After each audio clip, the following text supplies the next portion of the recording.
Hello and welcome to our third and final live stream. 8 hours to go. Part 3. It's a little hard. 8 hours to go. 8 hours of joyful conversation on a bench. Indeed.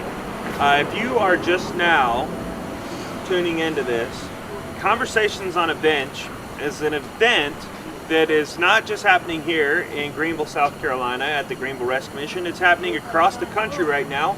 70 plus other rescue mission CEOs are sitting on benches in front of their COOs, CDOs. Some of them are sitting on benches in front of their respective rescue missions.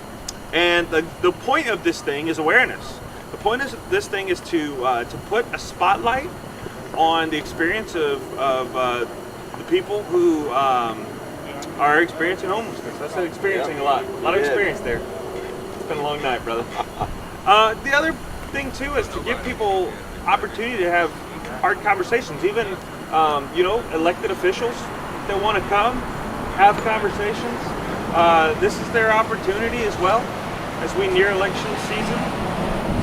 But ultimately, we want to shine a spotlight on the king. So thank you for joining us. This is the Greenville Rescue Mission. 150 men called this rescue mission home behind us.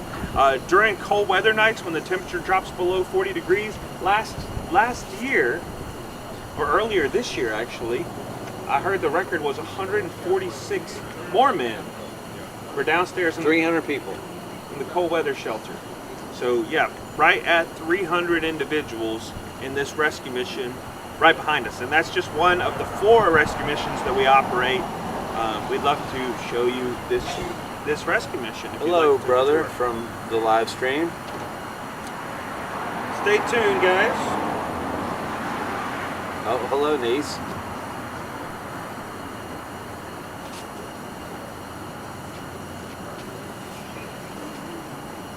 All right, we've got 5. All right, hold on. I'm going to put you on speakerphone, and then you'll legitimately be live. All right, I have my brother Scott on the live stream on a phone call. Oh, now you got a microphone on the phone. And then which one of my nieces, because I can't hear well. Barrett. Hello, Barrett. Hello. All right, well, welcome to the live stream. How are we doing?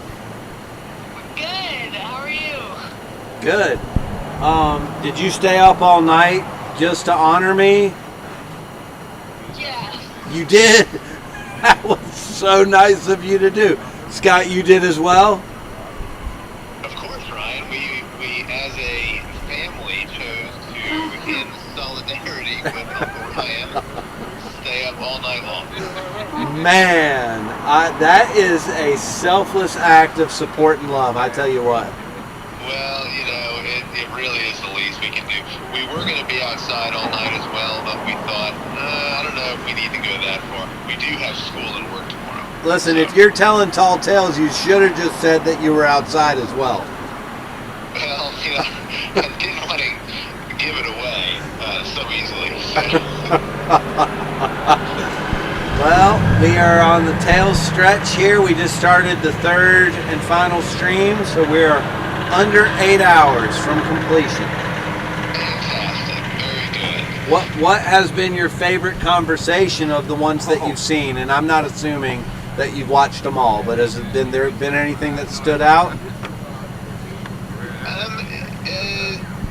Maybe the couple from last night.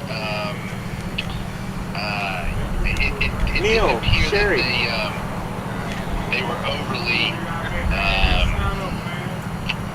knowledgeable about Miracle Hill, but knew of you and knew of what you were doing and wanted to come out and support you. Oh yeah, the couple that the husband helped do the statue. Yes, they were I was very excited to talk to them.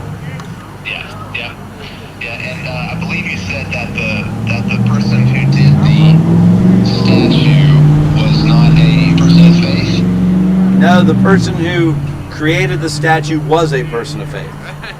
Gotcha. Okay. All right. Sorry, I got that wrong.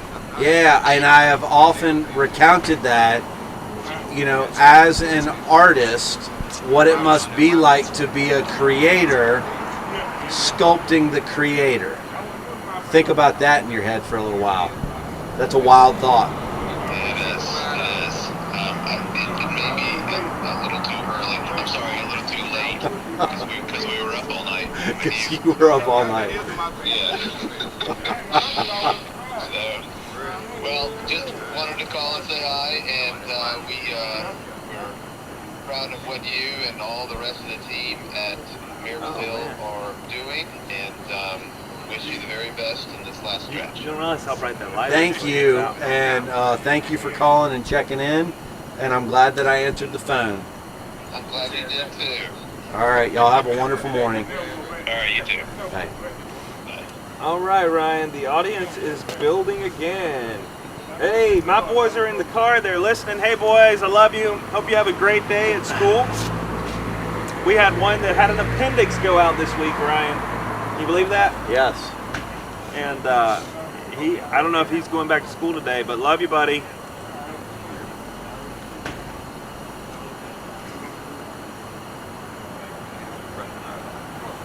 That was interesting.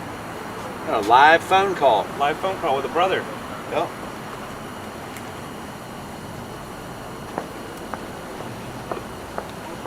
Oh. I'm trying to gauge it. The shoemaker? I can't tell from here. Maybe. All right, everybody, this is part 3. We need you to help us with this part, okay? So it's almost 7. It is 7. We would like for you to please go to the little bottom left-hand side of your screen if you're on Facebook and click the arrow button. Share this to your story. Share this to your page.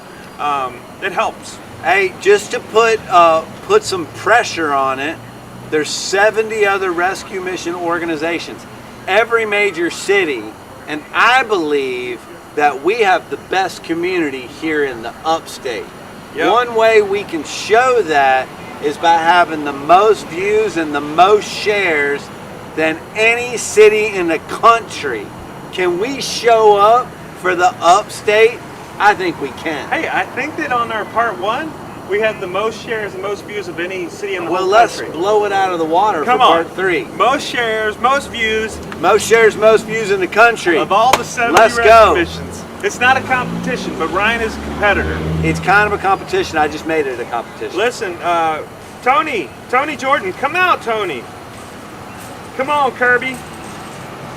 Kirby sent Graham out last night. You know, Kirby came last time we did this, and always a crowd pleaser. Always good to hear her story. And how Always a crowd pleaser. she is. Kirby, you are a crowd Kirby's pleaser. a legend. Thank you kindly. She can come on up. Hop up. You kicking me out? Get out of here. All right, hey, remember you do your job, guys. We need you to like and share it. Do your job.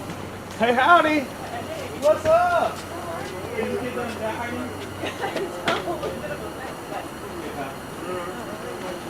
Good to see you. It's a little toasty right there. Come on in, Jaime. Good to see you. All right, you got to use the mic this go round. Fancy with the mic. Tell the people who you are. My name is Jamie Shoemaker, and I'm well from Jesus. Here's Jamie. Okay, well, why come out? Why support? I love this. I really miss, I'm at a local nonprofit, faith-based nonprofit, and I miss the shelter work. Really just proximity to shelter. Not necessarily shelter work, I've graduated from that. And I don't think I could be more passionate about people. I think I have a unique perspective. I made some hard life choices, and the Lord landed me at a different local nonprofit for 10 years of my life, starting when I was 19 years old. And I worked a 12-hour shift, 3 days a week, in a women and children's shelter. So I say I was raised by the streets, but not really. I learned so much. I had a brand new baby, and I welcomed 4 babies while I was there. And I was just young and naive and dumb enough to soak it all in, and it made me who I am today. And so many different people. I came from the north, and so I had been back and forth when I was younger in Greenville, but my first adult experience was with the population experiencing homelessness, but also just hardship, not only homelessness. And the thing that I learned the most in that time is when I got that experience where the Lord stripped all the noise away, the keeping up with the Joneses, the pressures of being a human or being a woman, or the pressures of that age. People my age were in college dorms, and I was it was literally in a basement, in the bottom of the basement of a homeless shelter for a lot of my time and on campus. And there is a simplicity that brings peace in that situation. And so when I start feeling angsty or that pressure or the things that really, for me, bring me closer to sin, the things that get in the way of the Lord, the Lord is just simple. And so just remembering, man, those were some of the best years of my life, alongside people who were having the worst years of their life. And I wasn't doing a great job either. But yeah, so it's really important to me. You talk about community. I am a big community girly. And being in community and including in your community diversity, and if you have a chance to do it alongside people who are experiencing homelessness or just people who are experiencing hardship, we all have that in common. Everyone has hardship. I think that when you say the word diversity, common culture immediately goes to skin color, and it's so much more than that. Oh, yeah. Right? Diversity of experience. Yeah. And age. Yeah. And trauma. Yeah. And have you been over to the coffee shop at Front Porch Housing?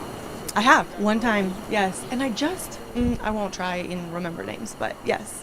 So the first time I went in there was a young Downs woman who was serving me coffee, which that was a new experience for me. And I feel like I have a very varied experience with diversity. And then I sit down, and so I'm being served by people with special needs, and there's formerly homeless individuals in there, and there's people from World Vision from Ukraine, and pastors and counselors, and that's a picture of heaven. Yeah. Oh, right? Yeah. Oh, yeah. That is a cool experience. And if your life is all the same vanilla color, no matter what your experience is, if it's all the same, you're missing out. Mm-hmm. Yeah, and I think Jesus calls us to that. I don't think it's meant to be that way, whether it's socioeconomic status or even your likes. I have a new neighbor friend who she's just become a dear friend to me, and we have very different interests. But it's so fun to learn. You talk about a life of learning. I don't know. I think that I'm with you. That's so important. What's new in your world? Man, my kiddos. Well, I will give the Lord his props. I don't think you know this, but I was diagnosed with cancer in March. No, I did not know that. I'm so sorry. I said I wasn't gonna cry. Yeah, and the Lord has been beautiful through that. Not to keep you weeping, but where's it stand? Where are you at? It's great. It really is. It was a freak diagnosis, and which was pretty good for me. You know me, I'm type A and a planner, so I'm glad I had 0 heads up. And things between March and last month, things went as well as possible. A couple surgeries and a beautiful community, and that included those that I met early on in Greenville and in my shelter work, and it really has been a really hard year and a really, really beautiful year of community. So I was expecting you to say, like, I got a new car this year. sorry, I walked right into that. How are the kiddos? Good. How They old's really are. Gavin? Gavin is a senior Yeah. at Malden High School, and he's going to North Greenville in the fall. And A lot of love coming your way on the chat. Allie and Norwood, my girl Jamie. I love Allie. And Jamie Shoemaker, lots of love. Thank you. Yeah, everyone's growing up. How old's baby girl? She's in 4th grade. She's with 9, 13, and about 17. I'm not giving him that 18 yet. Yeah. Yeah. So walked out this year like, I don't know. It really has been beautiful, and I know that's not everyone's experience. My kids, Tyler and I are committed to walking out things super authentically, and thank goodness our kids are right on board with that. So we walked it out together, and a little different than maybe others would have. But the Lord blessed every bit of that, and my work team was amazing. So we just keep marching on. It certainly is not the hardest, I don't think, thing. I've put myself in harder situations. So, but the Lord shows up every time. That's what he does, It's wild. right? That's what he does, is he shows up and the sun comes up Yep. and we ain't got nothing to do with it. Thank goodness, because I think we'd screw it up. So, So are you back at work? yeah. Yeah. Yeah. Yes, it was funny. My coach, who I met while with my time at Miracle Hill, she has me declare a word for the year. And in the beginning of 2024, my word was rest, which seems like a really cliche word, but if you know me, it's right on the money. Because I just felt like I was doing the things that society said was restful, and it wasn't feeling rested. And so she just pushed me to get some time with the Lord and journal about, like, what does he say rest looks like? And I still just didn't really want to listen. And so we had some really, Kinley broke her ankle on January 1st, and on January 5th, her Brax got mono. And I was like, man, this doesn't feel like rest, Lord. What are we doing?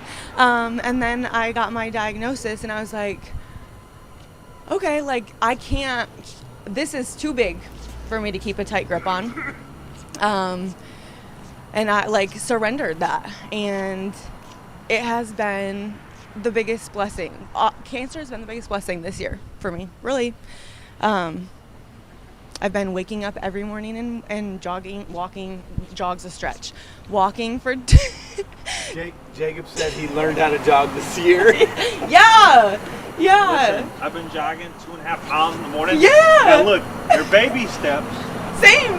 I could probably walk faster. But I'm like, Yeah, there's a little pep in my step too. yeah. Yeah, and there's something about, like, being with the Lord in the quiet. I leave when it's dark, and it's about this time when I'm usually getting home. And something about just truly waking up with the Lord, no screens for the first hour, is life-changing. And it's funny, Reed Lehman taught me that in a leadership class about spiritual rhythms. Yep. But again, I was young and thought I knew what I was doing. We have that same class next week. I for love a new that. group of Jamies. I love that. Good, Yeah. good. I love that. Yeah. What's new in your... Wow, rest for me is just, I have got to quiet my mind. I feel responsible for people's experiences, which tracks with my experience. And being just my early formative years, specifically in my professional experience of, like, I did feel responsible for the people that were in that shelter. And I made choices that had me responsible for life a lot sooner than, most people do. And I'm just learning that I'm not. I'm just a part of that. And my word of the year in 2023 was community. My community took a hit during COVID, and the Lord like teed that up so well, because I feel like if I hadn't really, community tees up for rest for me. Having like to be able to do life with others means I don't have to do it all alone, which looks like rest for me. And so being able to slow down, and we talked yesterday with Kim Fabian, who is with Elevator and here locally, and we were talking about what is my business, what is your business, and what is God's business. And that's really like kind of where this year has really sorted things out for me. Like, what's mine, what's yours, and then what's God's. And Boundaries. Boundaries. And I'm pretty good. Some might argue that I'm better at knowing what's yours and what's mine. But man, I love to wrestle with God about what's His. And He continuously shows up that He's got it, and so much better. I feel like I'm a good planner. If you know me, I'm the rally cat. I love a good plan. I love to celebrate and be together, but He does it way better than I do. Always. Yes. Yeah, we're like fumbling toddlers. Yes. And Yeah. on our best day. 100%. He's got a much better plan. Yeah. What's been your favorite, what you've seen? What's been your favorite conversation you've seen on the bench? Let's go around. I was up way too late. I have an Oura ring on, and my sleep score went down. If you're a sleep score friend, my sleep score went so far down because I watched until Charlie Hall, and I was like, I gotta be up early. I gotta go. Charlie Hall. That was like 2:30. Oh, it was at 1 something. Yeah. Oh, was it 1 It was something? in the 1 o'clock hour. Yeah. Hey. Favorite conversation. Oh, easy. Young Gun. I just love Young Gun. And I was at Miracle Hill, I think, in his early, so I just feel a really close connection to him. And it is so, I love kids, and seeing him and Sarah talk about their kids and their life and being able to see it. And again, it is neat to see, but if you have an opportunity to get in community, take the tour or whatever it is, just get involved. To be in physical proximity makes a difference. And I'm going to show you young son, ugh, who may be the most adorable little boy you've ever seen in your entire life. I believe it. Look at little Henry. Oh my God. Little chubby I Henry. love him. Yeah, He's so cute precious. little boy. And he publicly said on here that they mentioned the one on the way, and that's just exciting. Did he say it on He here? did. I think you were on a break. Shelly, I'm so sorry. I can't control him at all times. I'm the same way, brother. Don't tell me we're having a baby. I'll tell everybody. We've been 1 week. I'm like, I can't even keep a Christmas present a secret. I'm just like, I can see that. That I tracks. gift. Yeah. So Young Gun sharing his testimony and just seeing, like, I don't know, the authenticity of him, and I don't know. It's just so fun to see the life change that the Lord's doing, and we share a lot of folks. We're doing the same work. It doesn't matter who's branded on our shirts. We're all doing the same work. We see a lot of the same people, and I love the nonprofit I'm at Homes of Hope right now, and Homes of Hope folks. Why weren't you saying it? I can't. Because you're representing Shoemaker Jesus. rather than I'm representing Jesus. Yeah. And I it's important to me that people, Homes of Hope is doing great work. We're all doing great work, and we're doing it together. And it's really important to me that the focus be Jesus and the people. Kingdom. But We literally share yes, all of our guests. and I love it so much. And it's so cool to see. During my transition to Homes of Hope, I got to see people that I knew at Overcomers that I got to see when they first got there, and then I got to see them once they had completed the Overcomer program, and then I got to watch them for the next year while they were in the men's workforce development program at Homes of Hope. And if you haven't gotten to be in that close proximity to that kind of life change, it's life change for you too. So it's easy, though work is not easy, but it's easy to be a part of something like that.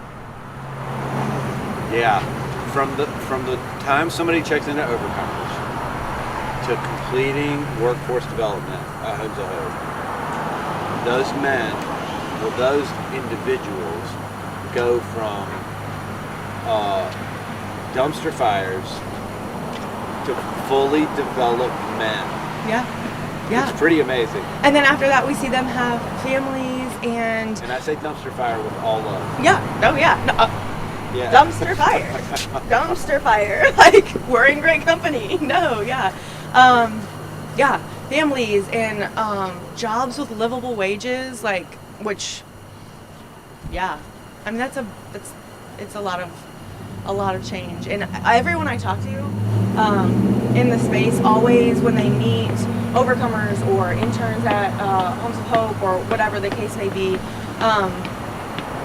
they are bankers and CEOs and to the world standards, like, successful, and they're so envious of the brotherhood, always mentioned, community, the community, and the peace and joy.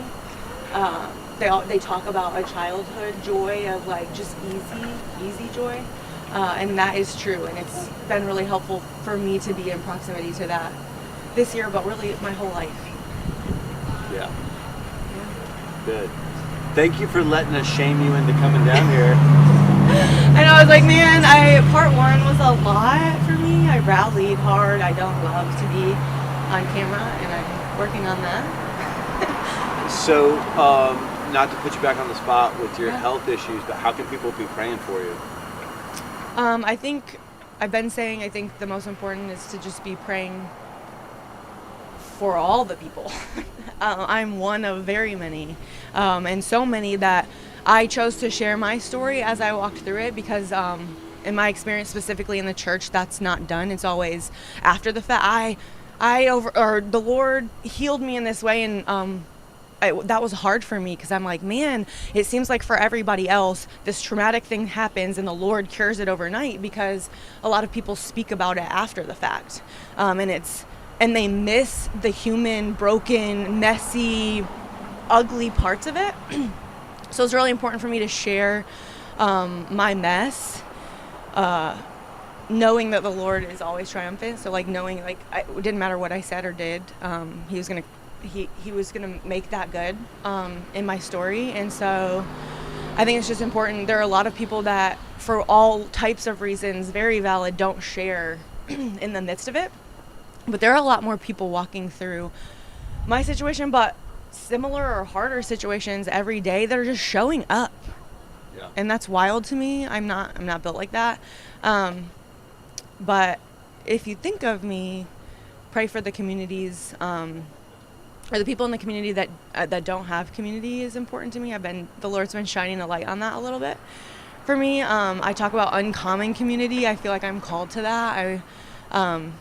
A little bit of what you talked about, just like being uncomfortable, but for the sake of community.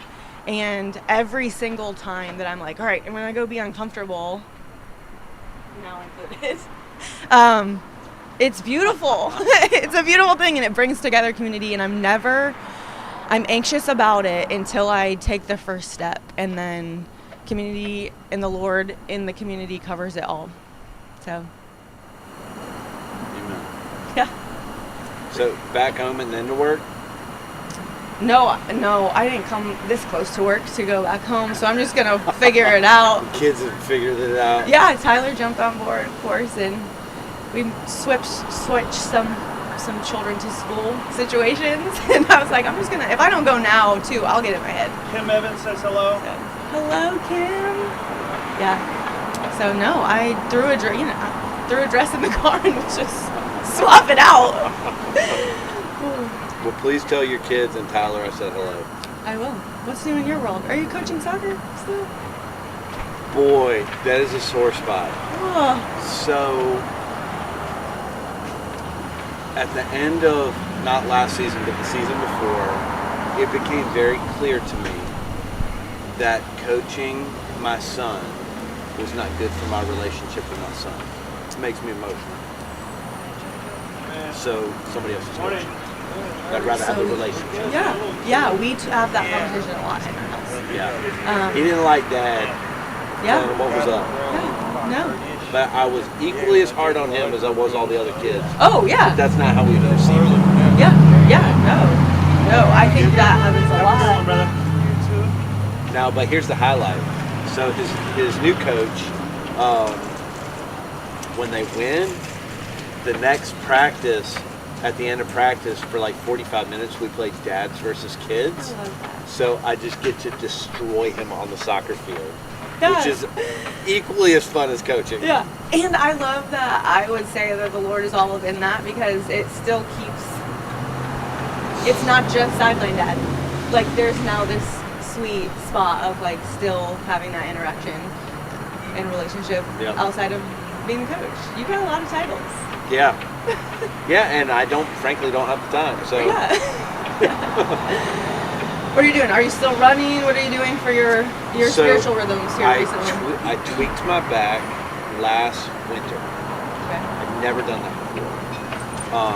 Have you ever tweaked your back? I'm not to that age yet. I'm a little bit younger than you. Oh. So I tweaked my back, and you can't do anything. Like, for the viewers who know, if you just mess a muscle up, you're like incapacitated. So, because I've been into cardio for so long, I never spent any time in the gym. So I've been in the gym this year and not into the cardio. It's been great. Good. Yeah, I used to hate throwing weights around, and like now I really like it. But it also means that I'm like I weigh more than I've ever weighed before, but not necessarily in a bad way. But it's been different. Oh, sorry. You're okay. Good morning. She was a volunteer at Trying. Sorry about that. No, you're How you fine. doing, sir? Good to see you. Yes, sir. So that's been different. But family's good, life's good, life's way too busy. I still have no idea how to handle my calendar. None. And like you, I'm the most organized human being I know. No clue how to figure it out. But some of that is resting in that. The uncomfortableness. Yeah. Yep. Uncomfortable comes up a lot when I talk about this with people. Yeah. But man, I got nothing to complain about. Yeah. There's nobody in line. Nobody. What is like the thing? You are a super passionate human. I love your energy always, and I think a lot of people share that with me. What is like your hot topic right now? What is the thing that's like got Reinder like jazzed up?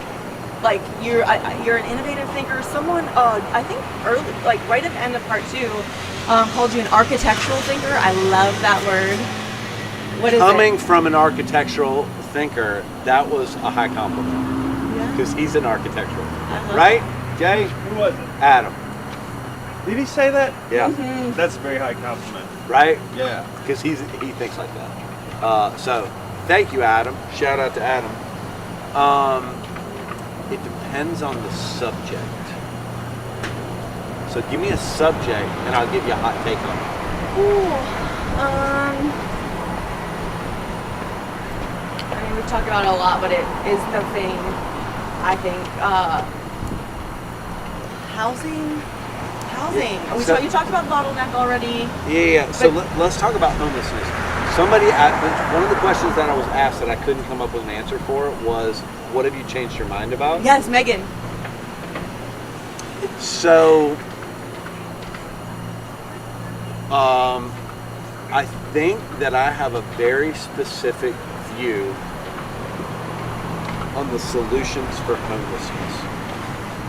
But I think that I see a benefit in the plurality of solutions, kind of under the heading different strokes for different folks, in a way that I haven't in years past. Like I see a benefit for that, even if somebody's methodology I don't agree with at all. I know someone's going to get served by that I'm not going to be able to serve. Now, I would like to infuse all those ideas with Jesus, but I don't get to do that.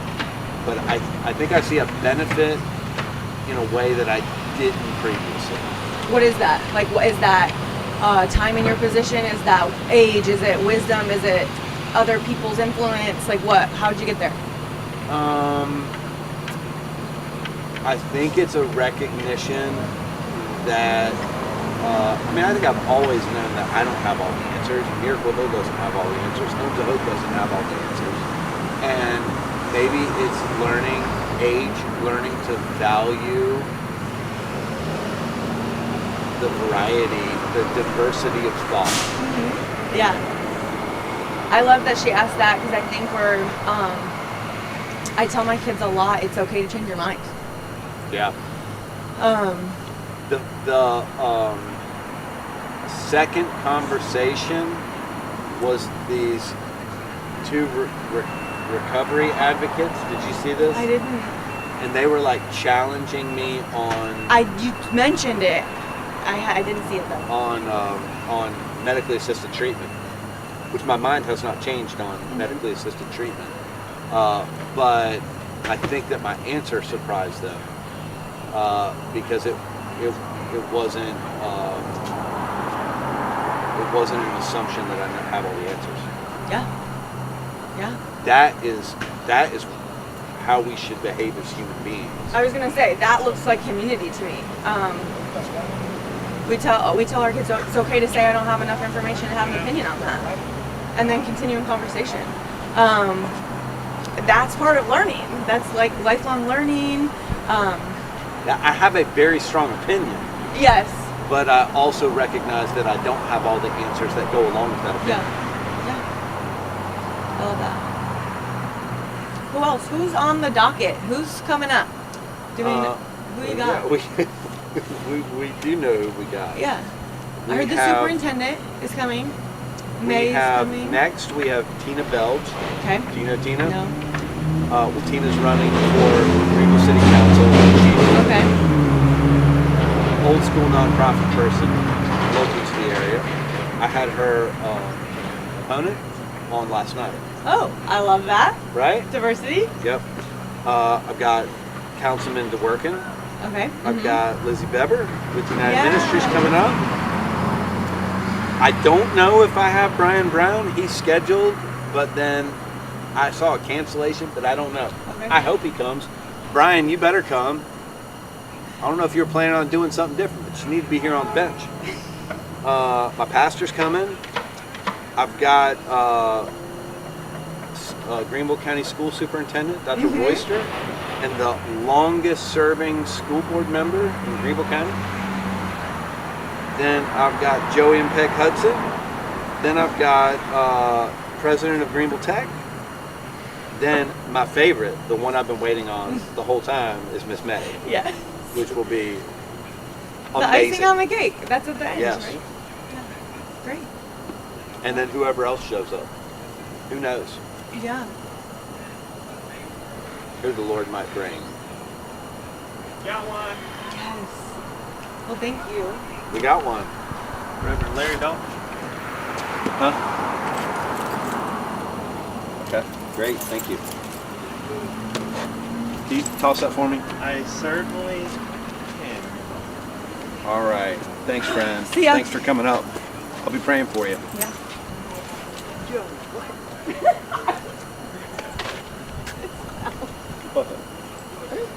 Bob dropped that on there? I guess the people that matter know, right? Reverend Dawkins, get up here. And like it was too much like.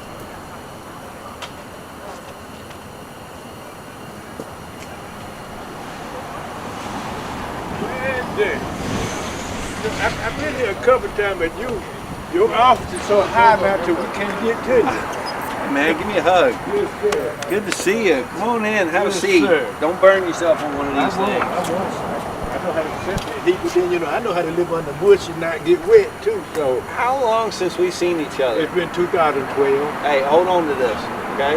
Okay. Well, tell the people who you are. Well, Ryan, you knew me as Larry Dawkins. And now you're going to have to get to know me as Reverend Larry Dawkins. Okay? I'm happy to do that. I'm associate minister at the Enemy Fort Baptist Church in Grill.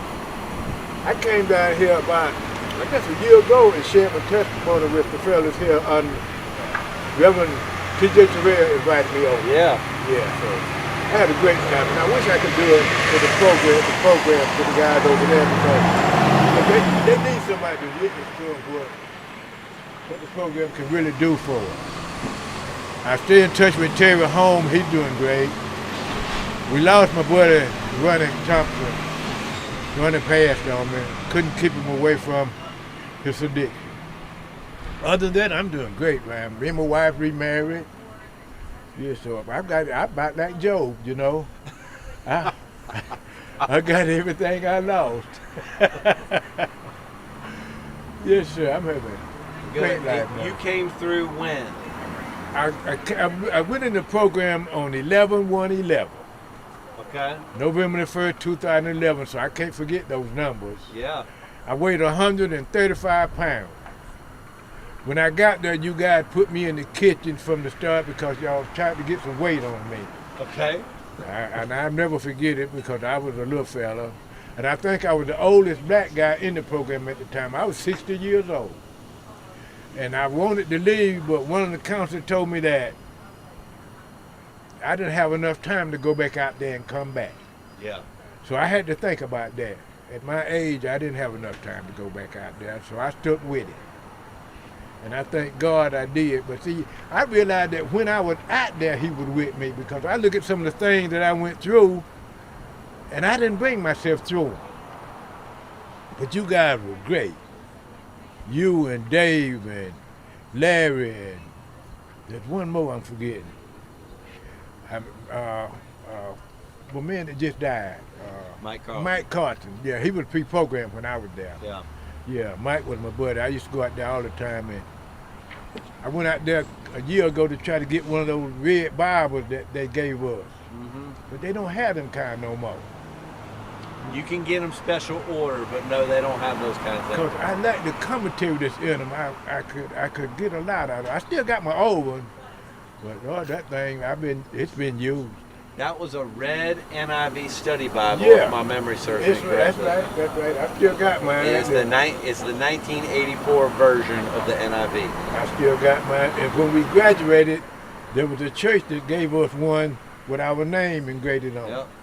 My wife gave mine away because I was away, and a guy came to the house crying and wanted to see me, but I wasn't there. So he asked if she had a Bible, and she gave him my Bible. I don't know how many Bibles, but she gave him my good Bible. The one, she gave it to him, and when I went to see him, I didn't have the heart to ask for it back because if a man asks for a Bible, then you let him have it. Yeah. You let him have it. So I don't have that no more, but I still got the word. That's right. She can't give that away. But how you been doing? Talk about Good. me. Good. You hadn't changed none. Thank you. Hadn't changed I none. look in the mirror and I see lots of change. Do you? I'm trying to catch up with you on the grade. Well, you know, I welcome those grades because you only get them living. Yeah. So I thank God for every one of them. And I'm hoping to get some more in there. So Entering Fork, Henry Fork Baptist Church in Greer. they let you get behind the pulpit from time to time. I'll be preaching this Sunday anniversary for a preacher here in Greenville, and I'll be preaching fourth Sunday at Henry Fork Baptist Church. Is that So, right? yeah, they let me put my time in. Yeah. Let that show some of you overcomers. Here's a man who was down on his luck. To quote what you just said, like Job, everything gone. Yes. And the Lord has restored all that the locust has stolen, and now you're sharing the word. And see, I had to realize that God will let you be you until you want to be better. He won't take it away from you. You'll have to give it up. And he won't change you unless you ask him to. See, God give us the choices as to what happened to us. So there's no losing in life because we choose what happened to us. That's right. And I thank God for the choices that he allowed me to make. But then I had some help because you guys were tugging on me. And we need that. Yes, sir. We need that. I share with any man that need help, man, male or female. Because God said in Genesis chapter 5, verse 2, he created us as man. And when he say man, he's talking about male and female. So a lot of women get upset when he say man, but he's talking about them too. But anybody that need help from an addiction, you can't do it on your own. If you do, you're going to struggle. And I struggled and then got that hole I was in was getting deeper and deeper that I tried to move. But God delivered me. See, I got fingernail. I never had fingernail. He delivered me from drugs, alcohol, tobacco, and biting my fingernail at one time. When I tried to quit a little bit. You ain't gonna, cause a little bit, you just gonna go back. A little bit, you just gonna go back. But he did it at one time, and I have not had the desire to go back to do none of those things. Not one time. Praise the Lord. Not one time. My wife told me I had my granddaughters were 12 and 13 years old. I had never saw them before because I was out there in my addiction. And my son told me that my granddaughter was here because they one from Winston-Salem and one from Charlotte. So I told him to ask his mama if I could come and see him. She sent word back to me that she wasn't gonna cater to me for me to come to her place and see him, but I didn't know where she lived. So he gave me her address, and I asked her which apartment. She said, well, you don't have to worry about that. She said, the girls will be downstairs standing on the sidewalk. Well, I had never seen him. She said, you'll know him. So I did when I pulled up, and when I went inside the apartment, me and the girls sit together, and she sit on the love seat. And after I left, she got my number from my son and called me and asked me, why have I not called her? Well, I didn't want to interfere in her life because she was going on, and she said, she told me that the fella that she saw sitting there with my granddaughter wasn't the same fella that left her, or that she left. That's how it went. She left me. She was supposed to have left me, and she should have left me before she did. Because as rotten as I was, and see, I didn't have the heart to ask her to come back to me because as rotten as I was, I wouldn't have took me back. Then she asked me what happened, what caused us. I said, look, that's not a question. That was God's doing. Because I wouldn't have asked you to come back to me, and I know you wouldn't have took me back if he had not been involved. So God knows what he's doing because he don't make no mistakes. So we remarried, and I told her when we got remarried that we can't get married on just no any day. We got to use the same date we got married on, long time ago, because I can remember that one. But I was about to say, no man needs to try to remember two anniversaries. No, I ain't trying to remember all that. So it's going to have to be on the same date, and we did on the same date. So we're doing great. I've had 3 surgeries since I saw you. I got hurt when I was in the military. They did surgery on me in June 2021, June 2022, and March 2nd, 2023. And the way I'm gathering it, they're going to have to do it one more on February the 5th next year. Because my foot, I tore a tendon in 72 when I was at sea. But they didn't have MRI at the time, so they didn't know it. So that tendon tore for 50 years before they found it. And when they found it, they told me that they're going to have to do surgery on me as soon as possible. And they did. They tried to repair it. And when you live with something 50 years, you know it. So I told them that tendon's still tearing. So they did another MRI, and it was. So they did another surgery. I told them after that, it's still tearing. They did another MRI, and it was. So they went in this time, and they had to go to the donor program and get a new tendon and put it in there. But it caused my foot to roll. So right now, I'm walking on the outside edge of my foot, which is they cut me around here.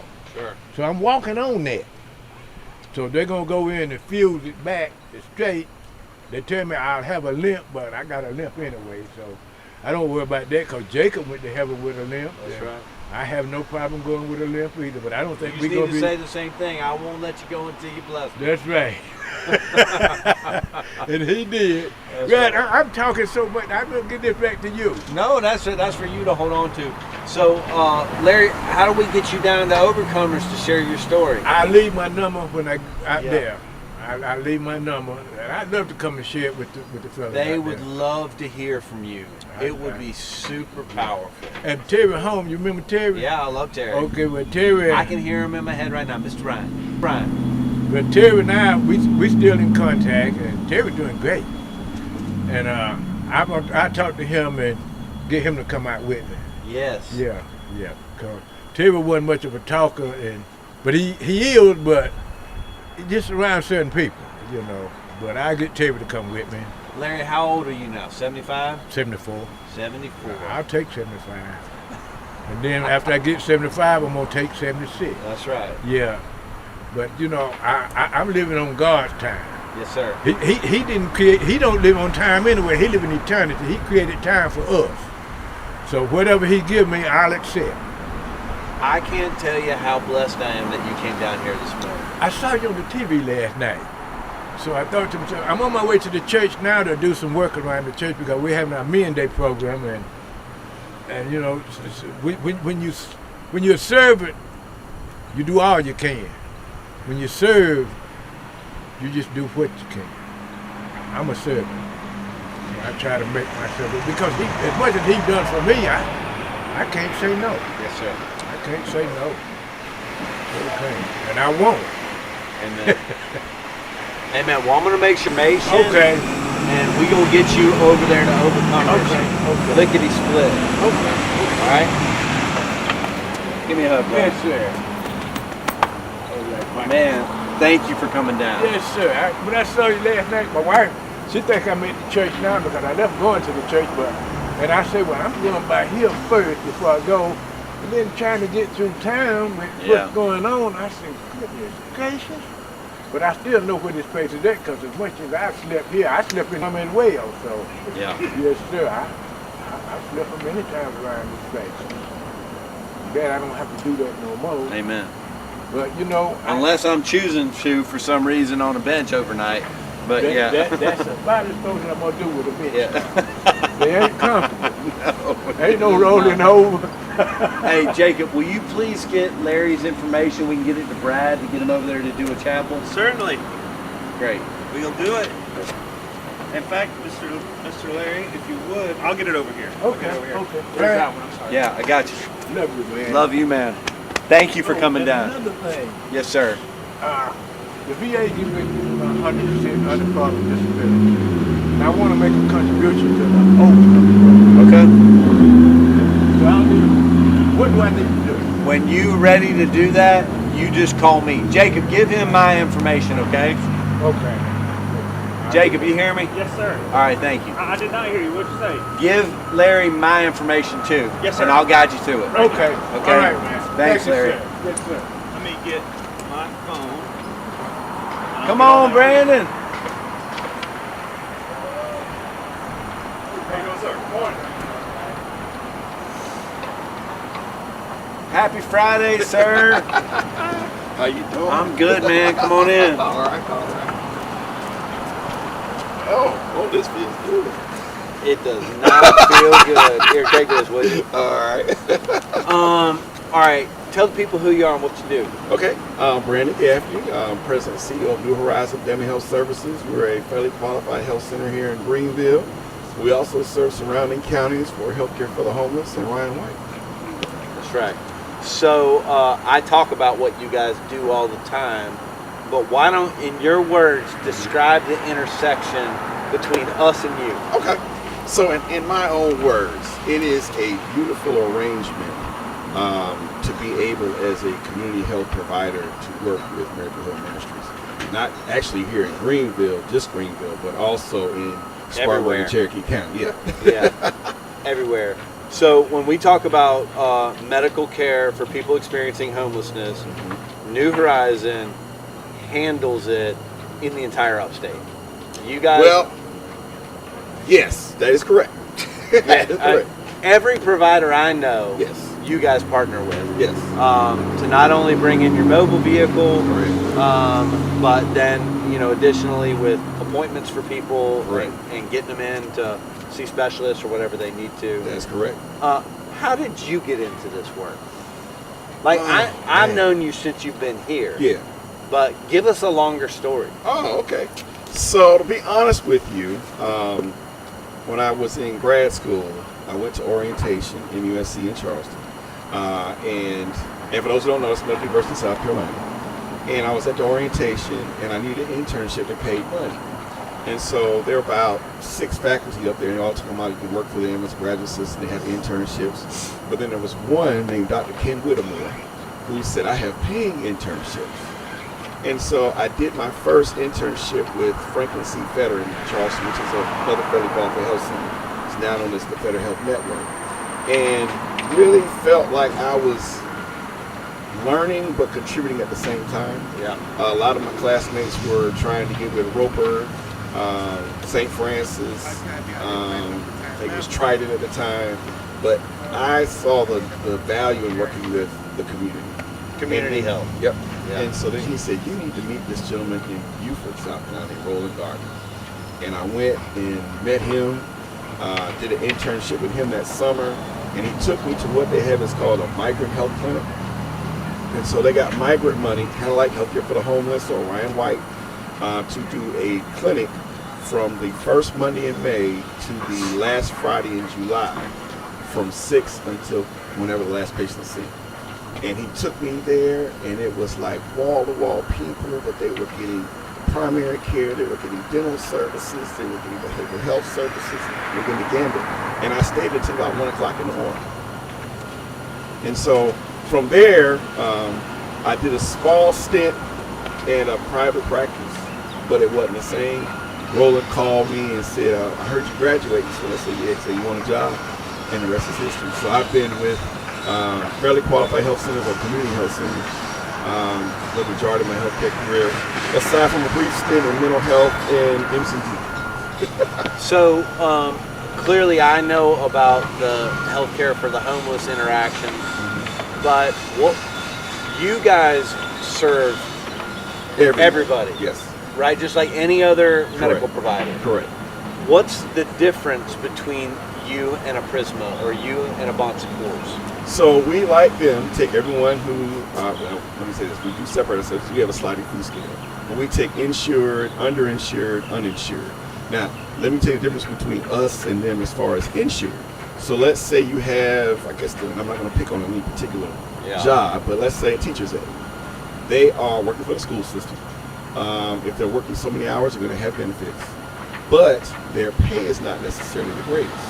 So if you're a teacher's aide and you have a single parent with 3 kids, we have a sliding fee scale that even though you have insurance, the remainder of the balance, because of the sliding fee scale that with people in the household, let's say the total bill for the kids and the parent is like $500. If they're 100% of poverty, which they would be in that case because of the number of people and the total salary, that bill could be slid to $20, maybe even nothing.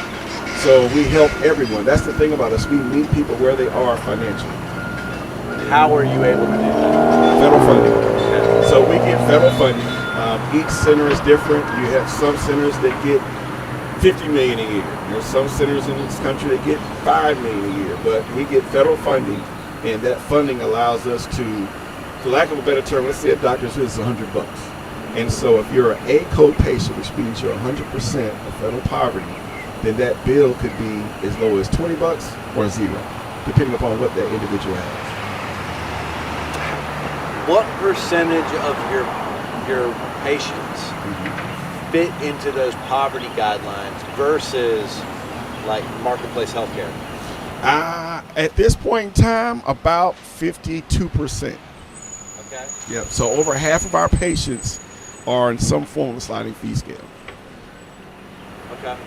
And what percentage of your patients do you serve through the healthcare for the homeless? This past year, we served 4,200. Wow. Yeah. Unique individuals? Yes, unique individuals. So that, for our viewers, that puts things in perspective about the numbers of homelessness. We always talk a bit about the PIC count, but that is one point in time versus individuals over the course of the year. Your organization serves 4,200 in the 13 counties of the state? Yes. That's a lot of people. That's a lot of people. what is different about healthcare when we're talking about, let's superimpose all three. Marketplace healthcare individuals, poverty line individuals, people experiencing homelessness. Well, as you know, that's a touchy subject in DC right now.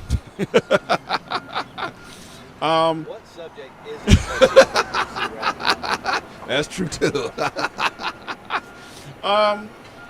From the marketplace, I mean, it kind of, and I'll be honest with you, I haven't met anyone here, but I'm sure you have a few. But believe it or not, homelessness can touch all those areas. I've met individuals who are homeless who have jobs and have insurance, but they don't make enough to do what they need to do to get their own place. Sure. I've met homeless individuals that have the marketplace plans, and I've met homeless individuals that have nothing. So in many ways, they're all, it's kind of like, what's it called in high school or in math, the Venn diagram, Yeah. they're all intersecting. And so our job is to just make sure that we're accessible to everyone, which is why we're a community health center. And I use that term, community health center, federally qualified health center, interchangeably. Let me explain the difference. A federally qualified health center is a center that receives federal monies like New Horizon to see those individuals who need that sliding fee scale discount. But there are also community health centers that don't receive federal funding. And there are lookalikes. One in Greenville is Unity Health on Main. There are lookalikes. So they have to adhere to all of the guidelines that a New Horizon would have to adhere to, but they don't get the federal money. But there are tons of lookalikes across the country as well, and they play a vital role in providing health care as well. What about, same question, but what about the difference in the health needs? Very, very, very different, which is one reason why we try to do all we can, especially with healthcare for the homeless, to provide the amount of services we have, because there's just a tremendous need. There's a greater level of disengagement oftentimes with the homeless, and to try to get them into play in regards to getting services, whether it be primary care, dental, behavioral health, food, nutrition, or all the above. It helps them get a footing to get back on track to where they want to go. I'm going to make an assumption here that for the individuals under the health care for the homeless, there's a much higher level of chronic health issues. Oh yes. I was talking yesterday to somebody, and I was explaining to him, somebody might say that person needs to go get a job, but every tooth in their mouth is rotten. And you can't think about anything with a toothache, right? Other than, how do I get that tooth out? So, and then you got to think about infection, and then it's a variety of issues. But our experience, which is your experience, is how many guys have these chronic issues that they haven't dealt with in years, sometimes decades. Little things like blood pressure and cholesterol, and fill in the blank with whatever the issue is. And until they find some level of stability from a health perspective, they really can't address anything else. That's true. And that's one reason, so you get to hear it first for the community. We just received a grant to purchase 3D printers. And as everyone knows, between AI and 3D printers, there are a lot of things that can be done now. I'm going to digress a little bit. So my previous stint, I was at a health center in Savannah that had healthcare for the homeless funding. And we did a lot of the same things that New Horizon does. But one thing I noticed when I got there was many health centers that provide dental don't do full services. They do what they call bread and butter dentistry, which means cleanings, extractions, sealants, and cavities. That's it. Which is back in the day what y'all did. Right. Yeah. Well, we're about to embark on getting into crowns and dentures. So, and what I learned in Savannah was what they thought was, just like you just said, how can I, number one, feel better about myself, and number two, have the courage to speak to people and smile if my mouth, I'm missing half my teeth. And so to be able to get this grant in the spring, provide these services is going to be monumental. For healthcare for the homeless program, as well as a lot of the other populations in the region. So yeah, I don't know how much you know about my story, but you know, I started out with my own experience of homelessness. What you don't know is that 20-something years ago, it was New Horizon that yanked out 2 of my wisdom teeth that I had neglected as a teen. Wow. Old school, right? Yeah. Brute strength. Oh. I may have gotten a single shot of Novocaine in either one, but it was just violence, right? That was it. There was no anything else. That's all we did back in the day. Yep. Yank teeth. Yep. Right. Yep. Yep. I have a permanent scar. I learned something new about you. So clearly you're excited about that adjustment. Man, if you see the videos where people get dentures, you know, half their teeth are rotten, the other half are missing, then all that gets yanked and they get a pair of dentures and they smile for the first time, their whole countenance changes. That's true. That's true. Right? And it's not just that they're smiling, they're standing up taller, like they're willing to make eye contact in a way that they maybe haven't in 30 years. That's true. Like that changes somebody's whole experience in life. Something that simple. That's true. That is a game changer for people. What else are you excited about? Oh man, I won't say excited, anticipating and anxious about what's going on in DC. It's hard not to be.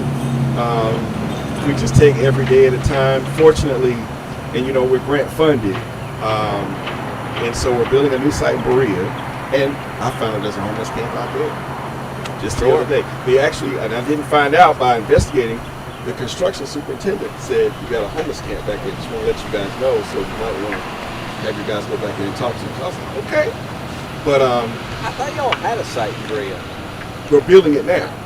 And so the construction foreman or superintendent was telling me about it. And so that site is coming, so I'm excited about that. But what's going on right now, it's like excited about that, but then worrying about what's coming down the future. But I'm trying to, as I get older in age, things I can't control, just pivot as it comes and deal with the best way I can. But between great and what we're gonna do, that's where I am right now. So a friend of mine was one of your providers, and he may still be, and I just haven't talked to him in the better part of the year, but I thought he was going to that new Berea site. Dr. McMillan, is he still working with y'all? McMillan is actually in TR. So we got another colleague of his, Dr. Friel. So Dr. Friel is going to be in the Berea site, and actually Dr. McMillan is actually in Travelers Rest now. So that's where he lives, so that makes more sense than Berea. I'm sure he's happy. Yeah. Good, man. Shout out to Jim. What's up, Jim? Well, cool, man. What are you excited/nervous about that's not necessarily healthcare related, as relates to homelessness in the upstate? Just being able to make a difference and coming up with new ideas. I got an idea I want to pitch to. I got to pitch it to Jason first. Then I want to pitch it to you. But some ideas coming up that I really want to do, concentrating on the homeless populations up here. We've got some grant dollars that we want to put to good use, and so I have some ideas, but I want to follow protocol first. But well, I'm not beholden to talk to Jason. Can I tell you my idea? Go ahead. And Jason's heard this, and your predecessor heard this. So we now have 9 respite beds in this facility that we have a partnership with you guys. Right. We have 4 in the women's shelter, and that's great. So that's 13 beds. But because of the nature of our facilities, all those individuals are at a much lower level of care. They have to be responsible for their own ADLs. Right. I want a standalone respite site. Gotcha. We got to come up with a standalone respite site. We need to work together on that one, because that's going to definitely take a team effort. No, it would have to be in partnership. Yeah, and it's needed. And so, give you another history on me. The center in Savannah had a standalone respite site because they were healthcare. Actually, J.C. Lewis started healthcare for the homeless first, and respite. and then they got into primary care. And their problem was they had to actually let it go. They had a good partnership with Memorial Health, which is the big hospital in Savannah, and they weren't funding the entire project, but they were putting a good amount into it. And then leadership changes, and as leadership changes, you know what happens? Priorities change, strategic direction changes, and so they funded it for another 2 years, and then after that they said that's it. And so Jason Lewis tried to keep it going for about another 2 years after that, but then it became a staffing issue. They kept getting a hard time getting staff that could do the hours and the shifts. It's not cheap, and that's why it happened. Because to do it standalone, you're talking 24-hour medical coverage. It's just not cheap. But it's cheaper than the revolving door at the emergency room. It is. Right? Which means Prisma, Von Secors need to pony up. Right? That's true. They need to be part of the solution because it ultimately saves taxpayers and saves them money. It does. It does. You have been called out, Prisma and Bon Secors, right here on the bench. But Brandon didn't do it. It was me. I was the one who called you out. But we both want to work with you. Yeah, we both want to work with you. All right. Anything else you want to leave with the people before I got to go to the next person? No, it's just a pleasure. I missed it last year, so I heard about it. I said, I got to get out there this time. And I said, I got to come out. I'm going to come out in the morning. Come on. Yeah. Well, I appreciate you coming out, man. And let me just say, since you got to Greenville in this role, you have been a joy to work with. Thank you. New Horizons always been a huge partner, but I really appreciate getting to know you. Thank you. And seeing your leadership outside of just what happens at New Horizons. Thank you so much. Yeah, man. Appreciate you. All right, man. Stay warm. Well, it's warming up now. I'm feeling great. One second. Hey, Brian. Sorry, the Jeff Lynch guys are first, but I haven't finished telling the story. Just warm up for a second. Yes, sir.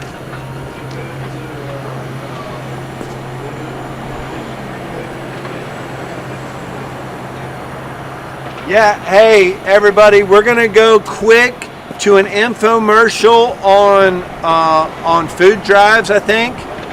It'll only take a few minutes and we're gonna make some adjustments on the camera and I may go use the restroom for 60 seconds, so stay tuned. I want to talk for just a minute about food drives. Our food pantry, it's called From God to You, our food warehouse. It serves as the grocery for all of our rescue missions, recovery centers, for our foster families as well. It also does food distribution to folks in Greenville County who are experiencing food difficulties. That food warehouse is low at the start of this fall, and this is the season where generally we stock it up. So the food that we collect in our food warehouse, these next 3 months will really go to feed our folks for the rest of our fiscal year. And so we need your help. Because the supply is low, we need you to host a food drive. So will you, your church, or your business, will you consider hosting a food drive? And if you're willing, you can take the food directly to 725 Keith Drive in Greenville, or you can email Candace Fritz at cfritz, that's CFRITZ, at miraclehill.org. Thank you very much. God bless you.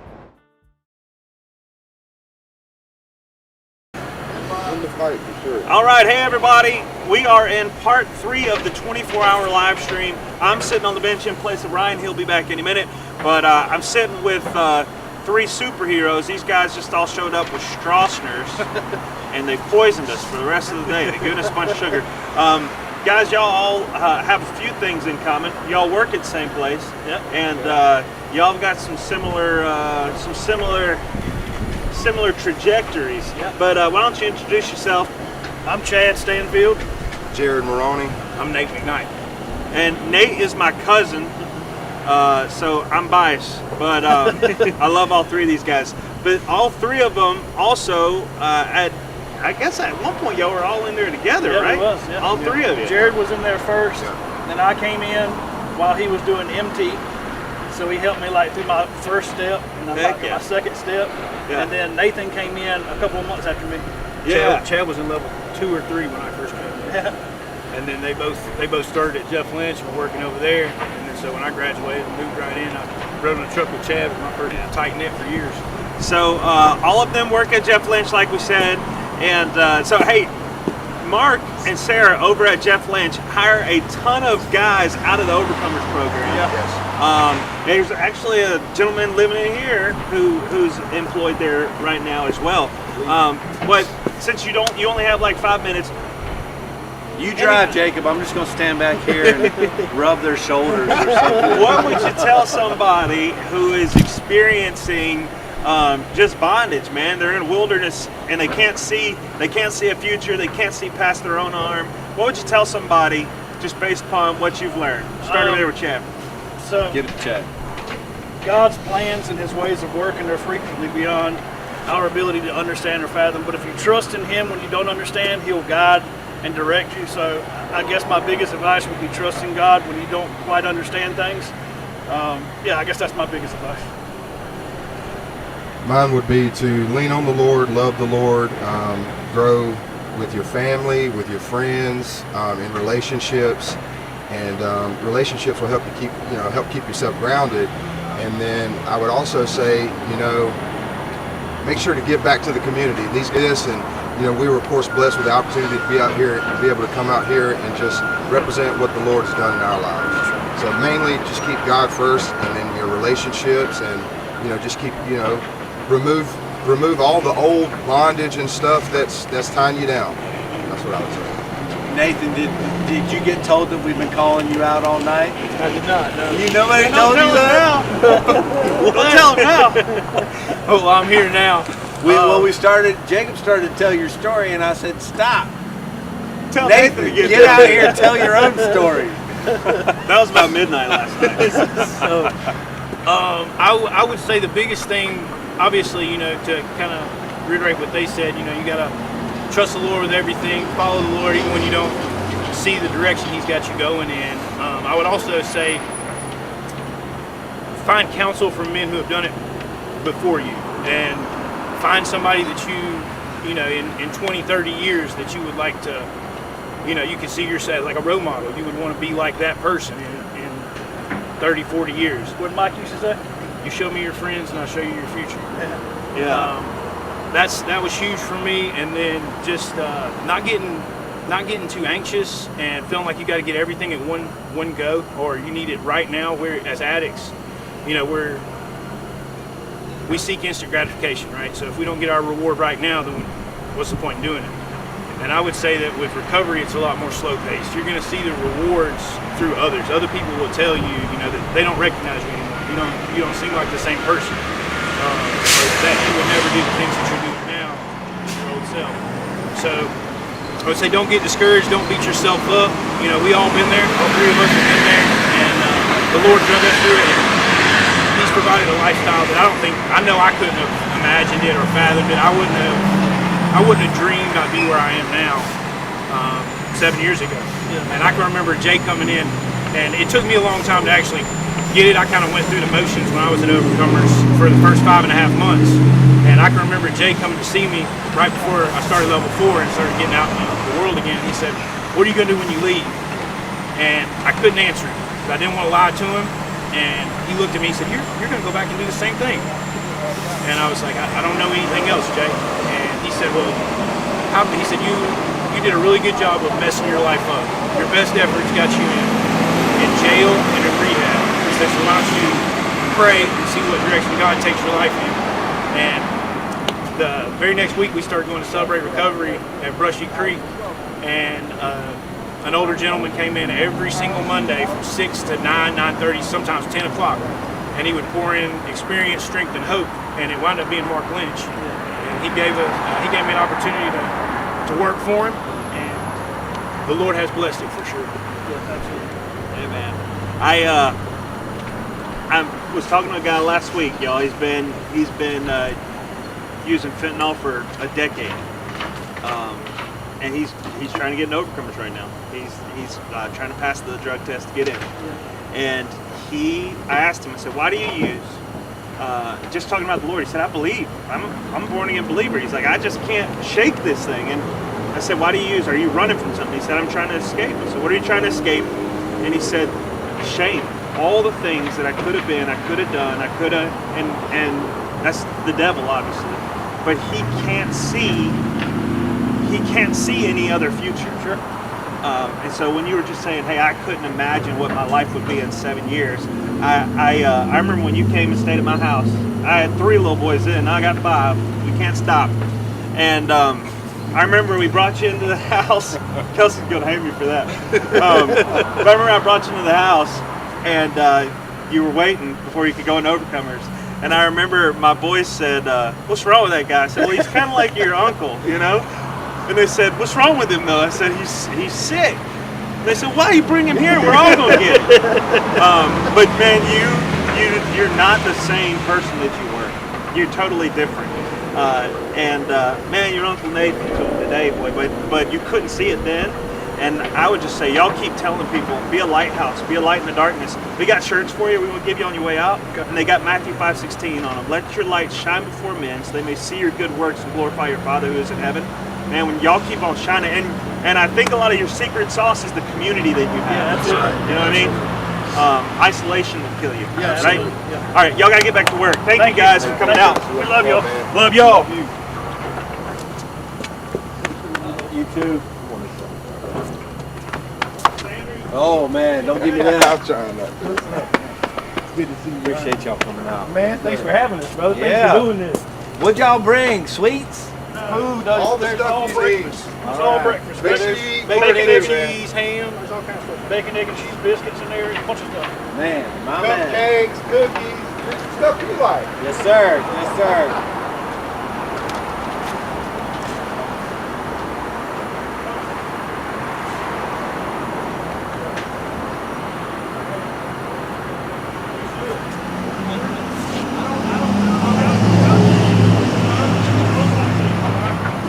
Come on in, Andrew. Hey. Hi, how are you? Good, that's okay. That's all right. I'm Ryan. I'm Andrew. Come on in. This is Mike, if you don't mind, Andrew. Yes, sir. Well, tell the people who you are. My name is Andrew Scruggs. And why are you sitting down here, man? What you want to talk about? I'd like to tell a little bit of my story. Okay, please. You know, I grew up, I was born in Richland Memorial, but I grew up in a good family. I grew up with a good mom and a stepdad who had his own problems, you know. Went into the Marines, made some mistakes, but we all do. I grew up in an abusive household, though, from my stepdad. But I can understand it. I learned to understand him because he ran from some problems he had, and I ran from mine for a long time. If more than anything, I'd like to thank my stepdad because he didn't leave until he was told to leave. He looked after me in the same way. And he turned his life around, and I'm very proud of him. Honestly, I'm very proud of all my family, but this is a Miracle Hill. It's a beautiful place. It's a nice community, and I'm grateful for the lessons and instructions. You know, I've been on a big spiritual growth for the past year, and it hasn't been easy. It's been very hard. You know, there's been a lot of struggles, there's been a lot of temptations, and I'm still overcoming them. But nothing happens in a day. And I know that everything will work out in accordance to God's plan. It's all by faith and belief. And I do have one Bible verse that I'd like to share. Please. And it's 1 Timothy 2:12.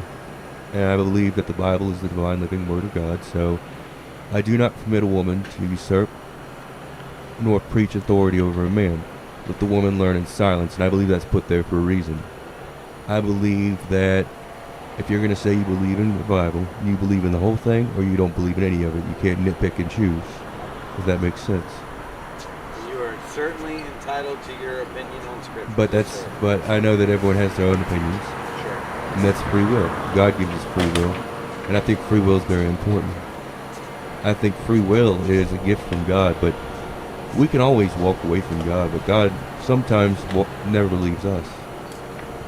There's a scene from a movie, and it's called God's Not Dead. And at the end, the grandma, the old lady at the end, ended up saying sometimes the devil lets you live a life free of sin. And sometimes leave that cell door, it's like a jail cell and that door stays open, but eventually that clock runs out. He's right. I've lived life back and forth. You know, I've walked away, tried to, but God's never let me walk away, so I won't walk away from him. What's Jesus doing in your life today? He's helping teach me. Right now, he's helping me tell my story. But also he's helping me maybe reach out to others that need it. I know I grew up in a place where I had to let my siblings go first. I let them go first because I knew that they needed to go ahead and get their degrees. I know that they needed to go ahead and do what they were going to do because I could sense certain things in the house. I grew up being as much as the emotional when they were off as I was the physical strength, and I acted out when they started to get upset, you know. So I can understand the child. I never let go of the child within myself, though. That's how I stayed in touch with myself. Never forgot my own child within me. What are you and your case manager working on, your counselor? Right now? Yeah. Mental health. Okay. I do have mental health. I have Asperger's syndrome. I have complex type ADHD, OCD, a few others, but trying to get that stabilized. yes, sir. More than anything, I like artwork. I like drawing, writing. Okay. But writing's my biggest passion. Okay, great. Yes, sir. Good. Well, I'm glad that we're able to serve you. I'm glad you're here, and man, thank you for sharing your story. Thank you. All right, good. Thank you. All right. Thank you, Andrew. All right, what we got here? Straussner's salmons from the Jeff Lynch guys. All right, thank you, Jeff Lynch guys. This looks delicious.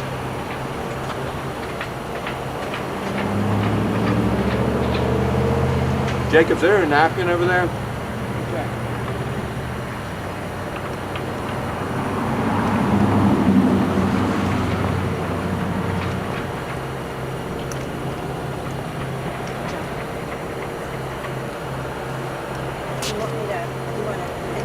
I'm gonna eat in front of John and he'll get over it. John will love it. Let me go grab.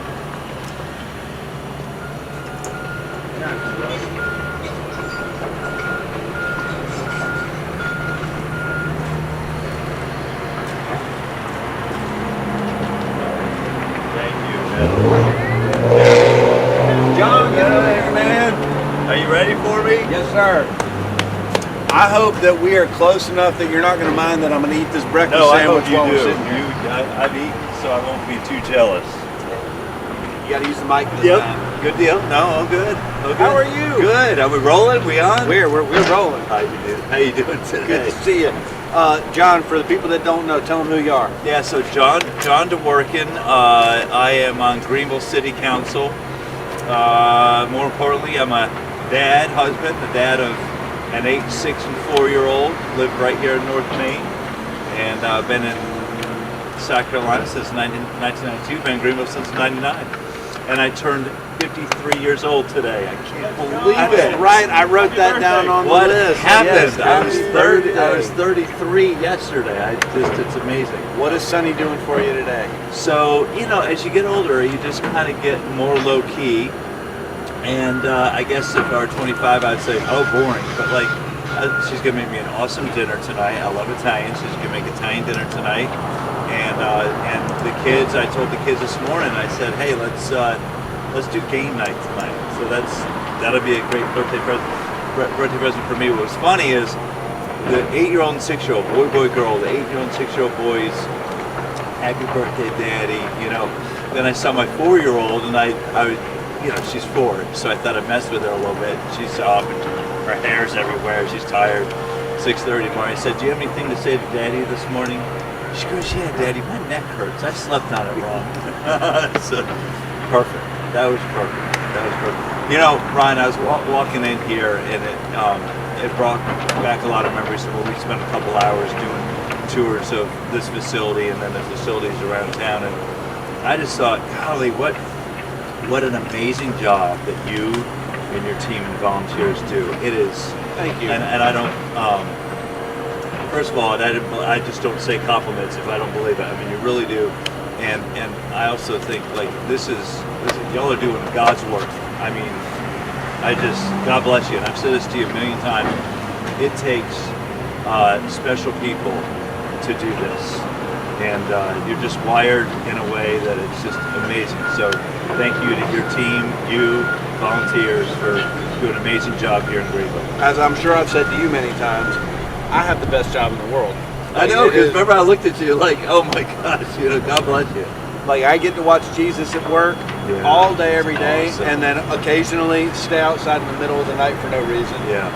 Just to talk about Jesus. Oh my gosh. Is it a cooler job than that? It is, you know, it's amazing. And I of course read your book, and what an incredible, inspiring story of salvation. I mean, just, but we all have moments in our lives of varying degrees. And you know, I was not ready to give a testimony. I won't go into the whole thing with my testimony, but there are moments. I feel like every day Jesus Christ is around me, right? There every day, and I find myself saying, "Thank you, even for the dumbest thing," right? Thank you. But there are key moments in your life where you are. I mean, you know, you are in the valley, and recognizing like the hand of God, Jesus Christ, literally feeling that hand lifting you. And I mean, I get emotional thinking about it, because there are those moments in your life where you're just, it's the awful of awfulness, and you pray. I remember I had I was in one of those moments, I mean, just depths of awfulness, and I just said the serenity prayer over and over and over. And I just remember literally being lifted. And so the hand of God is at work. This morning you get up and your boys tell you happy birthday, and your little girl tells you that she's got a crick in her neck. And last night my daughter brings me this red panda to make sure I'm okay. And there is no other greater evidence of God at work in your life or in mine the favor that you're blessed with these children and my wife that you don't deserve. This wife you don't deserve. It's same with me. A wife I don't deserve, children I don't deserve. But she knows my past, and it is not, you know, it's like a lot of other people's past. And she loves me the same, and those kids, they just and to have children look at you the way they do is just, it's amazing. It's amazing. What's keeping you up at night these days? Children. You know, I think life is about balance. Personally, it's about balance. It's how can I be the best husband I can be, the best dad I can be? How can I be the best person? Sonny and I own our own business. How can I be the best at that? How can I be the best Christian I can be? And if you balance, I think two things happen. You lose sleep, but if you balance, you're never as good as you want in any of those categories. But I do feel like you're very, very, very, very fulfilled. What's keeping me up at night is I don't know if it's keeping me up at night, but you and I have been working on homelessness issues. Obviously, you have. I don't spend the hours you do. Before you go, let me just say, to your credit, we have been working on some issues, and I have watched you chase education to make sure you understand what we're talking about, and God bless you for that. Well, thanks. You know, I can get you a speed hump. I can fill a pothole. I can put equipment in playground parks. But when you deal with policy that so profoundly could impact people's lives, you better be learned up on it. And so I tried the best I could on that. continue to do so. I've seen an evolution with even myself during this process of working on homelessness issues.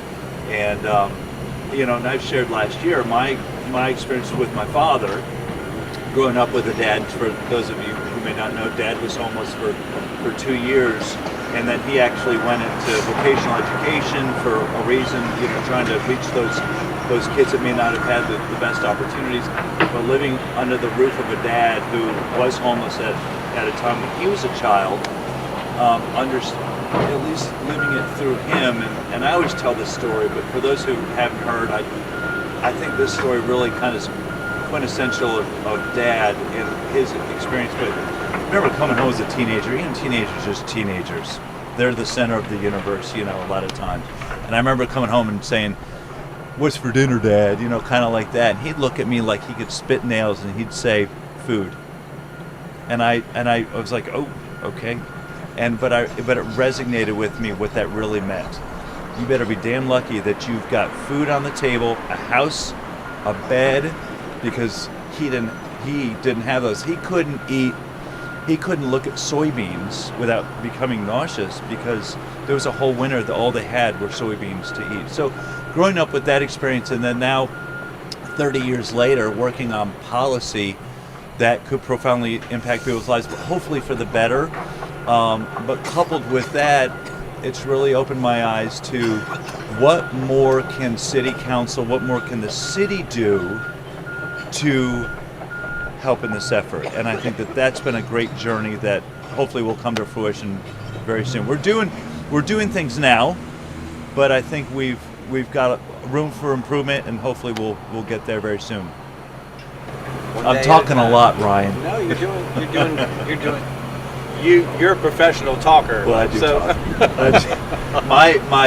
My senior year, my business teacher wrote in my yearbook, no kidding, and it's so heavy, he says, "If you find a job that pays you to talk, take it." And I did. I did. So outside of city council, yep, you're in DC.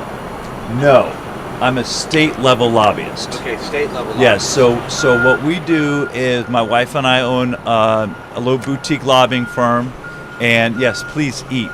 And so what Sonny and I do is advocate. We advocate on behalf of businesses, big and small. So we got associations, we got small businesses, and then we got corporations. And so what we do is we lobby on their behalf at the State House with, you got 170 legislators, 124 House members, 46 senators, got the governor's office. And so they don't have time to be a voice of themselves. I mean, listen, you're in advocacy. You know how this works. Yeah. You don't, the businesses don't have time or the expertise or know-how how to be a voice with policymakers. So they hire us to be able to effectively do that. But what I love about city council is that, it's funny, when I first ran for city council, people say, "Oh my gosh, this guy's a lobbyist, we can't trust him," and all that. You got to go through all that stuff. But what I think people have come to realize is I've spent my career 30 years in advocacy. That is, how do I affect change? How do I get people to mobilize to affect change? But that translates into city council, because I've got now citizens, constituents who come to me and say, "Hey, we need XYZ done." It could be something as simple as a speed hump or as grand as whatever. And to be able to have the 30 years expertise of doing that for clients, I now get to do that for my constituents. Yeah, you see the whole system in a way that, in a very unique position. Yeah. Right? That's a very unique position to be a lobbyist. Yeah. And so, now you're just lobbying on behalf of your constituency rather than your business. That's right. Yeah, it's fun. So you should be really good at it. I try to be. Some days, yes, some days not so much. So let's talk about the ordinance. Yeah, for sure. So where we at? Yes. Where are we going? Yeah. How are we going to get there? So it's been a journey. I mean, we really, I started this 4 years ago, but we really started, I think, back in January, of like, what could something really look like? And so we put something forward, and we heard loud and clear from the community, Machine hey, guns. Yeah, this is not, we see what the people who know me, at least knew that I come at it from a good heart, and they're like, not quite the direction we need to go. Yeah. And I heard that loud and clear. So so where we are is after that June 9th and then August 11th was a little update. I made a decision. I was like, if I'm going to do anything, it's got to be hand in hand with Greenville Together and the homeless service providers. Because without that, I just think we're going to fail. It's just not going to work. So where we are is I feel like I've got Megan Barp and Cody on speed dial. And and literally spending a couple hours of the, Sonny can attest to this, probably a couple hours every single day working on corralling. I'm in the corralling stage of language. What is this going to... Massaging. How... Corralling. Finessing. How are...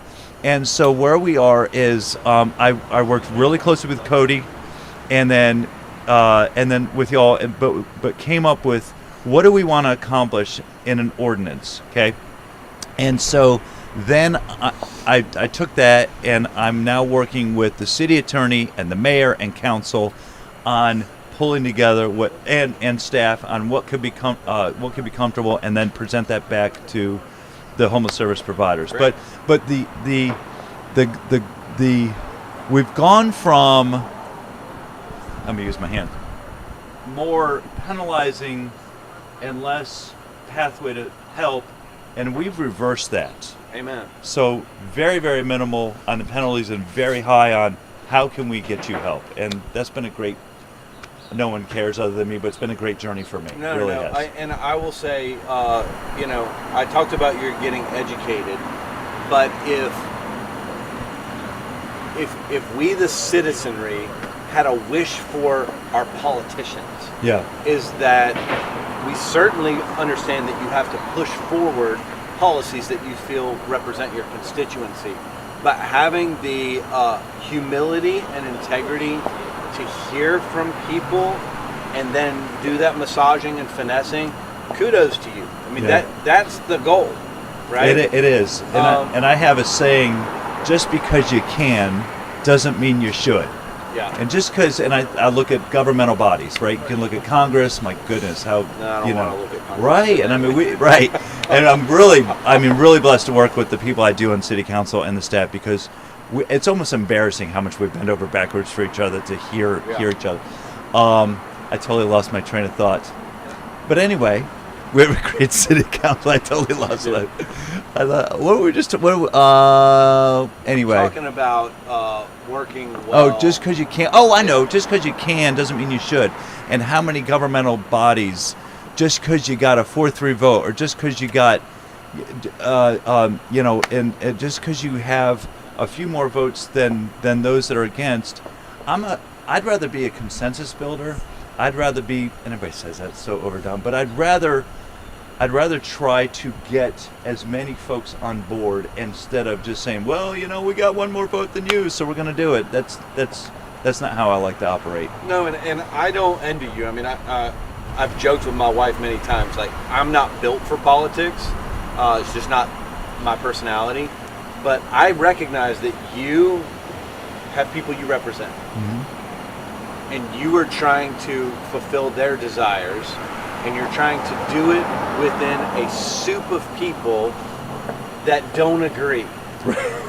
But you still have to represent your voters, right? Like, I get it. Yeah. I get it. It's a very challenging position. It is. God bless you for doing it. Yeah, this is stay over here on my high horse and not worry about that. Well, you do a lot more important work than I do. Believe me, you are impacting human beings, God's children, and thank you very much for that.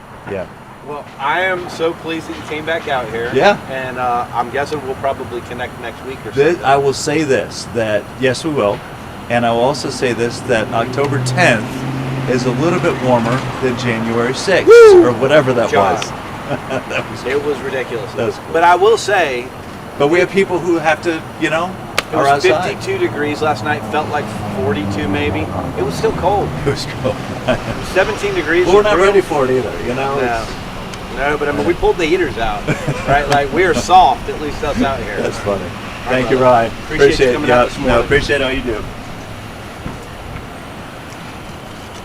Thanks very much. Yeah, thanks a lot. Appreciate you for having me. Okay. Thank you. Trinard. Yes. That's very nice of you. Thank you. Hey, when you get a chance, will you grab me a cherry bubbly, man? I'll choke down that. Too fast? Yeah. I've been challenged. Do what? I'll poke John out. What kind of challenge you got, John? We got as many push-ups as possible in 1 minute. Greenville Fellows. Yes. How you doing? Trinard. Trinard? Yes. All right. Here, use this mic. How you Tell doing? the people who you are. My name's Trinard McCleary. I'm a Greenville Fellow, Greenville native. It's loud. Yeah. Recent graduate as well at the top of college. So, how many more fellows are there? I feel like I've connected with just about all the fellows. There's one more, but she won't be able to make it to this. She has she's hungry right now. Okay. So maybe we'll connect some later on as well. All right, great. What do you want to chat about? So I'm as I said, I'm a Greenville native, and I've seen Greenville go to like a city that's been like it's one of the cities that's been trending up in the United States. Everybody's coming here, moving here. The cost of like living's like skyrocketed astronomically. Housing prices have doubled. With that being, it's good for a city to become more developed and like kind of have advancements for its natives, but also the homeless and like poor people often tend to suffer at times like that. So It's what called gentrification? Gentrification. Word. Yeah. So what things can be put in place to not forget those people and make sure they're also still taken care of while prioritizing like development and kind of innovation in the city like Greenville? I wish you were here 15 hours ago when I was talking to the mayor and you would have asked him that question. Yeah. So, I think that we have to be, as a community, we have to be intentional with how we choose to grow. Okay, so I'm going to pick on some Greenville growth, specifically Unity Park, right down here. Do you know the history behind Unity Park? A little bit. Okay, so Unity Park, or the site where Unity Park is, was the black park under segregation. Yeah, the spinners. Yeah, a million years ago. And on the other side of Unity Park is low-income housing. On this side of Unity Park is low-income housing, or historically has been low-income housing all the way around it. And one of the biggest gaps that we have in Greenville proper is affordable housing. Okay, we chose to take 60 prime acres and make another park. Okay, that raises the value of that property and works to push everybody out, all the low-income individuals out. If I was designing what to do with that property, I don't know that that's what I would have chosen. Now, I will say that it's in a floodplain, so I don't know that you could have built a lot of residential there. But we have to be intentional with where we choose to develop and how we choose to develop it so that it's equitable for everybody. Okay? Another good example is on this side of downtown is the Nickeltown area, which is getting picked off by developers super fast. So you have these old mill houses in there that somebody comes in and says to a low-income family, hey, I'm going to give you $150,000 cash money right now. And the family, who's never had $150,000, thinks that they've just won the lottery. Yeah. And then somebody puts lipstick on that house and turns around and sells it for $350,000, right? So I think that as a city, as a community, we need to be very intentional with how we grow, and we need to make sure that there are policies and protections in place for people so that they don't get trampled in the process. I understand that, yeah. Because I mean, I've seen Greenville grow has been really interesting. Even talking to people who've been here longer than I have. I'm originally from Miami. I've been here since '09 though. Moved here with my family. People would say back in the day, like, you wouldn't go downtown Greenville, like, unless you're looking for trouble or something like that. That was my experience when I was a kid. Yeah, to now, downtown Greenville is like this aesthetically pleasing place, like Instagram worthy. Destination. Yeah, destination, yeah, which is kind of a crazy transformation. And then also, like, every textile industry here was big in South Carolina, especially in upstate. Every old textile building or a mill you see is now a loft that's buku expensive for people to live there. So, as far as like housing goes, because I know a lot of suburbs outside of Greenville are growing as well, like Malden area, Simpsonville areas. How do you kind of like navigate that as well? Because I mean, we do have like a lot of new graduates from like Clemson, Carolina. They're moving here, stuff like that. What infrastructure can be like built, or like kind of things can be built to support the homeless population here in Greenville, especially downtown Greenville kind of area? That's where we have a lot of our homeless. Yeah, let's just stick with the housing theme for a minute. So if you're going to absorb all the housing in the city, and people are going to get pushed out into the suburbs, for lack of a better term, to find affordable housing, that's fine. You can choose to do that. But you have to make sure that those infrastructure pieces are in place, like public transportation, right? People have to be able to get to jobs. They have to be able to get to services. They have to be able to get to school, so on and so forth. So you can choose as a community to do that, to move groups around, but you have to make sure that their experience wherever they go is appropriate for wherever they are. From a homelessness perspective, you know, we're in the heart of downtown, and I would say that that's appropriate because if we moved, if this building disappeared tomorrow, it's 150 people staying here right now that would be on the streets. So we should have service providers where the people are that are in need of service. So what else do we need to help people experiencing homelessness? Well, we need all kinds of things, but probably the top of the list is more housing for people that escape to. Definitely. I've realized that, like, kind of over time, just being volunteering in high school, that how many, like, kind of support systems there are for homeless people here, especially downtown Greenville. Like, they have Project Host, Miracle Hero, and Salvation from here as well. So 10 others. Yeah. It's pretty good to have that.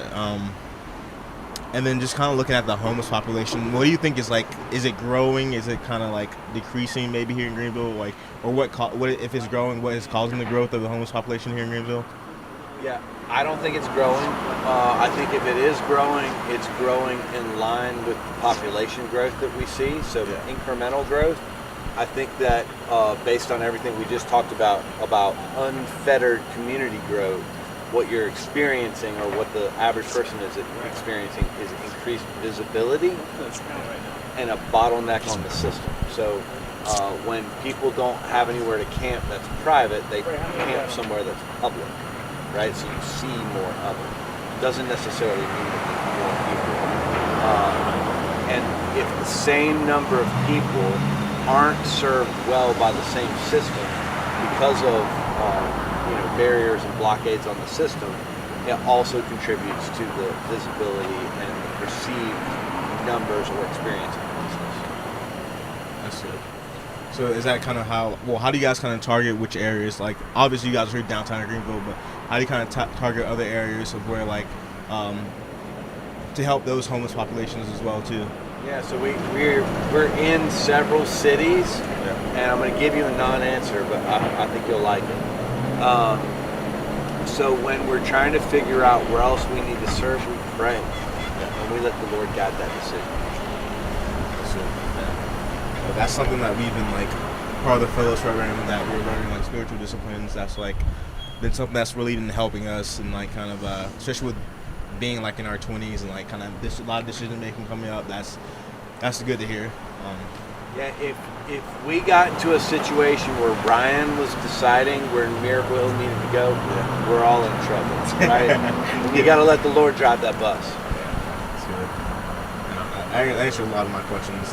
It's great that you're doing this, and I know it's kind of like a worldwide thing, maybe, or nationwide, and plus Canada. There's 70 of us doing this right now. That's really cool. Yeah, I appreciate it. I know a lot of people here in Greenville appreciate it. You guys are doing a lot of great work along with a lot of organizations as well. I was asked earlier what's my favorite part this year about doing this, and I said the young people, you guys, wanting to be part of the conversation, right? Like, we need young, hungry, on-fire Christians to be the next generation of change in Greenville and beyond. So thank you for being here. Thank you. I appreciate You could be doing a lot of other things. Yeah. Thank you. Thanks for coming down here. All right. You said hello. I will. Thank you. Thanks for coming out. Hey, Ryan, you've been challenged by House of Hope to do as many push-ups as you can in 1 minute. And Matt is pushing it. Still done. I mean, they're really calling you out. I'm just saying. Why me? I don't know. Ask John. Why you? Just go. How many did John do? And I'll do one more than he did. How many did John do? It doesn't matter because you're going to beat him anyway. No, he didn't do 50. Go. Just go. Are you ready? I'm not going to do push-ups right now. All right, guys. We accept the loss. It's fine. Thanks anyway. Is it, Braden? Is this something I really have to do? You don't have to do it. Dildine's pushing you to do it. He might be instigating. John hasn't said it himself. Oh my goodness. I'll wait to call him over here. All right, we'll be right with you. He's just handling business real quick. All right, hold on. You ready? 3, 2, Well, you gotta let me get in position before you press start, all right, bro. You better go. All right, Dildine. Come on. This is on the record.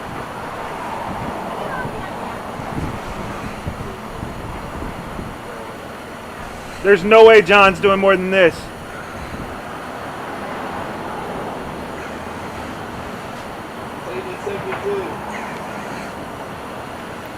Oh my goodness, man. Let's go. 4, Who's counting these? 6, 7. We can go back and watch it. Do it, Ryan. You can do it. 40 seconds, bro. This is the longest minute of all time. Woo! I got 50. All right, 50. Woo-hoo! Beat that, John. John weighs 7 pounds. Well, There's good no for way him. that happened. I gotta go back and watch that on camera. All right, we stopped our minute. All right, now you gotta talk. What are y'all doing to me? To the heckler. I heckled him. Come on over. This is Jenny. Yes. Hey, Jenny. Hi. Good How are to see you. Good Come to on see in. you. You're here. Oh my goodness. Well, that woke me up for round 7. They were saying you get a little loopy after 9. Or was it you? I am fine. That's what they said. I gotta catch my breath though. Okay. Jenny, who are you? Why are you here? Why am I here? I was gently prodded to I don't hang think out there on was the bench with anything you. gentle about it. From Jamie. Well, it was a 6:30 text, so maybe it wasn't as gentle as I thought it was. But I'm here. Yeah. I have a confession. Give it to Start me. with a confession. I'm a little burnt out, and I listed Homes of Hope as where I work, but I do a couple different things, or I am a couple of different things in the community. And I think I wanted a name that the work is hard in housing and like working with folks who are experiencing homelessness. And I don't know. I guess maybe I wanted to ask you how you staying because you've been in this work for a long time. And Some days don't ask me that. Work is hard. It's ironic that you're asking this while I can't catch my breath because I often feel like I can't catch my breath. I think that I find my second and third and fourth wind because of the beauty that we have the privilege of seeing happen in people's lives,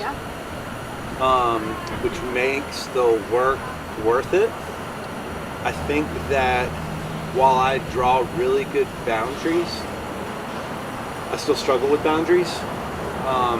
So, for instance, when I was moving into this role that I'm in now, I made a commitment to my wife that I would not be gone away from home more than 2 nights a week. Okay. And she can message in. She's probably watching. I have maintained that for the vast majority. There might be a random week here, a random week there, but I try to value my family where it should. But I will also be transparent. Some days I feel like I'm not doing any of it well. You know what I'm saying? Like, I'll be home and I'll be physically present, but I'm not present. Or I'm at work, I'm physically present, but I'm not present. So I am, I said this to Jamie earlier, I'm the most organized human being I know on the planet, and I can't figure out the load or what to do with it. So trying to find ways to find real spiritual renewal, it's not an equation that I think is solvable. I think it's one that we have to constantly wrestle with. I think that was the other thing I listed as a topic. I didn't She even made see me the card. answer. No, it's good. I wrote down tension. Because you named a couple of them here, right? Like being present, but not actually in a few different spaces of your life. And then I imagine you're one to have a similar conversation with lots of different people to continue to justify why we need to keep doing what we're doing at the shelter, why we need to keep housing people.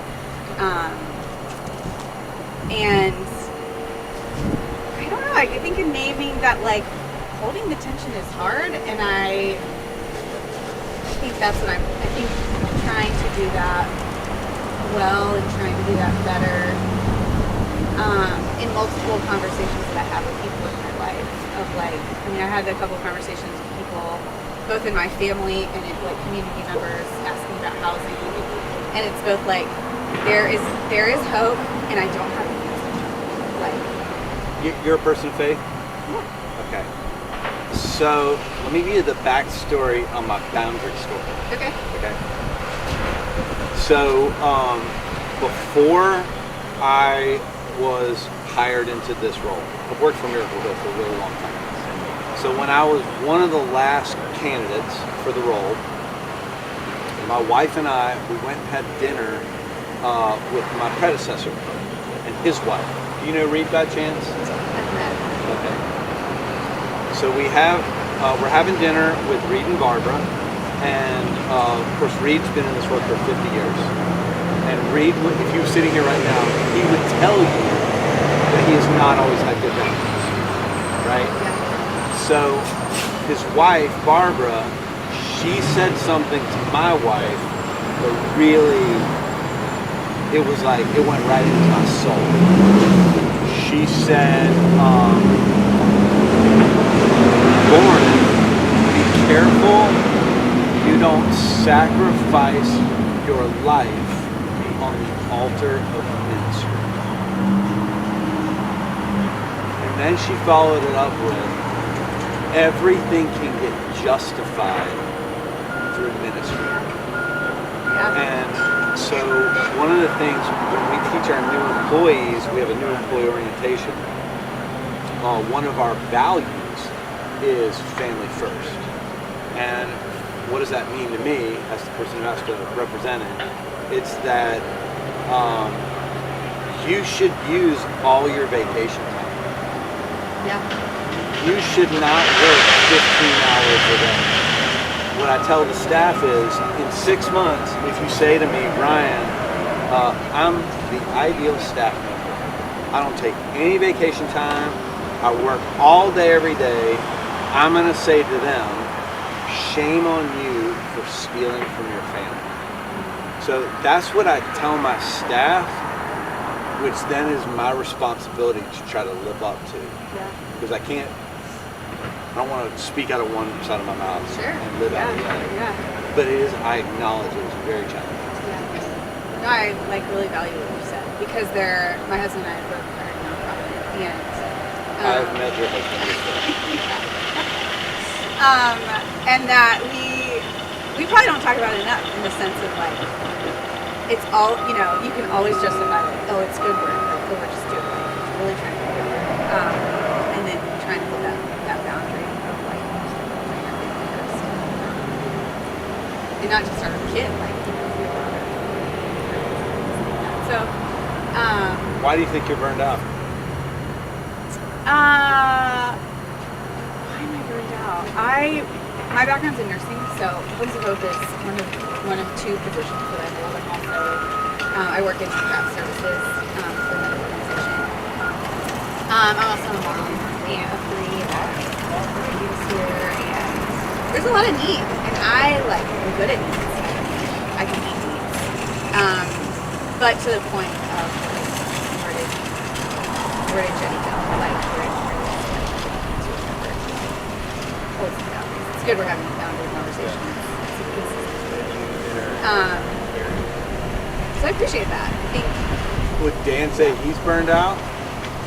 Yeah, I think there's a part of me that is.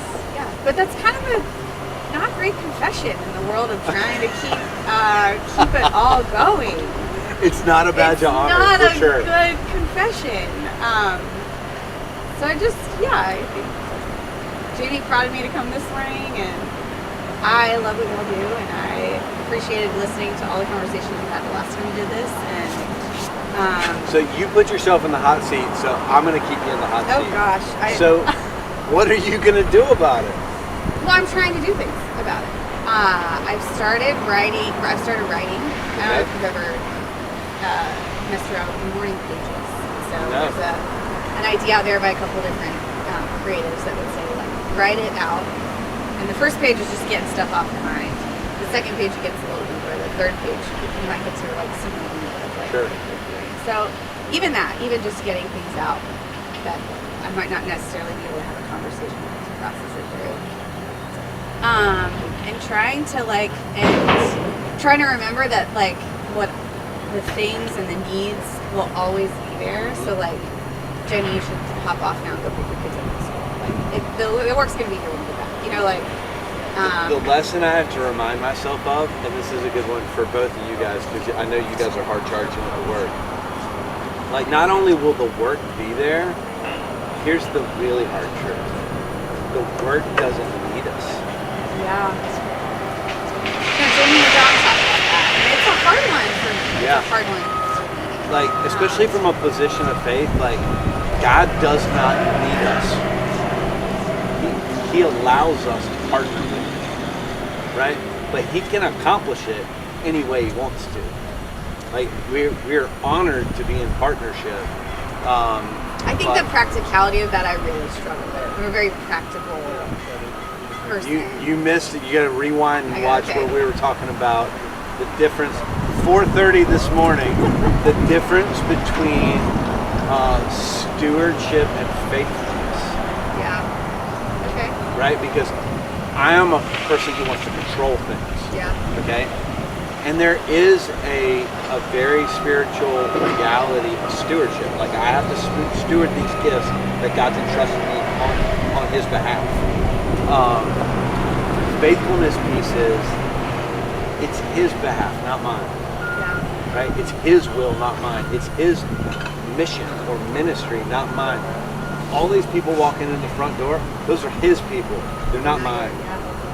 Right? Yeah. And he's going to work in their lives, whether I'm here, whether I'm here and burned out, or home and refreshed, so that I can minister out of the overflow. That'll preach right there, That is Jenny. good. It's good. I actually find a lot of comfort in that when I have conversations with people, to remember that, like, I'm just one of the conversations, and I'm praying and hoping that they're having multiple different conversations, getting to some answer that they need or solution that they need.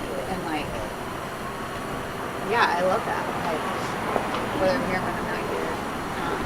like even this super random conversation between the two of us, like ultimately your life it's on him. Yeah. Right? Yeah. Which is super freeing for me. I can say anything I want. I'm supposed to steward his wisdom, but I can say whatever you can say I whatever want. you want. Yeah. Yeah. That's good. Okay, so you're doing the morning papers. So I don't know why I feel compelled to keep pressing in, but I'm going to. So when you're doing the morning papers, what did you stop doing so that you could do that? Well, I'm not 100% in it. Well, again, I have 3 young children, and my husband has a very busy job, and what did I give up? It's just a farm. It's just a what? It's just a farm.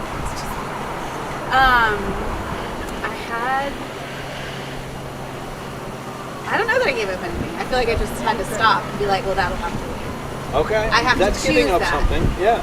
That's a hard choice for me to like. I have to stop and just let the kitchen be and let her cry it out for a couple minutes while I figure it out. You know, like that's a hard choice that I have. To like set aside the choice. Yeah. Yeah. Well, if we're unhealthy, we're ineffective anyway. Yeah. So, arguably, the most important thing that I do is stay close to Jesus. Because if I let the work get in the way of that, then what am I doing anyways? Yeah. Right? Like, arguably, as a leader, my core competency is chasing Jesus. And this is pot calling the kettle black here, right? Like, I'm acknowledging my own deficiency. But that is, I have enough understanding to know that is my core competency. And there's lots of stuff that aren't happening today because I'm sitting on the Because you're bench. sitting on the bench. That's a good choice, isn't it? Yeah. That's a good choice. And this is, as insane as this sounds, this is at some level refreshing because it's not what I normally do. Yeah, absolutely. And I get to have all these random cool conversations. Well, I am thankful for Jamie for pushing you to come. She calls herself the rally cat for a reason. We haven't adopted that at Home Depot, but we can work on it. But anyway, I appreciate you listening. I I don't appreciate know that you I had stopping an by. agenda coming in here, but This I'm glad we turned got a into chat. like a full-on mutual counseling session. At what time is it? It's after 9. It's at after 9 o'clock in the It's morning. after 9. All right. Well, thank you. All right. All I right. gotta move on. All right. Thank you. Did you catch your breath? You're good. Yeah. Dude, Why I had to do push-ups. There's no way he did 72 push-ups. You know what? Maybe he did. Thank you, Brian. Lizzie and Thank you. Chris Pools. Okay. All right.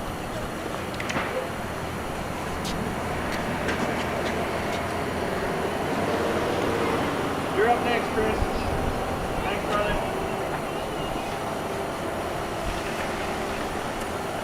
John's wiry. He probably did 72 push-ups. Well, it's not documented. I tried to go back and look. Oh, it was off air? I don't know. And then somebody said, Say, so-and-so friend. thinks he can do 38. It was like an estimate. Excuse me. Go ahead. You ready? Did he have time to read the card? Because I heard him say this morning, you gotta give me time to read the card. What card? Oh, my card. Yes, your card. My name is I don't need to read your Yeah, he didn't even acknowledge it. Oh, he didn't even acknowledge it? Well, He's he was like, it's fine, I'm good. You know, I'm good. I remember your name. Oh, good. I'm so glad to hear. Look at the setup. This is so great. It's the same setup, except now you have a mic. Well, I don't remember these last time, but maybe I was here too Oh early. man, we are soft. We have heaters. It's I almost could hard. turn my heater off at this point. The sun, you know what? I am going to turn my Are you heater off. really? You don't have to turn mine off. I'll be No, happy to I'll keep leave it. yours on.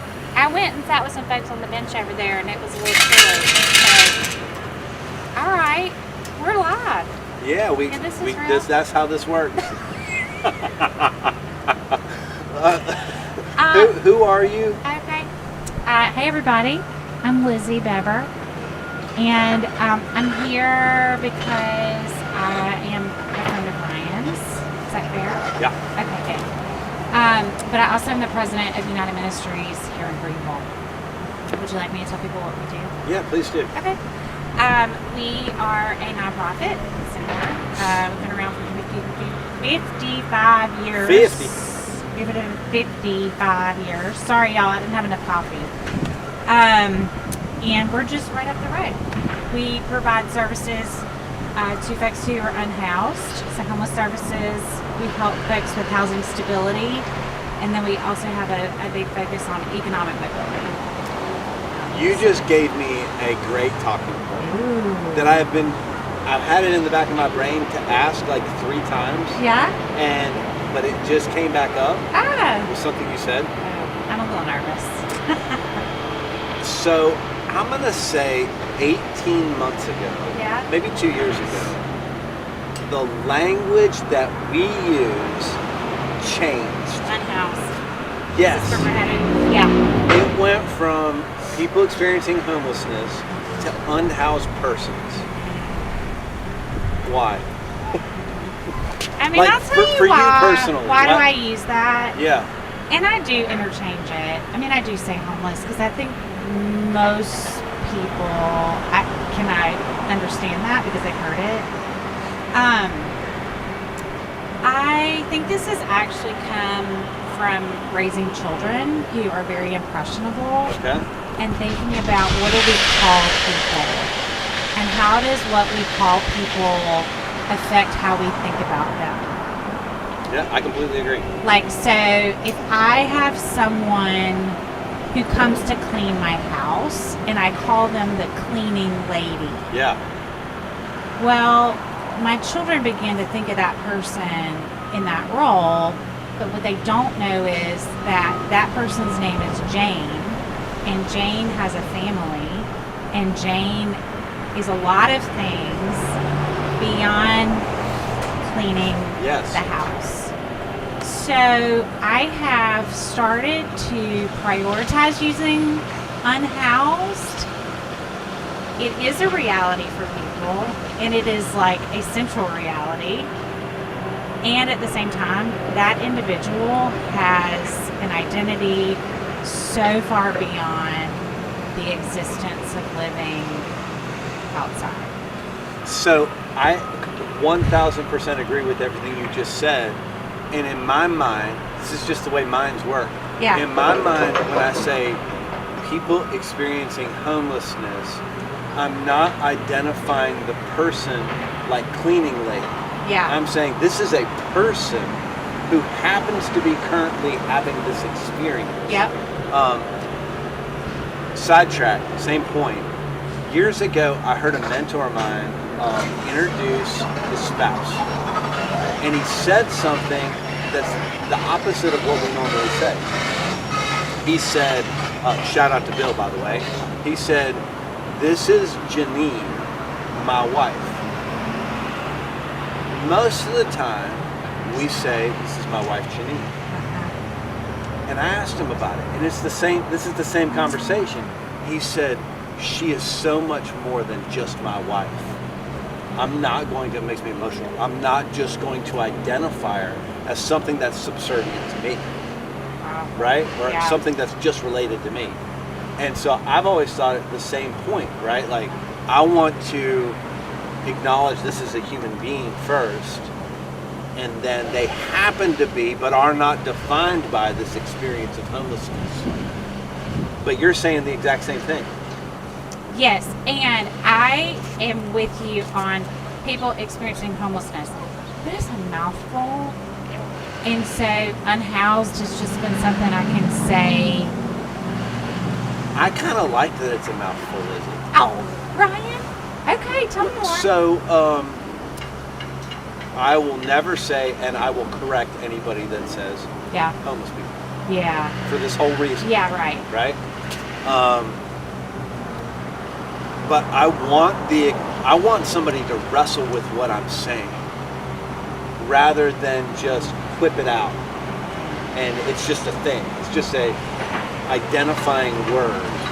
I want people to have to, people experiencing homelessness, like wrestle with what I'm saying rather than just get past it real quick.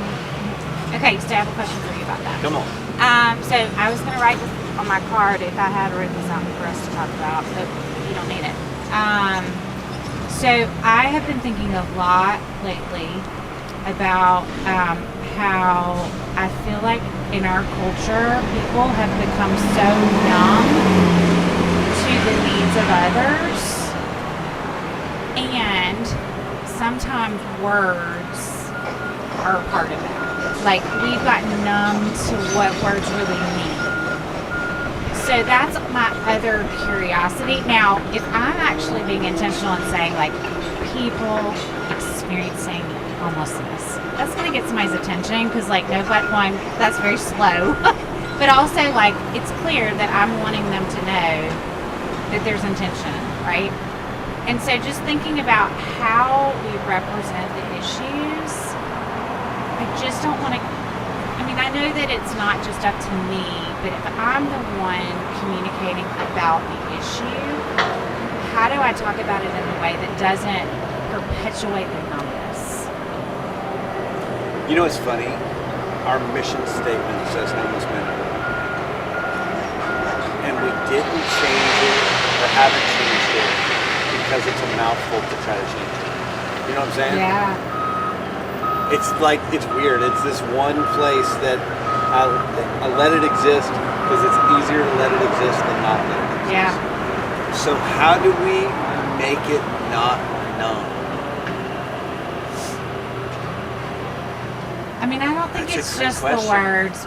And I do think that, like, with a lot of things that, you know, these moments in our lives, whether it's we've hit rock bottom or, you know, tragedy strikes, you know, something that wakes us up, but just this sense of numbness. I mean, that if I have a concern, and I'm not trying to get political, like, but just to say, like, the numbness, and I'll tell you that the thought is attached to that, and it has to do with this issue. So I worked at Christ House, this wonderful medical respite organization in Washington, D.C., and one of our nurses used to always say, he'd say, you know, I have worked with these men and women who are homeless for years, and they are genuinely nice people most of the time.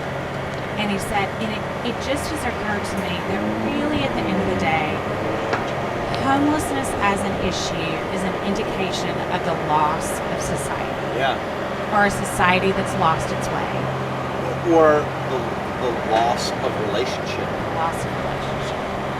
So I think that's so interesting that you go that angle. Do you know what the distaste I have for unhoused people is that it seems to simplify the issue to a singular reason, when I would say it's more about the loss of relationship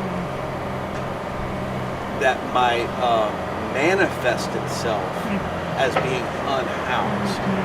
And I like the connotation of home being about relationship versus house being about sticks. You know what I'm saying? Yeah, because, I mean, you and I talk a lot about this. To solve homelessness, housing is a part of the solution. Yes. It is a very important part. It is not the only part. No. And so... Very important part. It absolutely. Not the only Hear us thing. say it's very important. We need it. We need safe and dignifying housing. But I hear you. I know that. Now that gives me a lot to think about. I'll also add, I'm arguing against myself to argue with myself. I mean, you've been sitting on a bench for the last how many hours? Lots of thinking, Lizzie. Yeah. Home looks different for everybody. And what you and I would define as home is not what some other people would define as home. Sure. It's not, won't have the same relationships. We won't have the same color or characteristics. But home is about safety. You know? A house is a box. And our people are more than a missing box. I have thought, and this is me being maybe pessimistic, I have thought that the terminology was perpetuated by a philosophy that the house is the most important piece. Or maybe more than that. Maybe the only piece that matters in the equation. I feel like people have that position and they have a pure motive for it. They think that dignifies the person by not saying there's other pieces in the equation. And number one, I feel like humans are much more nuanced than that, and much more complicated. And number two, I don't think there's a single person in the building behind us that would say that the only thing that's missing is a box. And they're the ones living it. Yeah.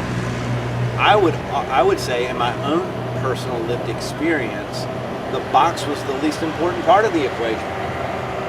Wow. You know, if all the other pieces are in place, then there is no house systems. You know, well, I was just gonna say, Ryan, I read your book. Finally read the do whole people thing. know that you read a book? Okay, have you talked about it? Everybody tries to talk about it. Oh, really? Have they all read it? Not everybody. Okay, I read it. I'm so glad I read it, and it took me a little while. I'm not offended by that. Well, I'm glad to share that I have read it. And I am thinking through what I remember of the book and your comment that you just said about how, you know, the box of the housing piece was not, you would maybe say, the most important piece. So, you're someone who has that personal lived experience. How do you both advocate for the housing, knowing that there are significant deficits, and knowing how important it is to include all the other Just like you places just for said, support? to make sure the conversation doesn't get lopsided in one Yeah. direction or the other. Yeah. You know who Nate Bargatze is? Yeah. Yeah. He's got a great bit where he says, I'm going to butcher it. I wish we could pull it up and play it for people. He says, somebody confronted him about some behavior and said, if you're not careful, you'll be homeless tomorrow. And he says, in a very Nate Bargatze way, he says, I don't think I could be homeless tomorrow. He said, there's way too many friends and family that I would have to seriously offend. I don't think I could get it all, but that's about relationship. Yeah. Right? Like, the box doesn't have anything to do with it. His life is filled with people that he could not fall through. He couldn't create a crack big enough that he could fall through. What a privilege, that's right. Yeah. But also, what a challenge that how we build, yes ma'am, how They're we giving us the build sign. those relationships, or help people build those relationships in their life. Yeah. Hey, they just gave us a sign. Can I share with you something I brought? Okay. So, my staff always laughs at me. They're like, you have to end every meeting with a benediction. That's my good Baptist reads. Okay, so I brought this little book this morning. It's called The Reckless Way of Love. Okay. It's by Dorothy Day. Do you know who she is? Nope. Okay. So she started the Catholic worker movement. Okay. Very, very radical to many people. But some other time we can talk about her. But she, this book, The Reckless Way of Love, Notes on Following Jesus. And there's a chapter that's just called Love Your Neighbor. Okay. Okay. So she says, what is God but love? What is religion without love? And then she says a lot, but she says, love and ever more love is the only solution to every problem that comes up. If we love each other enough, we will bear each other's faults and burdens. If we love enough, we're going to light the fire in the hearts of others. And it is love that will burn out the sins and hatreds that sadden us. It's love that will make us want to do great things for each other. And no sacrifice and no suffering will then seem too much. And so as we as we're talking about relationship. Yeah, that's all I'm thinking is that happens in relationships. The grounding and just the love that fuels and guides those movements. So, yeah. Thank you for sharing that. Yeah. And thanks for coming. Thanks for and having thanks for being me. my friend. Thanks for being my friend. Back in bed. When do you finish? 3 o'clock. Okay. All right. Have a good day. Yep. All right, y'all. Thank you. Thank you. Yeah. Chris, can I use the restroom real quick? Thank you. Do what? Oh. They're fancy shirts. You're gonna love this. They're the back. Part of what is right in the world. Oh, I want one. Really?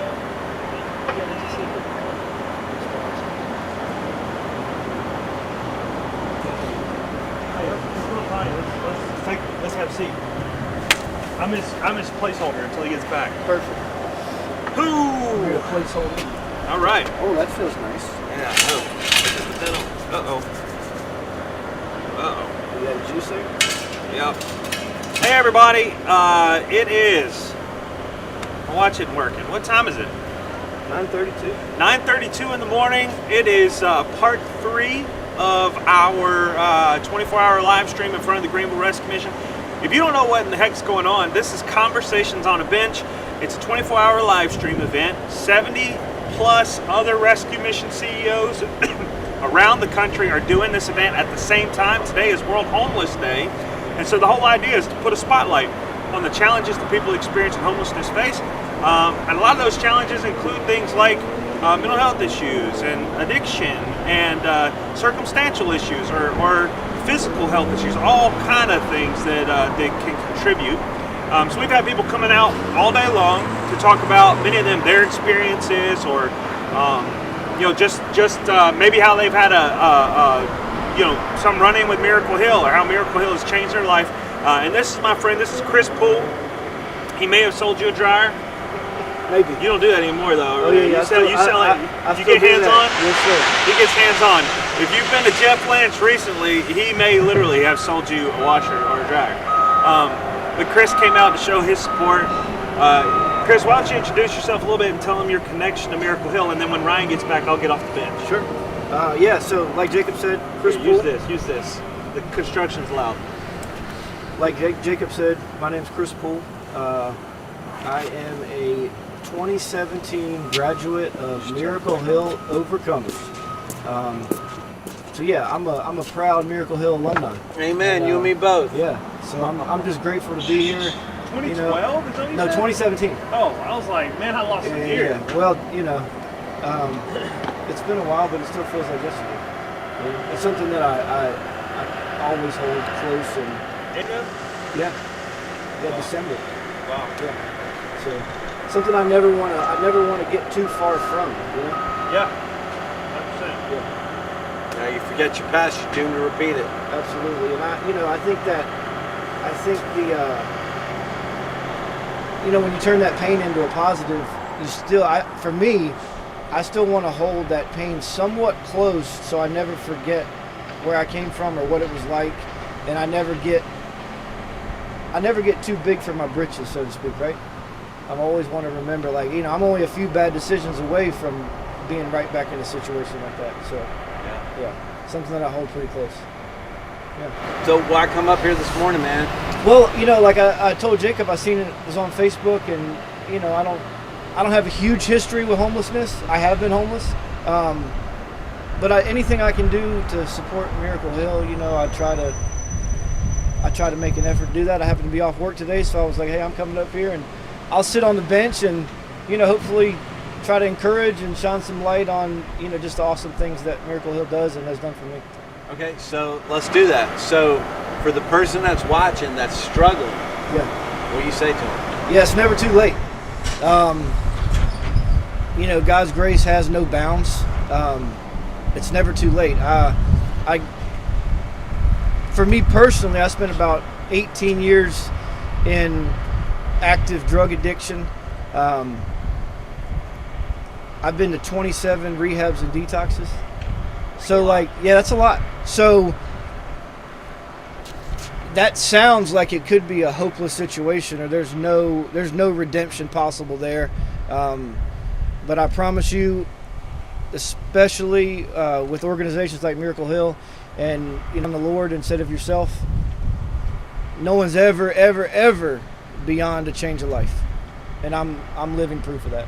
So, yep. What you gonna do on your day off? I'm headed to the gym. I've reached a point where I feel like I'm 41. I probably need to lose about 15 pounds.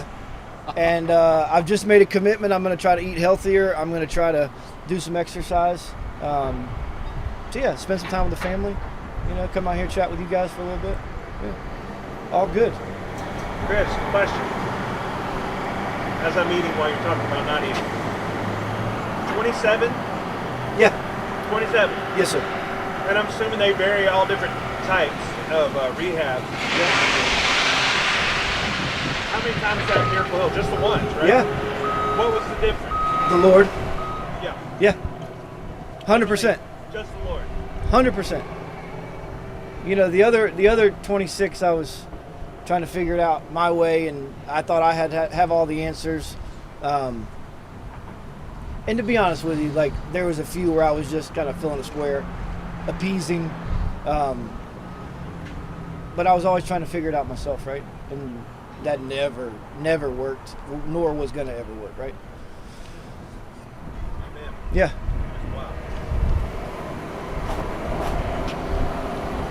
Wow. I already said this, but we had a guy who come closer. Shoot it over. Yeah. Shoot it over. Come on. We got a guy. We've had several guys that are young, really young dudes. Yeah. And there's one guy named Arthur, and he's here at the mission right now. He came and shared his story. I don't know if you got to see it at all, but he's got burns, scars from burns, and he raised in foster care. In 2018, he attempted his own life, lit himself on fire on Facebook Live, and just agony. But then from that into addiction and some relapse, and he's 3 months clean and sober, which is huge, man. We were celebrating that with him today. Yeah. For guys like him, there was another young man, 21 years old, came out here. He's sleeping on the streets right now because of some decisions he's made. Wrestling with alcoholism. What do you say directly to that guy? I know you said you already said, hey, there's it's never too late. But for a guy who they hadn't even had 2 or 3 or 4 or 5 relapses, and like, maybe the answer is it's never too early. But what do you tell a guy like that? A guy who's 21 years old, still young, like, what do you tell him? Those guys are looking for hope right now. And they seemingly have found it here, but what do you tell them? Yeah, relapse isn't a requirement. Like, they don't have to keep beating their head against the wall, because I promise you it's never going to get any better. Yeah. And the Lord pulled me out before this whole fentanyl epidemic, because I am 100% sure that I would be dead. You and me both. 100% sure. It was that wasn't really around when I was still in active addiction, and I can't imagine the world that these guys are trying to navigate nowadays in that life. But it's not. It's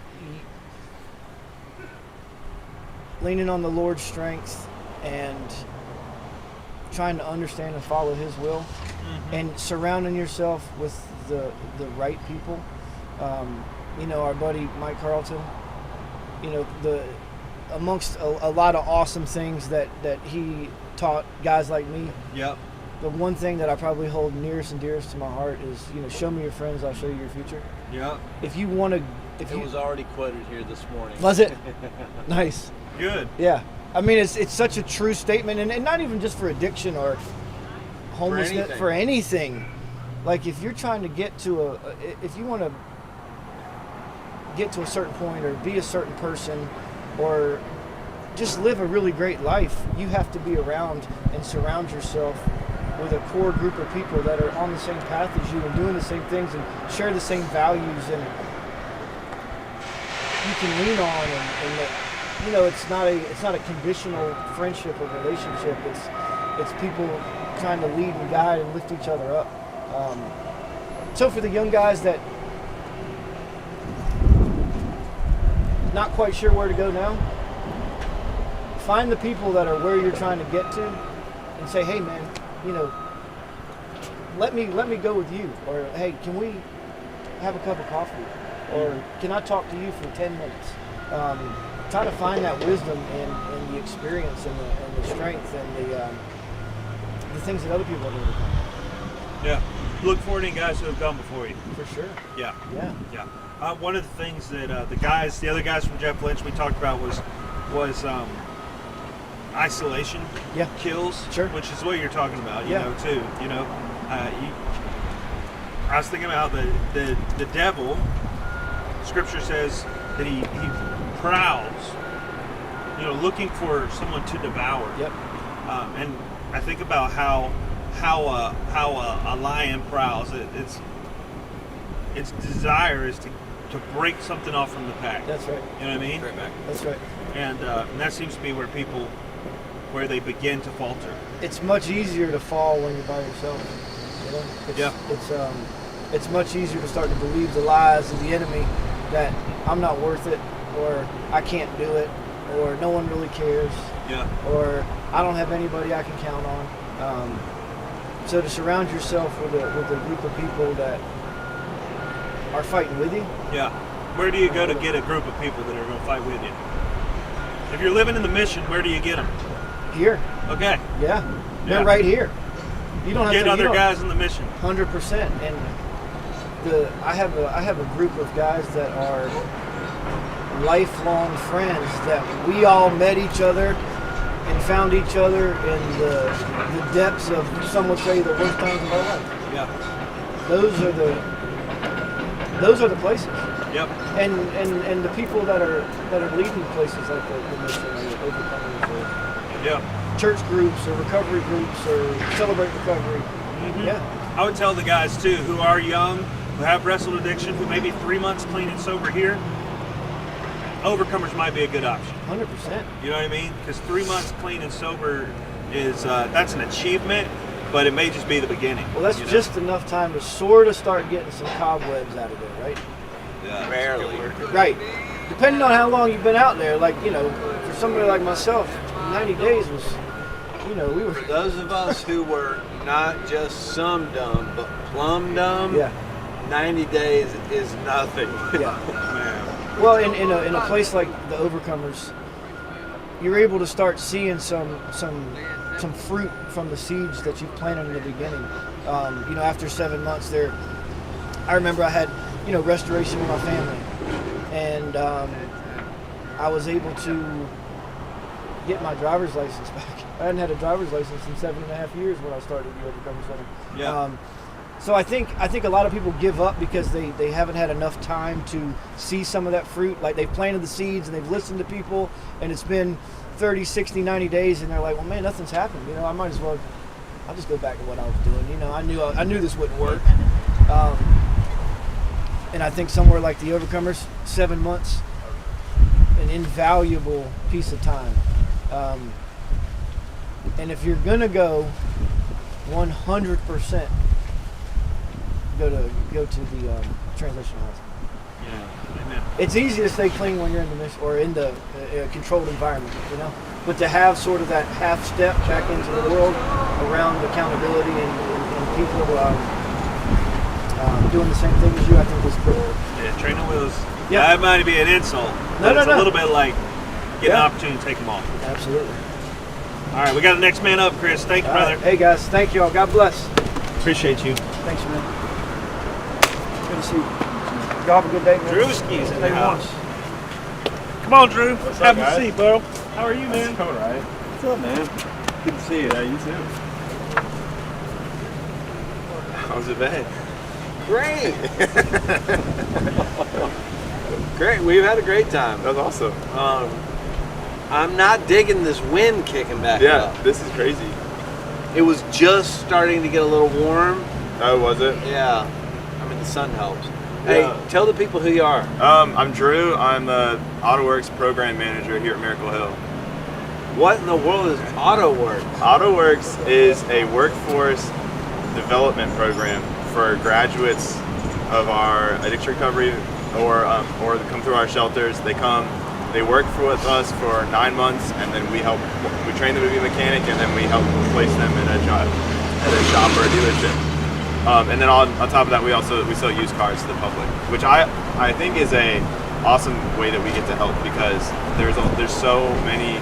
When the car market got inflated, all the buy here, pay here's that occupy like the sub $10,000 market just had free reign to really put people in some bad places. And so I think we don't talk about this much, but I just get in my mind that it's awesome. We are a trustworthy place to buy a used car when if you can't afford going to buying a brand new car like most of us, then we're a great trustworthy option for that lower price. Oh. Middle of the night, Seth was here with his dad. Okay. And he said, I think of it like the car thrift store. Yeah. Yeah. Which there's some truth in that. There's some truth in that, right? Yeah. It is the thrift auto. Yeah, so we dealership. get donated cars, just like thrift gets donated items. Yeah. We fix them up, like I said, we have a shop that we train people in, so we're fixing them up and putting them out there. We do also get from the auction though, but yeah. And what's better, the auction or the donation? Who knows? You're right. Depends on the week. Right. So someone just donated a 2015 Honda Accord. Really? With 170,000 miles. That's a beautiful car. We can we typically try to occupy like the 10,000 below, and to buy that car at the auction would have been like $10,000-$11,000. So donations come in like that, and they're amazing. They're phenomenal. We have great donors. If you need a vehicle for your teenager, that's the vehicle you need right there. Yeah. Okay. I think this all the time, that we are like, if you are shopping for your teenager, we always have a plethora of like cars that I'm like, that would be a great first car. So like that 2015 Accord with less than 200,000 miles. Yeah, that'll go another 200,000 miles. 100%. Yep. And it was super clean, looked really well taken care of, clean. And something that was broken and made it better. Isn't that what God does with everything? So we could do that with cars, where print something that was broken and made it better. Isn't that what God does with everything? So we could do that with cars, where a person's in this condition. Sometimes it's that. Sometimes like it's the people I work with. Like one of the guys, he's here instead of serving 25 years in jail for a fentanyl trafficking charge. I mean, that's like, and he's here, we're working with him, we do devotions, he's doing great learning about, I mean, that's awesome. That's awesome. And I just look at it, and I could say that for just about everyone who works there, is like, they're here instead of being on the street, being on drugs, being in jail. And so I look around at the team, and it's just like, this is cool that we're here. And then also I get excited about selling cars. I get excited about a lot of things. Yeah. Tell the people about your family. About my family. All right, so my wife Katie, she's actually one of the reasons I worked here, because she used to be the digital storyteller here. And then we have a 2-year-old girl, Eleanor, and a 6-month-old boy named Quincy. And they're a riot. We've just been feeding Quincy some solid food. So Eleanor did not eat food.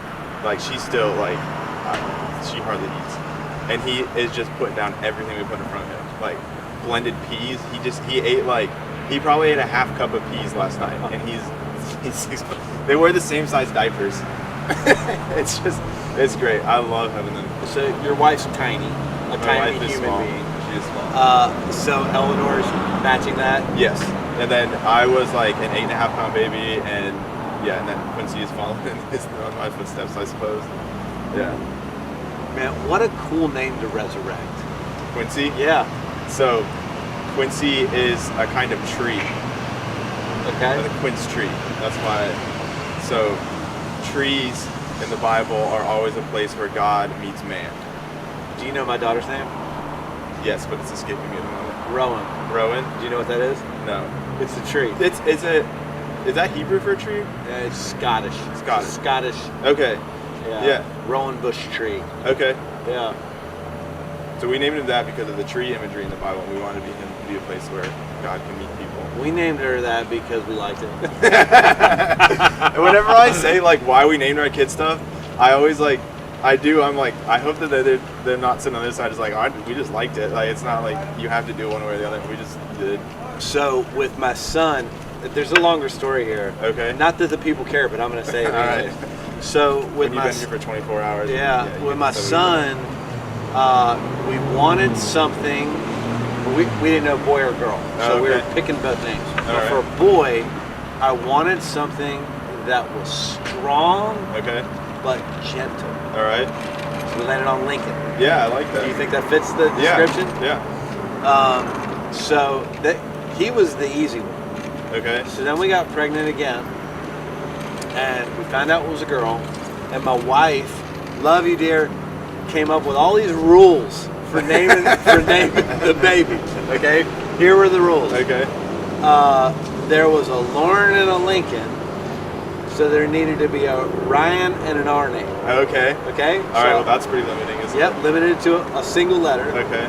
Then Lauren, Lincoln, Ryan all end in an N. Had to end in an N? Had to end in an N.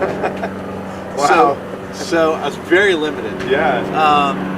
I desperately tried to talk my wife into Ryan for a girl. Okay. Which I think is a pretty girl's name. Yeah, that works. And she said, quote, I don't want to have to yell at two Ryans. What? Why? She yells at you? Yeah, I said, you call me babe. Right? You don't even use my name. You don't even use my name. She wouldn't go for it. That's funny. So we ended up with Rowan, which is a beautiful name, and I love my dog. Yeah, I like that name. Very limiting rules, though, came with round two. Did your wife just love talking about baby names? Like Katie would have talked about baby names when we were dating. She just had always just loved talking about names. I feel like once we got pregnant, I got into it as well. Okay. But you know my personality. I like to boycott names. Okay. Like no. Yeah. No. No, I knew a person by that name, and we're never naming our child that Yes, name. yeah. I know one bozo named that, and we're not doing it. Absolutely not. Well. Yeah, I was the same way. But Katie, I also I'm very pragmatic, and so even before we knew the gender, I just had a really hard time getting into it. I was like, why are we talking about 50% of these names we're not going to use? So, yeah. Anyways. Now that AutoWorks is starting to become a reality, it's starting to actually have feet underneath it and an identity. How jazzed does that make you? It's awesome. So right now we've been working out of just 2 bays, just with 2 lifts. And so there's, in the back, there's me, Bob Ivins, who helps us part-time, and then 3 interns, and we're having a 4th one start on Monday. So we're cramped back there. And we've been able to move some stuff as Thrift moves over, but renovation's about to start on the old Miracle Mart building, and then we're gonna put 4 or 5 lifts in there and expand the car lot. And it's just we've been working for 2 years ago we started meeting and drawing up plans for this. So the fact that they're actually about to cut holes in that wall over there, and we're about to really expand and be a legit shop with 4 or 5 lifts with 6 people working back there And a showroom. So right now our sales office is just a small lobby and then an office. So we'll have a much bigger spot that's going to look nice. I think we have some partners that are going to let us park some cool cars in there. It's going to be sweet. It's going to be really nice. So if you are a person who's interested in what Drew and the crew are doing with AutoWorks, I'm pretty sure, you'll correct me here, I'm pretty sure we found a sponsor for tools for the men that are going through the program. But to retrofit this building, we need support. We need people who will financially come alongside us. So we have all the lifts, but you have to move the lifts, drill holes in the ground for some of them, bolt other ones to the ground. It's not cheap. It's not cheap, no. So man, if you want to partner with us in that, we would love to talk to you, because what that does, it's not just creating job opportunities for people and cars and thrift.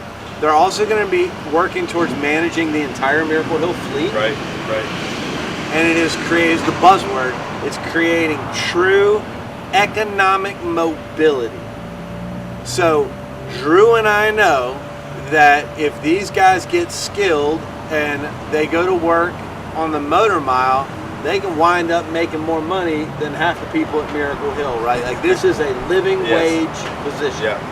And with that extra money comes that stability. Yeah. Like if you can't afford a place to stay, then I mean stability's gone, and that's how a lot of people end up in these places to begin with. Yeah, so definitely supporting the building project, but also support us by if you have a car sitting there, then you don't use it.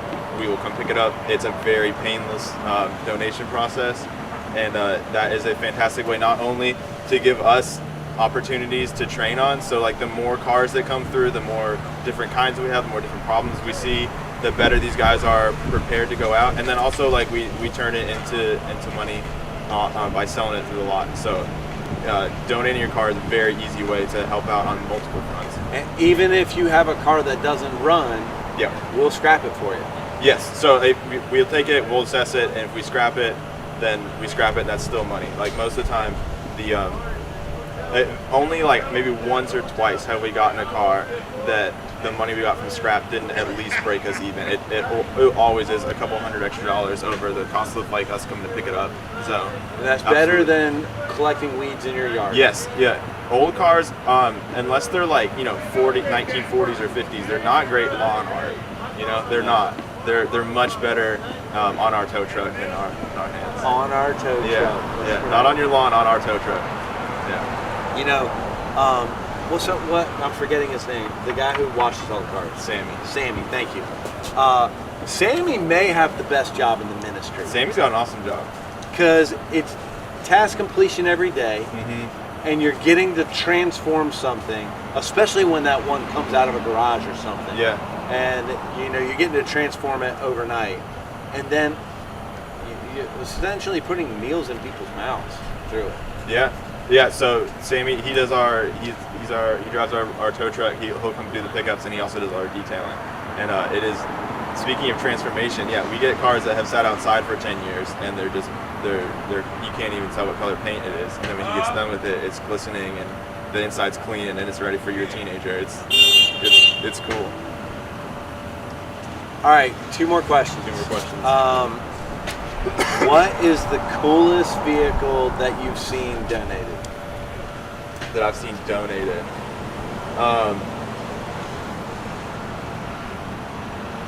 One of the I'll say two. There was a 78 CJ7 that was sat there for a while. It did, yeah. It was hard to get people interested in. I tried to sell it to John Chilton, and he would never come and buy it. Yeah, it was great. It was someone had taken really good care of it, but also had put some exhaust on it, and it sounded amazing. It was mean. But then someone else donated. Again, I'm blanking on these names. A 73 Mercedes 350 SL. But that one was in really great shape. The interior was super clean. This nice yellow paint job. It had a hard top and a soft top. And that thing was it was really pretty. It was old Mercedes. I love those old European cars. That was a good one. Drew, what if somebody wants to donate a motorcycle? Would we take that?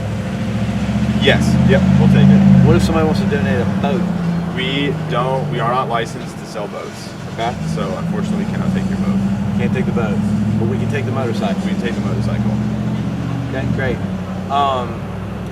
What compelled you to come out here this morning? It's your last question. I was at admin. I'm very glad that you did. I was at admin and to pick up something from my mailbox, and there wasn't as many people there as normal, and then I saw this live stream, so I thought everyone was over here.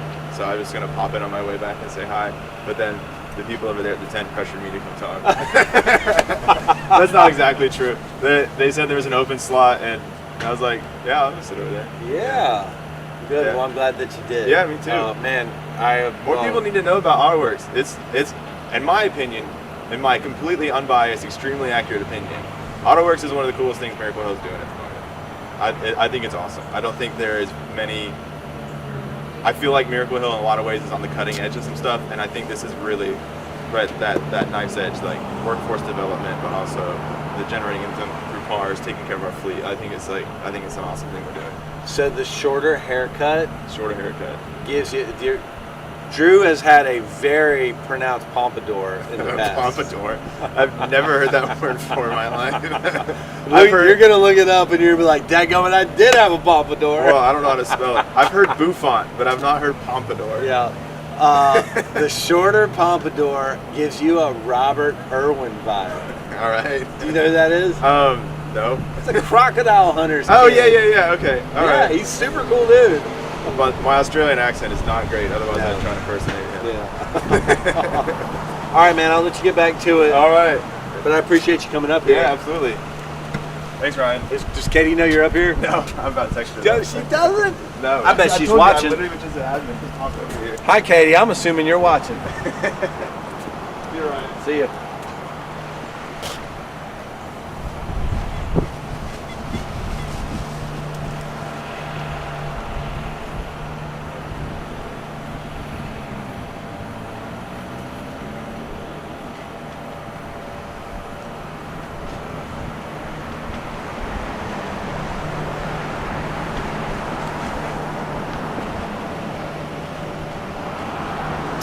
All right, man. 10 o'clock. 5 hours. That's like a single trip to Myrtle Beach. That is a trip down to Columbia and a long lunch at Lizard's Thicket, followed by a trip back to Greenville. That is, what else is that? It's like 2 movies. No problem. We got this. I feel like that we're so long in the game that I got one guy who disappeared. My other guy's silent. It's not a good sign. My man. Thank you. We called in reinforcements. The wind has been blowing. I've already gotten my police. Okay. The wind has been blowing so hard all night, my eyes feel like they're going to pop out of my head.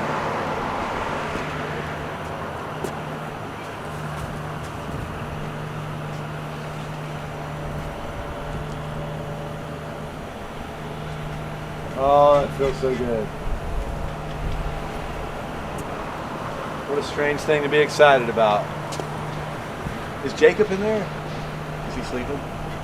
Is it Braden sleeping too? He might be.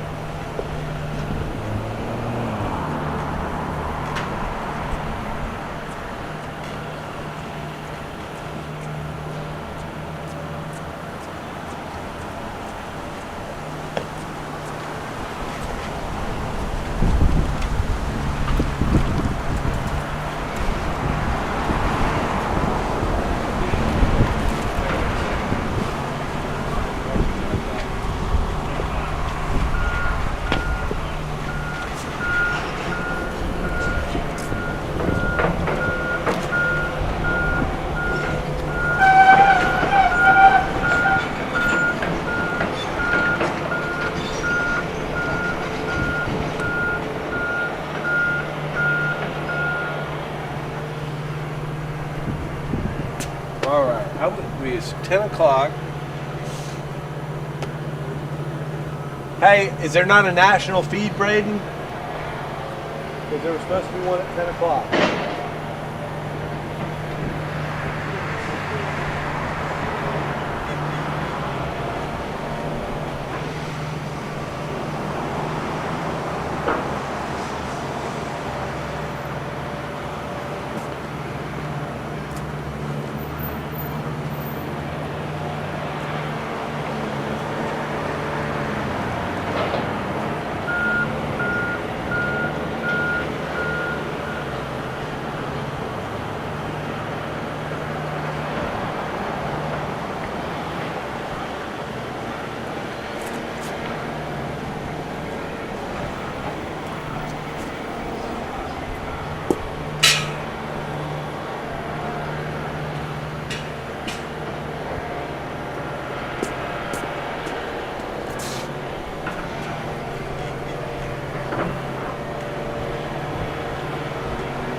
can't hear you, gentlemen.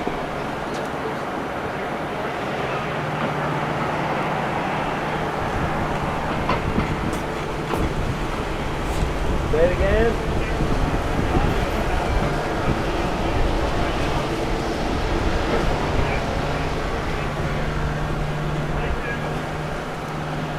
Okay.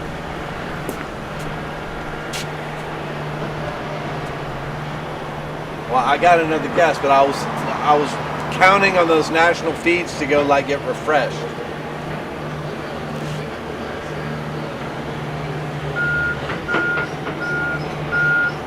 I get that, but I thought that was part of the plan. That's why it's on the calendar. It's all good. All right, Dameron.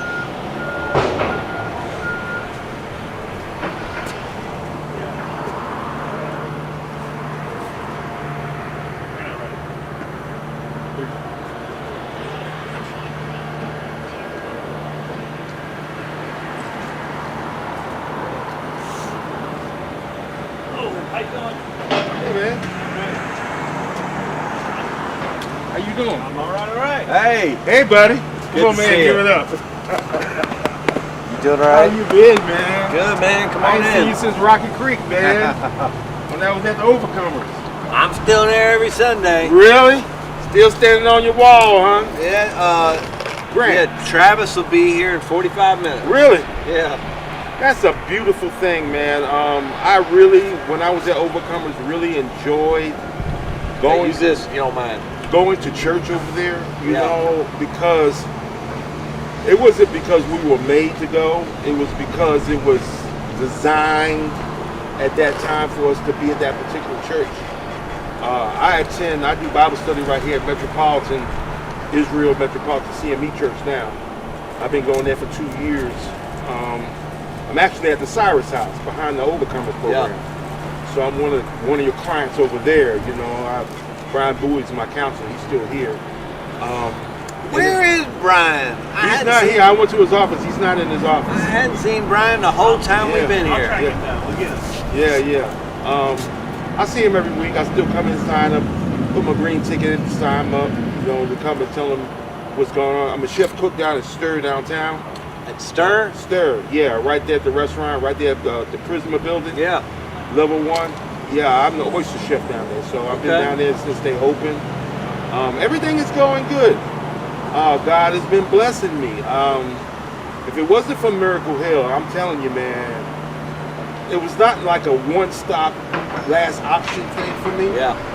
It was designed, I believe, for people who want to really just turn their life around. I go out to Turning Point on Wednesdays and speak to the brothers at the NA program. I do, you know, just service work. And, you know, when they have the meetings, I stand up and I speak to the guys for about an hour and, you know, take questions and answer questions and just to share some stuff because I've been in the NA program for 3 years. So being clean and from alcohol and drugs is a big step toward deliverance and spirituality. A lot of people don't see that. You know, Holland. Who's the director now? Brad Holland. Is he really? Yeah. Okay. And just give him a reference or Yeah, you know, you just go over there and say, tell them your story and say, hey, I want to get back and I want to be part of what's going on here. Yeah, because John Lutz, you know, that's my man. You know, that's my main man. When I was over there, he was one of my counselors, and the thing about it is, he just gives you a straight up and down look at what life is all about through scripture as well as experience. Yeah. You know what I mean? Because he's been through it all in the military as a chaplain and doing everything of the Overcomers, and you know, I just love that man. You know what I mean? Because we see eye to eye. He knows me really, really well because we had some deep conversations. You know what I mean? I get deep sometimes, Ryan. Mr. Dirk, but I really want to do something to give back. You know, and it comes from somebody who's been in the streets, who's lived out here, who's hooked on crack cocaine, who was out here, man, drinking alcohol, you know, right down the block over here in Pole Mill, and it's something of a transition when you turn around and you see life from a different perspective, from a different side of the fence. You can see looking out of how people are. And I have a heart for people. Amen. Because I've been there. Sure. You know what I mean? Yeah. And I believe God uses people who've been there like you and I to get back to people who, because they can see. I remember you used to get high with me. I mean, yeah, now I don't do that no more. I don't have a desire. I've been delivered. Not just change, delivered. It is a big difference when you deliver. So I'll do that. I'll go over to the Overcomers and speak to the brothers. I was thinking about solutions. There's a place down in Anderson called Labor of the Field. I know the pastor down there. You got Sammy's Mission. Next Steps Today. Okay. Yeah, so all those places. I want to just connect with some of these guys. Jerry Blasingame. Yeah. Obed Satura. I just want to connect, and even going into the prisons and speaking to the guys, man, down behind those fences, because they have no idea what's going on out there. They see things on the news, but they don't know about their friends and family that's going through out here. Yeah. So, one man can make a difference through God. I believe that. Not a total difference, but a viable difference. One day at a time, and all it takes is a willing spirit. Yeah. And especially if you've come through here, or even are still here, man, the message of hope that you can share with those guys is different than even the one I can share. Yeah, I'm so far away. Yeah. You know what I'm saying? I get it. Yeah, even though I come from the same place, it's been so many years and I'm so far away, it just doesn't mean the same. Yeah. But it resonates the same. Sure, for sure. Yeah. Same story. Yeah, no doubt. And it's important because you got a lot of people struggling, man, and they have no idea which way to go. I thank God for excuse me. What's the gentleman's name over at the place when you graduate from Overcomers? Lorenzo? No. This place you get a job over there. Bridgeworks? Over by Stroessner. Oh, Mark Lynch. Yes, Mr. Lynch. I appreciate Mark Lynch so much, man, because I talked to Shorty, I call him Shorty. I talked to Shorty when I graduated, and I didn't really want a job doing that because that wasn't my spiel. I'm a chef by trade. I went to school for it. But I touched bases with him and let him know that I appreciate it, for offering the guys, man, who graduate to come over there and get a job and get, transition back into society with viable resources of finance. So look, man, the street phrase is "Don't talk about it, be about it." Yeah, and he beats it. Mark and Sarah Lynch, be about it. Yeah, you're right. So from guys going to, they don't go anymore, but going to Celebrate Recovery, where Mark was there every week, right, pouring into people. Yeah, but then you're not just talking about it, he's being about it. Right. He'd turn around and put people to work. Yeah, you're right. I've said it many times, but I'm fairly certain that Mark and Sarah Lynch have put more men to work in the community than any other employer. I believe it. Because in 2001, when I graduated to Overcomer, I believed that. I really did, because everybody went over there and they got a job, man. And they did well after that. Do really well. We had 4 of those guys here this morning that now all work in the sales floor, right? Yeah. Wow. And they killing it. Wow. Right? Wow. What's being on the truck to sales? Being on the truck to sales. Yeah, that's a beautiful thing. Yeah, and all my friends and family go up there and buy stuff from those guys, right? Really? Yeah. How you doing, man? I'm great, man. I'm tired right now, but other than that, you've been out here all night. Been out here since I got out here at noon yesterday, but I've been sitting on this bench since 3 p.m. yesterday.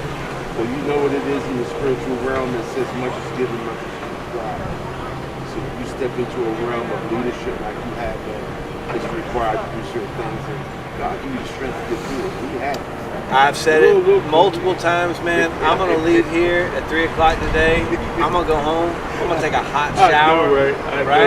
I'm going to lay down in a warm bed. I know, right? And I'm going to go sleep like a baby. I know, right? This ain't nothing. That's the benefit of it, right? Yeah. And that's the message also. You can have a home to go to. You can have a warm bed. You can have your own. If you just turn your life over, man, get delivered, man, and let Jesus lead the way. I believe that with all my heart. He even gave me a couple kids I can yell at today. Be quiet! Yeah. Daddy's trying to sleep. I'm trying to sleep. Okay. It's all good. All right. Well, I'm gonna let you go. Thank you so much, sir. I appreciate you coming out. No, I appreciate you, man. Hey, follow up with Brad. I will. I live right there. I go over there and talk to him. I live right behind him. Go talk to him. I don't want to go through the gate. I'll go around the front. Yeah. Take care. Thank you. Hey.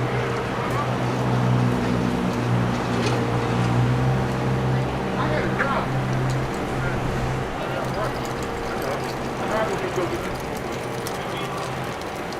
I gotta get it off the ladder. Come on, I'm okay.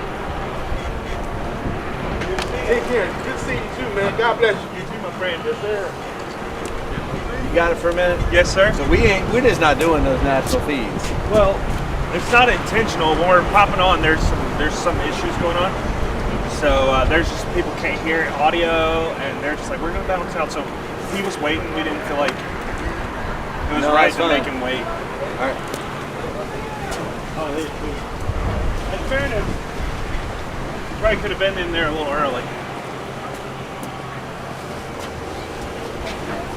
All right, everybody, it is almost 10:20.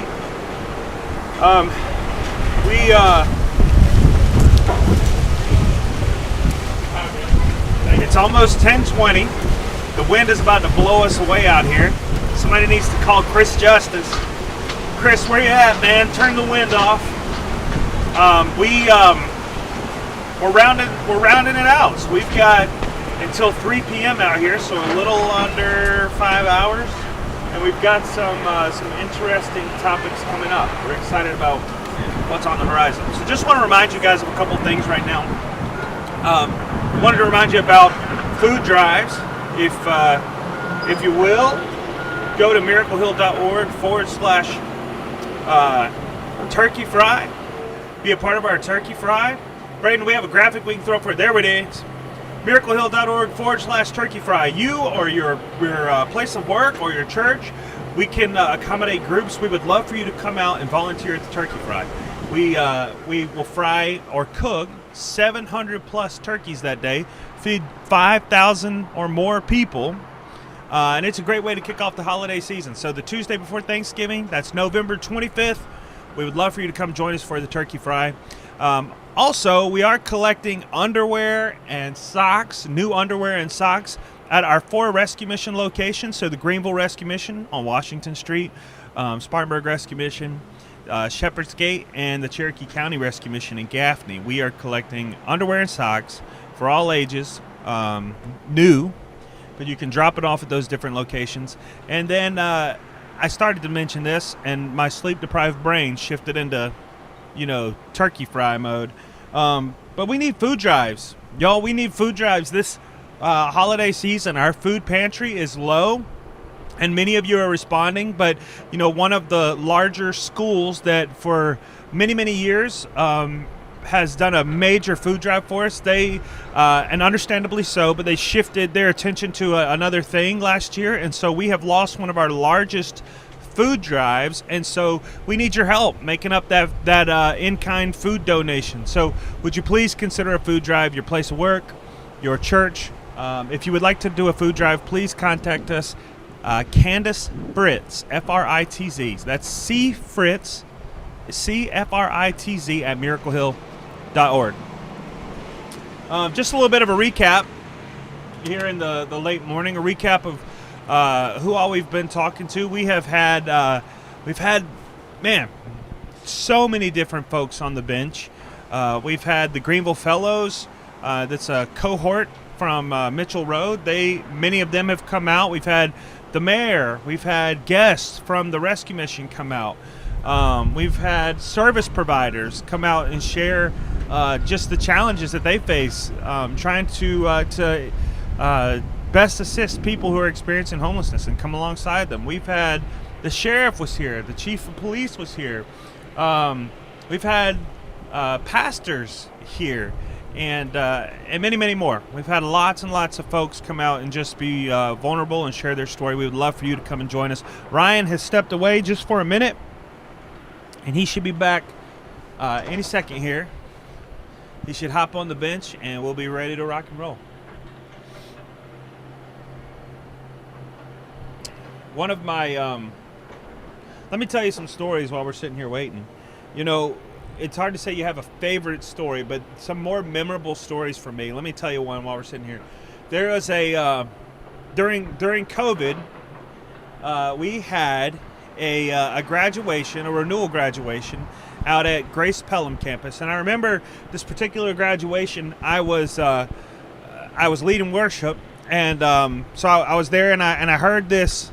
I heard Venus get up and say, "This next lady I'm going to introduce, I knew her before I knew her," and I was kind of curious what she meant, and she said, this young lady's twin sister came through the program a couple of years prior, and they spent time praying for this young lady together. Venus and this sister of hers, they spent time praying that this twin would come out of bondage, and that the Lord would just open her eyes. And so they that night she had the privilege of introducing this twin sister who had completed the renewal program. Well, while that young lady was sharing her story, she was talking about just the challenges that they faced growing up. She had gotten pregnant in addiction, and unfortunately, when she gave birth to her child, the baby could not stay with her. The baby was in NICU, and one of the incredible things, just a God wink moment, is that the NICU nurse who was caring for her little baby boy ended up being a Miracle Hill foster mother, and that lady fostered and then adopted that little boy. And so that little boy was at that graduation that night, like 3 years old, and watching his biological mother graduate renewal.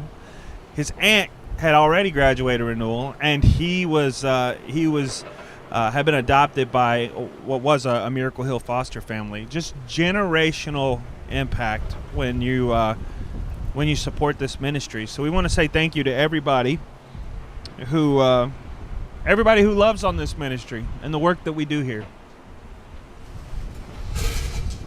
Wow.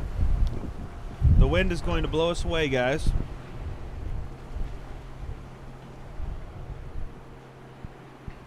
Let's talk about some ways that you can be involved. Guys, we have so many different ways that you can volunteer. I'll start with the Greenville Rescue Mission, since we're sitting out front. The Greenville Rescue Mission is located at 575 West Washington Street. It's home to 150 men. That includes a section of respite beds for men who have been discharged from the hospital, but they still need a place to go. So, in fact, this was the first respite care unit in a rescue mission in the state of South Carolina. It was right here at the Greenville Rescue Mission. But some ways that you can be involved. You can do something called coffee time here, where you come and you have coffee with these men. You share a devotion maybe, or you just come and fellowship with them. That's called coffee time. We have that every single week, and if you want more information, you can go to miraclehill.org/volunteer. We'd love to get you more information about that. Another thing that you can do, you can volunteer in the computer lab. You can occasionally we do financial literacy courses here. There's so many different ways that you can volunteer. We'd love for you to reach out to us. Additionally, Overcomers or Renewal, there are mentor opportunities. We need people to come and stand alongside folks in recovery and serve as mentors for them. If you're interested in that, miraclehill.org/volunteer. There he is. He's back, man. I'm almost back. I'm putting the people to sleep here, man. I washed my face, I changed my shirt, I'm getting some coffee, and then I'm ready to roll. All right. Ryan is coming back refreshed. Ryan is coming back refreshed. What questions can we answer about Miracle Hill right now? Anybody who is in the chat, what questions can we answer for you about Miracle Hill? I'll look to see if we get any questions come through. Taking pictures. Hi, Jolanda. Hello. Can I go that way? Yes. Watch out for the plugs right there when you go up.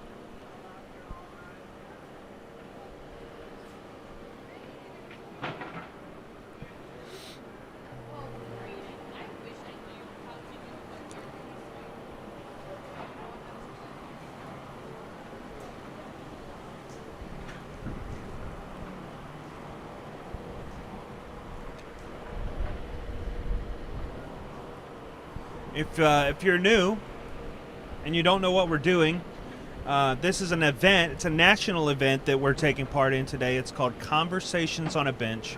And our CEO, Ryan Dirk, who just entered the frame, Ryan has been sitting on this bench for the most part for how many hours now, Ryan? Lots of hours. Like 19 hours? 18 and a half. 18 and a half. It's too, we've been up too long to do math. So, very no washed sleep. my face. I changed my shirt. I put on some deodorant. I'm ready to go for another 24. You're ready to talk to Dr. Royster now. I'm ready to talk to whomever wants to talk. Well, come on in here. Have a seat, man. I would prefer not to sit. Oh, come on in here. That's Okay. okay. Somebody just asked the question. How much government money do you receive? $0. Huh? What was that, Ryan? $0. 0 USD. That's 0.00 government dollars. Miracle Hill is fully funded by individual donors and churches and private foundations. You guys make this place tick, which is pretty unheard of. You know, our recovery programs are 7-month-long programs, and if you cannot afford to get into a recovery program, it is fully paid for. That way nobody can say, hey, I don't have the money, I don't have the insurance. You can go through the entire program at Miracle Hills Overcomer Center or Renewal free. Now we do have a little what do you call that, application fee? You said it wrong. How do I say it? Come here and say it the right way. You gotta say it like instructions. Say it in here. You gotta You gotta say it like Rogan says it. Okay. Free. Free. There you go. That's better. Hey, Jolanda. Thank you for the question. Come say hello to the people. Oh, hello, people. You'd have to tell me twice. How are you doing? Jolanda just got back from 4 months maternity. Yep. Tell them about your baby girl. Oh, so my baby girl's name is Vega, and she's precious. She will be 3 months on Monday. 3 months, yeah. And I hate that. So people keep asking me, how many weeks? And I keep saying 6. She's 12 weeks. I just don't want her to grow. She's a cutie. I want her to stay little, but she's doing good. We were both watching last night. We saw that. You were watching at all hours of the night. Yeah, you were up in the middle of the night. Well, because I was having major FOMO, not being here.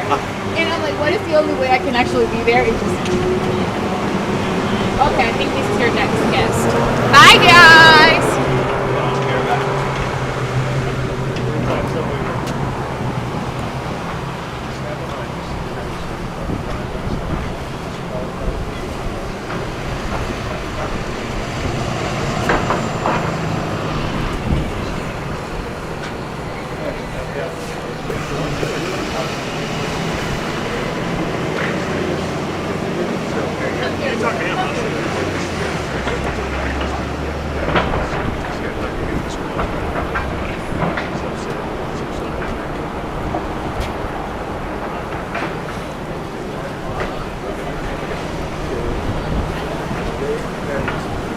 Say that again.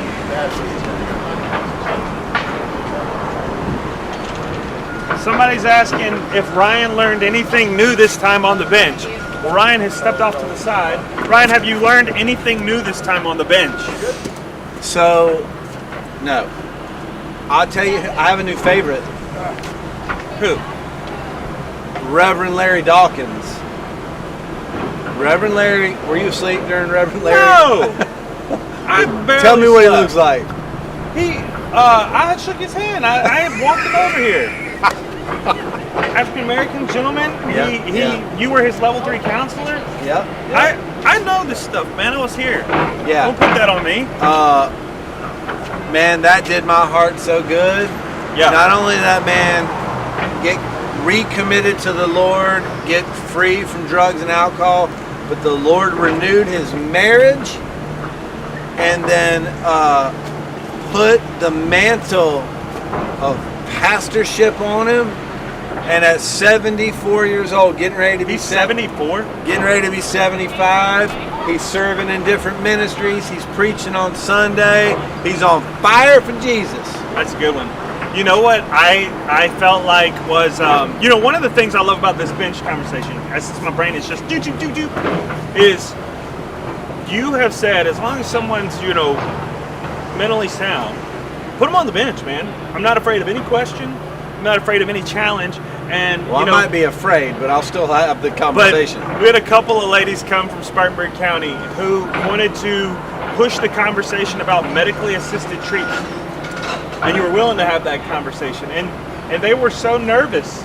They drove all the way from Spartanburg. They were so nervous because they didn't know how you'd respond.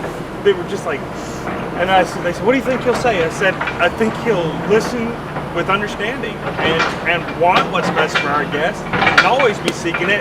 The best way that we can help people help themselves in a non-toxic way. I also think the conversation I just had maybe an hour and a half ago with my friend Lizzie Bever at United Ministries, we had this super deep conversation, philosophical, about how words have meaning. It was a really valuable conversation that you should go back and listen to if you haven't listened to it. All right, hey, Jeremy Huff's here. All right, I'm out.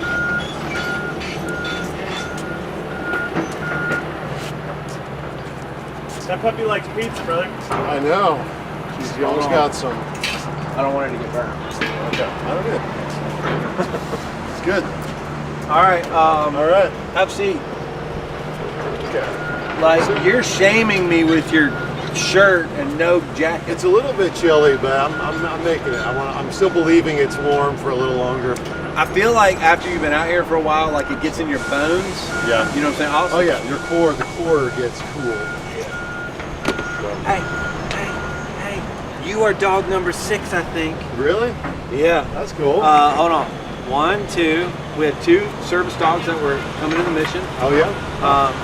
Amanda, Hope. Yeah. 1, 2, 3. Oh yeah. My dog came up here 4, 5. I feel like we're missing a dog. Yeah, there's a couple that comes in on Thursdays with their 2 dogs. They do like dog therapy or whatever. And the dogs were adorable. That bull. Yeah. Yeah, they were that very little well behaved. bull. What was the dog's name? Rosie. Anyways, I don't know. They go little to my church, round. It was adorable. Yeah, they go to my church. They've been coming here long before I was here. They're great. And she served at Renewal as yeah, well. she mentors women and pretty involved. Oh man, who are you, by the way? Who am I? That's what I'm trying my whole life to define, Ryan, is who am I? I'm glad to have the chance to unpack it here on live. So I'm Jeremy Huff, I'm the director here of this building you've been looking at the whole night. So very, very proud and privileged to be director at Greenville Rescue Mission. And Friday's I bring my dog to work day, so that's why she's here. But yeah, we have we had a fantastic staff here. Really proud of the work we do. It's a challenge though. There's some challenging situations, and I think of the people that work not just here but either in this work that attend Coffee Club. If you talk about that here, but we had Mary on here. Yeah, great. So it's all the service providers that work with this population. It is difficult work. It is often thankless for these folks. There are some notable thank yous for sure, but there's a lot of difficult decisions to be made, and it's people, and we're complicated people, and the needs are complicated. Every person's story is different, and it's just it's sometimes stranger than fiction. You can't make this stuff up in a lot of situations. Sometimes it's funny. Sometimes you either laugh or you cry. Some days. Sometimes both. So, but it's not boring. I can tell you that. We should have like a what's it called when you have a special membership to a podcast? Like a premium. Yeah, we should have like a premium subscription where all we do is like recount like the top 10 crazy stories we've heard of the past month. Yeah. There's plenty. I can think of just Every a couple day. that you and I have talked about recently that we probably can't repeat on air. I'm 100% certain we can't repeat on air. That people will be like, what? Yeah. Yeah. I mean, I go home from work a lot of days, and when I first started here, I started here in 2016 as a counselor, and I'd just be like telling my wife, you wouldn't believe, what happened. And after a while, it's like that's just kind of daily stuff. So what happened today? It's like, well, pretty normal day at the mission, We got this kind of joke around here that's just hashtag only a GRM, where it's just one of those moments. But there's also a lot of lives changed here. There's people that come through the mission that gain stability, that they meet with one of our counselors, and for a lot of them, it's the first time someone's ever sat down and talked with them and really listened to them and really heard their story and really just gave them a safe place to change. We need safety in order to relax enough to change. If I'm always in, one time, when guys come in here, they're in survival mode. And when survival mode is this fight or flight, where am I going to sleep? Where am I going to eat? How am I going to be safe? And when we're living, I tell the guys, when we're living that way, like that's an appropriate way when you're in danger. When you're in Africa and you're that warthog and there's a lion that's in the thicket looking at you, the body activates survival mode. And like when guys are living outside, that's a traumatic experience. But when you come in the mission, it's not a good way to live your life. So we want them to feel safe, relaxed enough to be able to think about, all right, what's really going on now? Maybe I can address the things that really need to be addressed, but are not necessarily an emergency, like my mental health, my physical health, my finances, my job, my relationships with my family, my addiction. So that's what we try to do. And sometimes it takes a couple of years, sometimes it takes 3 months, which really varies. So, I feel like you kind of already answered this, but I'm going to let you go deeper on it. Why are you here? Why you do this? If it's hard work, why are you here? Yeah, that's a good question. All of us who work here have stories of our own that brought us to this place. Some people have been there, like yourself. For me, I had, coming into Miracle Hill, I'd worked through a lot of my own struggles. I've never been like homeless, but I think every staff member asked them, what have you had to work through that's been too much for you? Where have you been broken? Where do you have those wounds? And so that's true of, I think, everyone that works here, including me. So there's wounds there, but I've worked with a lot of men.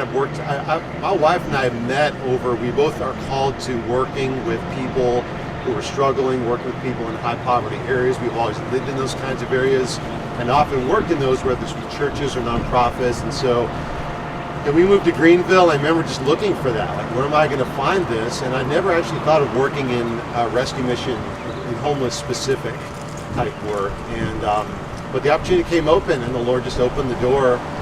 And I worked in this office that Ryan used to work in way back in the day when it was Overcomers here, it turns out. And but that's why I'm here. And why am I still here? It's just because I've realized that this is the work the Lord God has called me to right now, and He's gifted me for it. And I'm with an organization that's been very nurturing for me in my own growth. And it's I'm geared toward. I've realized this working here actually is like I'm geared toward. I want to make things better. How can we improve? And there's always room for improvement in this kind of work, always. And so it never ends, which I kind of enjoy that. And I enjoy kind of be out and about, and I enjoy the action of it, and I enjoy the ever-changing environment, and about working with this population is near and dear to my heart, and I love these guys that come in. I love hearing the stories, and I love being a part of the solution. So if you're called and you're passionate, when you lay down at bed at night and you can't sleep, what's keeping you up? So I think what keeps me up is Well, so if I'm kept up because of a situation, I got to first look at myself and be like, am I trying to be God right now? Because only God is kept up all the time. He never sleeps. Not because he's anxious. He's always working. So he's the only one that gets to do that. But for me, if there's a situation, if I'm kept up, it's usually because honestly, did I make the right decision in that situation? Because we have to make all kinds of really tough decisions that most people do not have to deal with in here. And it's tough a lot of times. And so, it's like, did I make the right choice? Is this person going to be okay? So I kind of have to go through a mental process of giving it up to God's hands. Because if someone has to leave the mission, okay, whether they have to be asked to or whether they leave on their own or whatever, and I'm just like, man, hope that guy's going to be okay. What are they going to do? I just remember, like, these 4 walls here are not, I better hold on a second. These are not the only place, this is not the only place that God's working. Like, when guys leave here, I'm looking right now at guys who are been hanging out across the street for months, they're camping out, they hang out in this area, and God is at work over there. He's at work in places that often we are not. And God reaches people often in their lowest point. And so we're praying for these folks out here. So for me, it's just a conscious act of putting this in God's hands and taking it out of my hands. So I think that's a really healthy answer, that when you're kept up at night, something's wrong. Probably you. Yeah, it can be, yeah. I mean, sometimes, the Lord lays stuff in our hearts and he wants me to pay attention to something, but day in and day out, if I'm kept up all the time, then I gotta look at my burnout vector here. If that's really bugging me that much, I gotta say what's happening to me that I'm trying to take in too much control or worry about things that I don't need to lose sleep over. So, burnout vector, how do you personally prevent against that? Yeah, great question. So there are daily things to do that. I got to have boundaries around here, boundaries about how much time I spend here. I got to watch the way I work, because I can work at a very fast pace. Like, I go fast. I walk fast. I can just get in the zone where, but I have limited mental resources, so I can keep going. Kind of like you've been going the last, how many hours you've been out here? Long time. Yeah, but if I'm going and going, I just have to look like, what do I need right now? Do I have to walk down to the Unity Park and just take a lap? What do I need to do for myself? So I try to stay physically just active. A lot of because just mental, go to the gym, take a run, just to give myself that mental break. Today I'm taking a half day and going with my wife for a couple of nights. So it's literally. Where are the girls? With my parents. So good for you, man. Where are y'all going, or is it a surprise? We're going to Beach Mountain, North Carolina. My wife picks these places. I haven't been there. It's like 40 up there this morning, though. So I guess people ski up there. We're not even skiing, but just getting to place a couple nights to connect and just try to hit pause on everything and just try to, So there's daily stuff I do, but yeah. All right. So when I get out of here, probably not tonight, but tomorrow morning, I'm going to text you somewhere to go. Okay. Because that's where we vacation. Gotcha. Oh, right. There. Okay. When we go to the mountains. Okay. I'll go ahead and tell you that the original Mass General store is up there. Oh, yeah? And it's a 200-year-old building. There's actually 2 buildings, the original and then an annex. Mm-hmm. So you need to go see that. Oh. But I'm gonna text you something that is super secret. Most people don't know this place exists. Okay. Yeah. Do text. I will. Yeah. I will. You'll be like, oh my goodness, this is crazy. We don't sweat. So I'm done.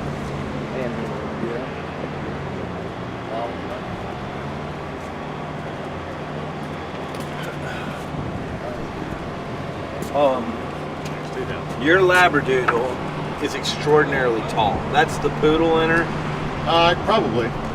I'm not a dog. I don't know a lot about the breed type issue, but I feel like that's a larger than normal female Labradoodle. Could be. It seems kind of big. You can talk to EP about his lab. You got a Labradoodle, right? Golden Doodle. Golden Doodle. Okay, so you can go with that one. That one next if you want to keep going. Yeah. All right. Well, let me let you go, and I'll let EP come in. All right. I hope you have a great trip. And if you don't hear from me by in the morning because I'm delirious, text me and say, "Where's the secret place?" Where's the secret place? That's the code. Yeah. Secret and I will place. tell you where it is. Okay. All right. Good to see you, man. All right, man. EP, get in here. Hello, sir. Good to see you, man. Good to see you, man. Have a seat. Holding up okay? I am great. I'm down to 4 hours. Wow. I've done 20 hours. And you look good. I just went in, I washed my face, I put on some deodorant, I changed my shirt. Okay. Just to make me feel a little fresher. Okay. I'm good. I can do 4 more hours. Grooming the hygiene is the key to it. Absolutely. You know, I was feeling pretty grungy. Well, I wanted to tell you again. Oh, I remember. You got to tell the people who you are. Oh, I apologize. Elbert Parks Jr. is my name. I go by EP. And I'm in the role of program manager here. You just met my supervisor was just here a little while ago, Jeremy Huff, and I've been here now going toward 4 years. So I'm excited to be here, and I recall being here this time I think it was January, and it was a lot colder during that time, and so it's not warm now, but no, it was it's not. a lot colder. Definitely a lot colder. Just wanted to come by, man, and check on you and see if things are going to your satisfaction and the outcomes and objectives. I know that the vision that you have, and this time around, I'm just good to be here with you. So I wanted to kind of ask you a couple of questions. Yeah, not turn the mic on you, but turn the mic on. Come on, do it. And find out, has it really met the objectives that you set forth? So the objective is to shine the light on homelessness. Yes, sir. So that people become informed, and also by proxy, we shine the light on the glory of God. We've had really good interaction for the past 20 hours. So I think from that regard, it's been good. We've had great conversations. Some really fascinating. The only one that I am embarrassed about, I've already apologized on air twice. A guy showed up in the middle of the night, Brandon, and I was, right before he got here, I was like this. And he got here, and I woke up, but I wasn't awake, so I wasn't sharp. You know what I'm saying? So we could have had a better conversation. That's on me. It's okay. Yeah. And it happens to the best of us. Is there anything new that you learned as compared to what we did this time, January last year? Anything new? Outside of the development stuff happening around 575 West Washington Street. I don't know if it's new from the perspective of like information I didn't know. I've been really encouraged by the number of leaders and elected officials that like jumped at the opportunity to come out here. Last time it was pulling teeth a little bit, but they didn't know what they were getting into, right? But for instance, right when we started, I had the mayor and the chief, right? And like they chose to be out here, knowing what they were getting into, which by default speaks to their willingness to be part of the conversation, right? That's encouraging, right? Like to have people who make decisions to actually want to sit down and talk about it. Being involved. And in light of that, I've had an opportunity many moons ago to engage with Mayor Knox, Mayor White, and he's always been very attentive to the community and what it was going on in the community, and to see that he's still here and as involved as ever is a major plus. I definitely love that. My next question is, have you had any partnering agencies to come? And if so, is there any new collaborations or any compliments on the existing collaboration? Yeah, I mean, lots of partnering agencies. I mean, I think that what we started talking about in January, which is this Greenville Together collaborative, has just gained steam. Yes, sir. So I don't think that was new, but it certainly is beginning to have outcomes that go with it. the partnering agencies that come out here, for the most part, I would say are both organizational friends, yes, sir, and in most cases personal friends. I love the fact that we may not see the world the exact same way, but we believe the best in each other. That's always a plus. And we're going to work together regardless of whether or not we see the world the exact same way. And on that, I think that because of that, knowing whose identity and who we serve and understanding the perspective behind it makes things even more, what's a good word I can find? Exciting. Even more exciting. I have one last question that I wanted to ask you, and you're welcome to ask me at least two questions. Okay. I get two. There was a group that was here, at least two young ladies that I was talking with, happened to be talking to Jacob about, and they were talking about they're in the business of MAT, medicated assisted treatment, and I don't know if you know that that's part of my background. And he was talking about administering injections and those kinds of things, and I know that what our policy is on opioid or just being absent from all of that, and I wanted to hear your thoughts on these agencies that are serving this capacity of population of people, and then those who may be homeless or not, that ended up coming to a Greenville Rescue Mission or renewal. What are your thoughts on this? Is there ever a time where we might even consider so that to be? It starts, all my thoughts start from a position, I don't know what's going on over here, start from a position of grief. Okay?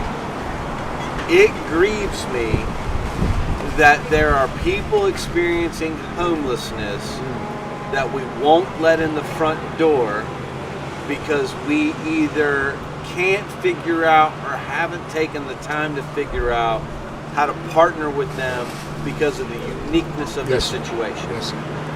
So I have some philosophical challenges with medically assisted treatment that start, as all opinions do, start from my own experience, which is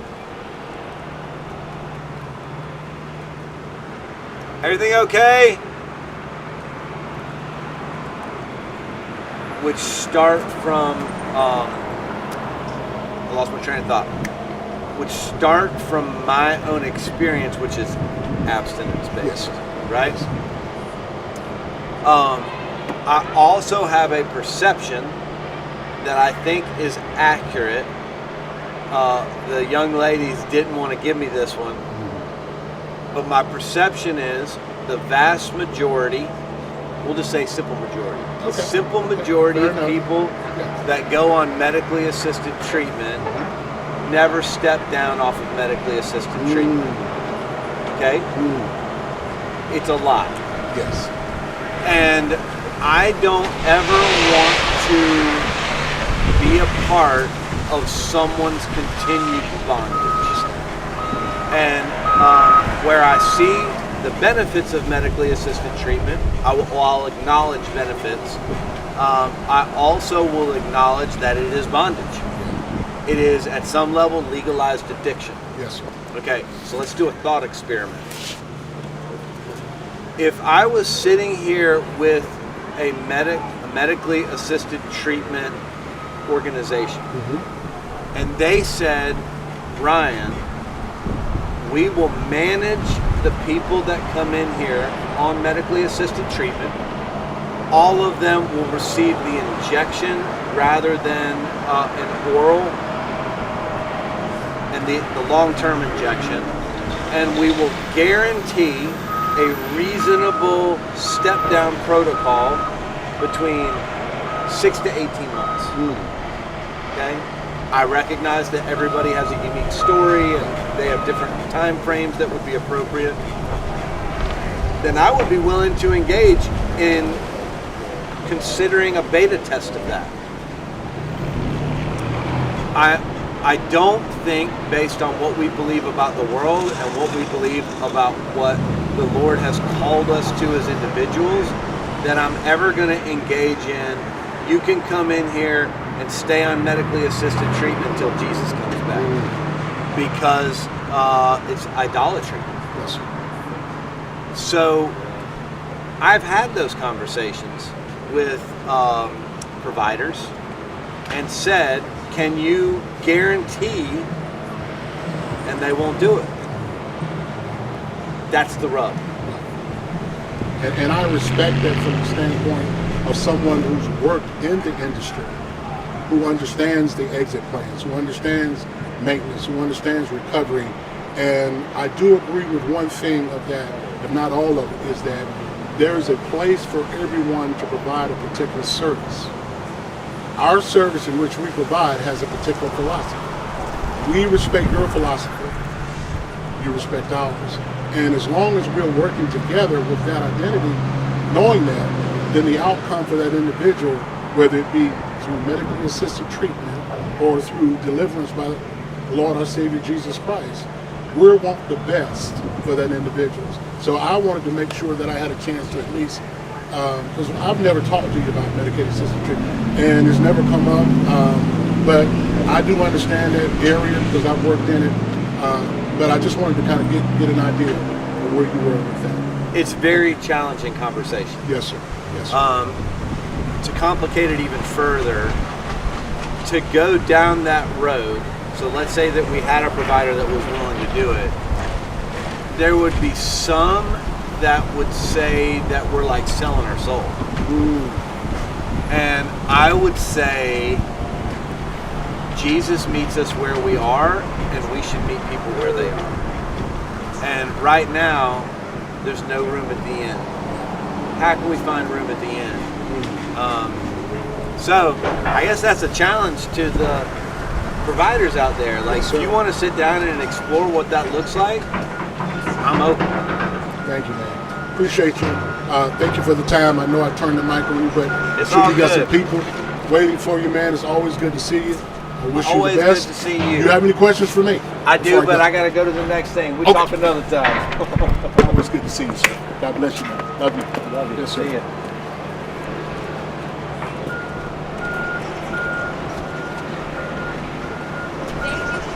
You'll smack me in the face a few times. You wake good? Yeah. I just washed my face. Put on some deodorant. Changed my shirt. Appreciate that. Thanks a lot. It wasn't for you, but Okay, you're welcome. You gotta use it. You gotta use it. We found that the mic picks me up okay, Yeah. but it struggles to pick up the guests because of all the construction. Got it. Got it. And I know we're only 2 feet apart, but that's where we're I at. understand. It's good being. Who are you? My name's Travis Agnew. I'm pastor at Rocky Creek Church, and my claim to fame is this guy's a church member there, and keeps him straight. So praise the Lord. It's good stuff. Claim to fame. It's my claim to fame. So when I'm around people and they go, "Where do you pastor?" I'm like, "We're Ryan Dirk at the church." So Stop. So you know what I really like about the fact that you're here? What's that? I know this is your day off. Yeah. But you came anyways. Absolutely. I would have thought you would have come last night. Well, you couldn't. Could come last night. Other stuff going on, and so yeah, this is the day off. But I mean, I'm just hanging with you. I'm a park man, so what else could I be doing? Where's Obi and Eli and Gloria? They're working on school, getting their stuff done, trying to get an actual Sabbath rest tomorrow. If they can get it all done today, so that's the goal. Oh, that's the goal. Yep. Yep. Okay, Travis, I don't remember what we talked about last time. Why do you care about homelessness? Or do you not? Yeah, it's good. Yeah, glad you asked. Yeah, I don't care. No, I care about homelessness because homeless people are created in the image of God, loved, got as much value and dignity, and as much as I do or you do. There's no difference in the sense of that God loves some people more than others. And so he loves these folks in this area that didn't have a place to sleep last night or chose not to have a place to sleep, right? Or in different ways, then no different than how he loves us. And so oftentimes, a lot of people in homeless situations are in that because of either choices they've made, which can be remedied, or things that have been done to them and help can be done around them. And so that's where the Big C Church, ministries like Miracle Hill need to come around and say, nobody's going to be given up on. So no matter how bad the situation is, how messy the plight is that they're in, we should have people that are coming alongside and saying, hey, you can make a difference. So for me, I think a lot of people in the church will think of homelessness as people who are a project. This is folks over there, but you start looking in the eyes of folks that are coming off the street and trying to get some help, and it's just different. You're looking at an individual that's got a soul and is loved by God. So you got to Rocky Creek 9 years ago? Almost, yeah. 2017. You inherited a church that already had our men's addiction recovery program embedded in it. Yep. And so double question. I've heard you talk about how much you enjoy having those guys there. So talk about that.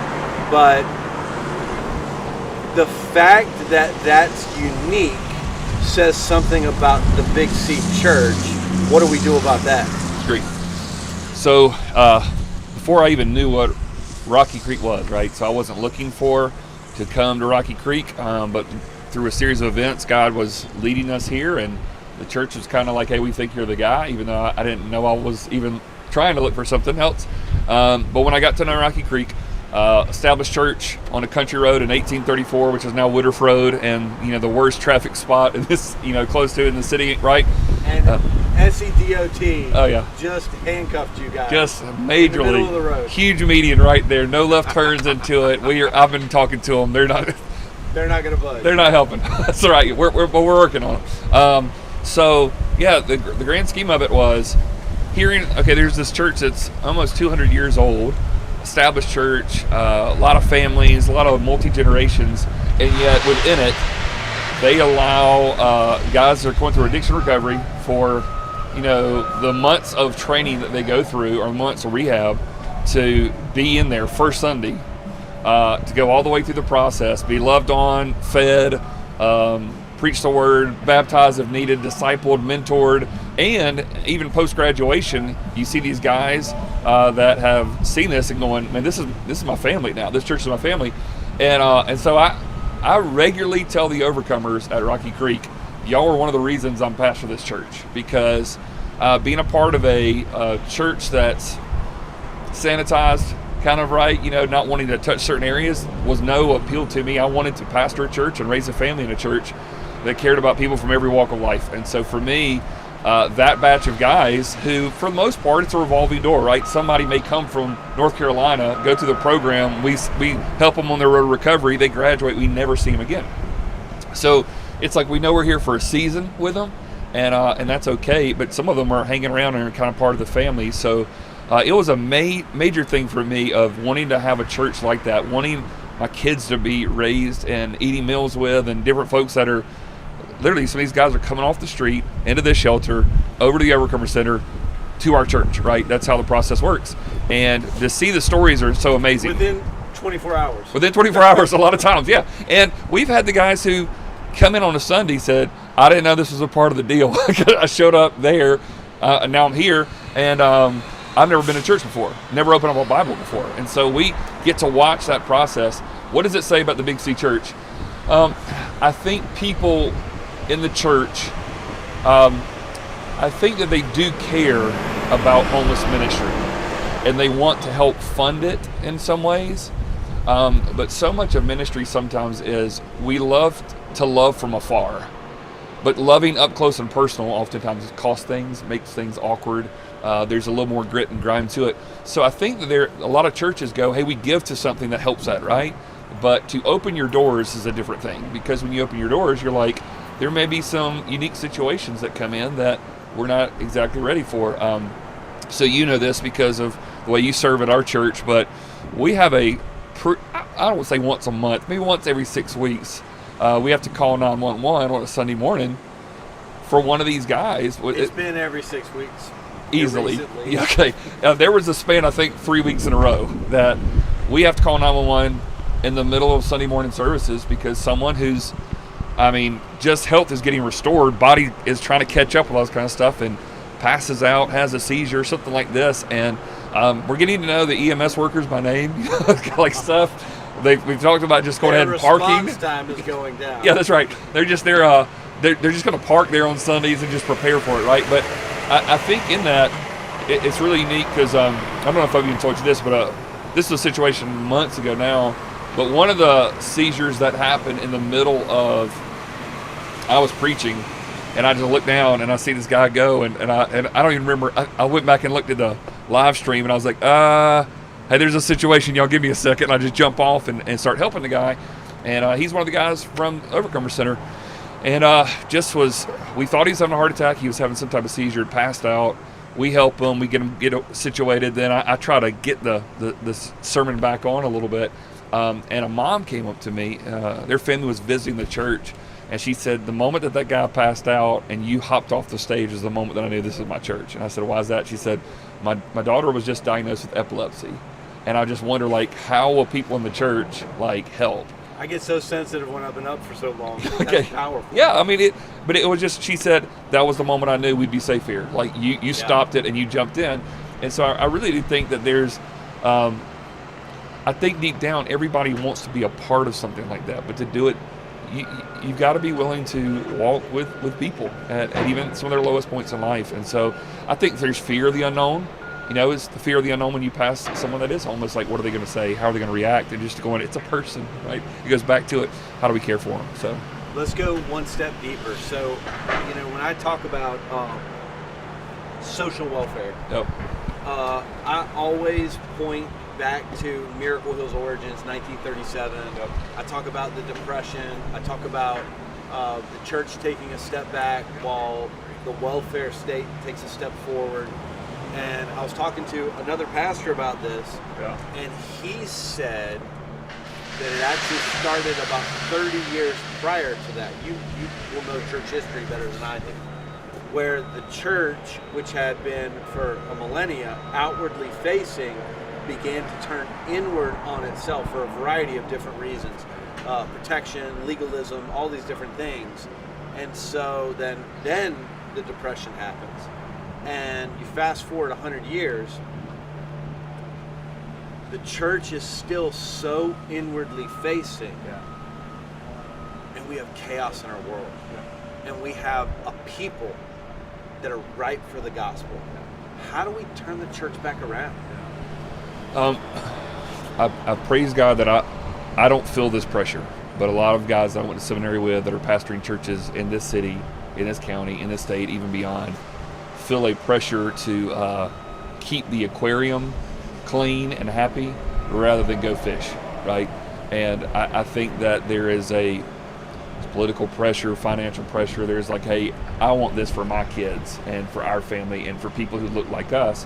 And there are some that kind of feel this pressure with folks. And I'll be honest, I mean, if someone is, you and I will have certain preferences we have in church, right? But they're just some that I go, you're in church, but you're not saved. You've not been changed by the gospel if you want to turn a blind eye to all the needs around us.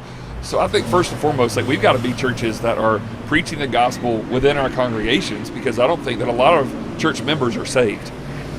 We got to disciple them, and then we've got to open up their eyes to see around that these folks are in desperate need, more than a policy that the government's going to provide.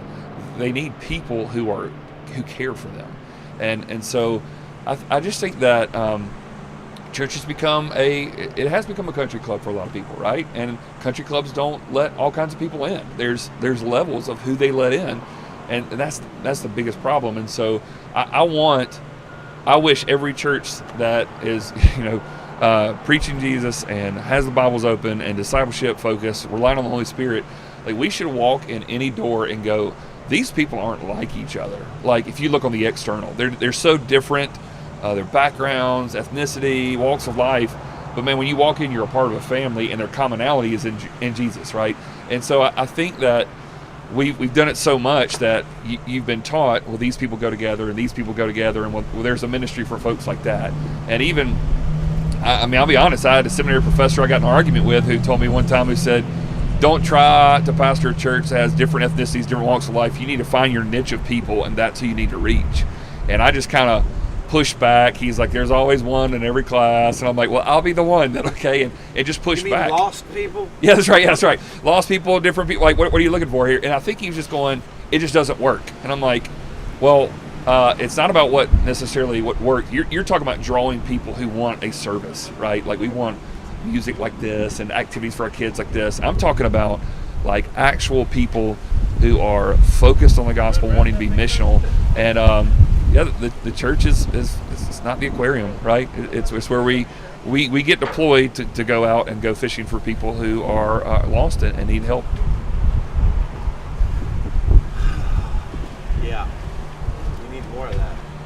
Amen. And we don't see it a whole lot. Yeah. You know, you talked about lost in the church. I'm sure we've talked about this, but Reverend Graham equated it to the parable of the sower. Yeah. 25% saved. Yeah. Which is a terrifying number. Horrifying. Horrifying. Coming from the greatest evangelist of the 20th century. Right? What does that even mean? And what do we do with the other 75%? Same conversation with the other pastor.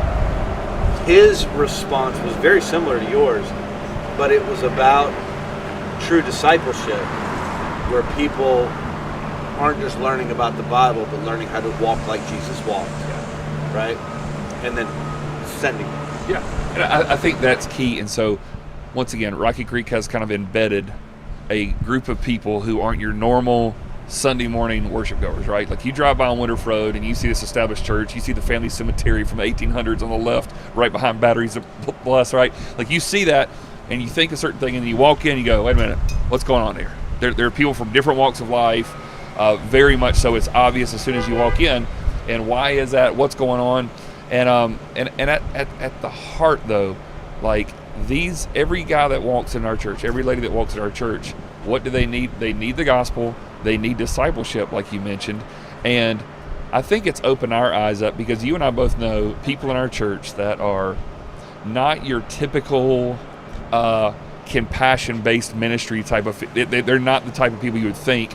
And they're people that in other churches you'd be like, oh, these are probably the stuffy folks that, want it their way. You and I both know that some of the senior adults in our church are some of the most warriors is the best way to put it, because they will go in and they just are gracious, open the door, love on them, encourage them all through the process, even afterwards, that it just causes you to look at people differently. And so even, what's unique about our situation with some of these guys that are getting ready to graduate and then they hang around is, a lot of these guys will come in my gospel group, that on Wednesday night, or I'm in a relationship and we go biking together or have different things post graduation. And so there's just a different bent of how people look at it. But also, obviously there's a guy that was a part of the center that had come through, part of our church, and then just recently, a few months ago, just in a low moment, right, made a horrible decision. And if anything, this was not someone that was a project to me. This is a guy who's sitting next to me in worship for months. This is a guy who's sitting next to me in my small group for months. A guy who's sitting next to your daughter. Yeah. I mean, absolutely. Close relationship. And so you can't get more closer proximity to the lead pastor in a church. You can't have more love and support, but just in this moment of brokenness, just makes a horrible decision. And I think if anything, you've seen this in me. It's probably caused me to hit another gear of what I want to do to care for people, and just your eyes open, because it really makes you think through how even people sitting next to you are struggling. We look out here and people go, well, obviously if there are folks that live on the streets, they're struggling, but every single one of us, we all got our issues, right? We're just people who need hope. So the discipleship aspect of teaching people and how to open up their eyes and do something, right? They can do something to help. The thing that I learned from that situation, I was reminded of, is that at best, we in the church are transparent, but we're often not vulnerable. Yeah. And that gentleman, because of his experience, was more transparent than not. And not vulnerable at all. We've got to get people okay with being sinners. That's right. right? Yeah. Like, and being transparent about it. I was talking to somebody, he runs ministry down in Florida, and he said that, because he comes from the South, he said that there was more vulnerability in the Florida church, like Big C Church of Florida. And we dialogued about that, and I've thought a lot about it since. And we're in what used to be referred to as the Bible Belt. There's more churches per capita here than probably anywhere in the nation. And yet we're the most insulated, non-transparent. It's almost like we've created this culture of everything's got to be okay to be accepted within the four walls of the church. Somehow we got to break that. I agree with that. So I think what's key, and what's in our context, you insert some of these guys who've gone through recovery, months of it, the vulnerability that they're supposed to have, they build out this with their counselors and mentors and whatnot. You insert them into a normal church gospel group, and prayer request time becomes real. Because typical churches, it's like, yeah, prayer request, well, I got an unspoken, or I got a this or got a that. And these guys are like, let me tell you how I struggled last night. And they just lay it out there, and it creates this whole other level of going, look, let's just get to the point of it's okay to come in and admit, I'm not okay. I'm struggling today. I'm not where I want to be. I'm really mad that I messed up. Another guy that came through the program that, as close as could be, just after the deal kind of went MIA, and some of our guys went and found him in another city. And he was like, how did y'all find me? And I think the quote from one of our guys was, we're not that easy to lose. We're a lot more stubborn than you think we are, right? But I think he felt this shame, like, hey, I've been doing well, then I messed up, going, well, guess what? Join the club. All of us are in this process of sanctification, becoming more like Jesus. And so I think you're exactly right. If church folks could see we're all a work in progress, you're easier to accept people who are coming in straight out the gate saying we're a work in progress. We want to lie and say that we're okay, but we're not. None of us are.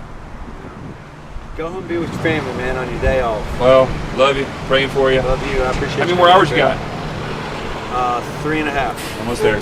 Almost there. Oh. Still. Yeah. Hey, Jay. Somebody. Yeah. What's up, buddy?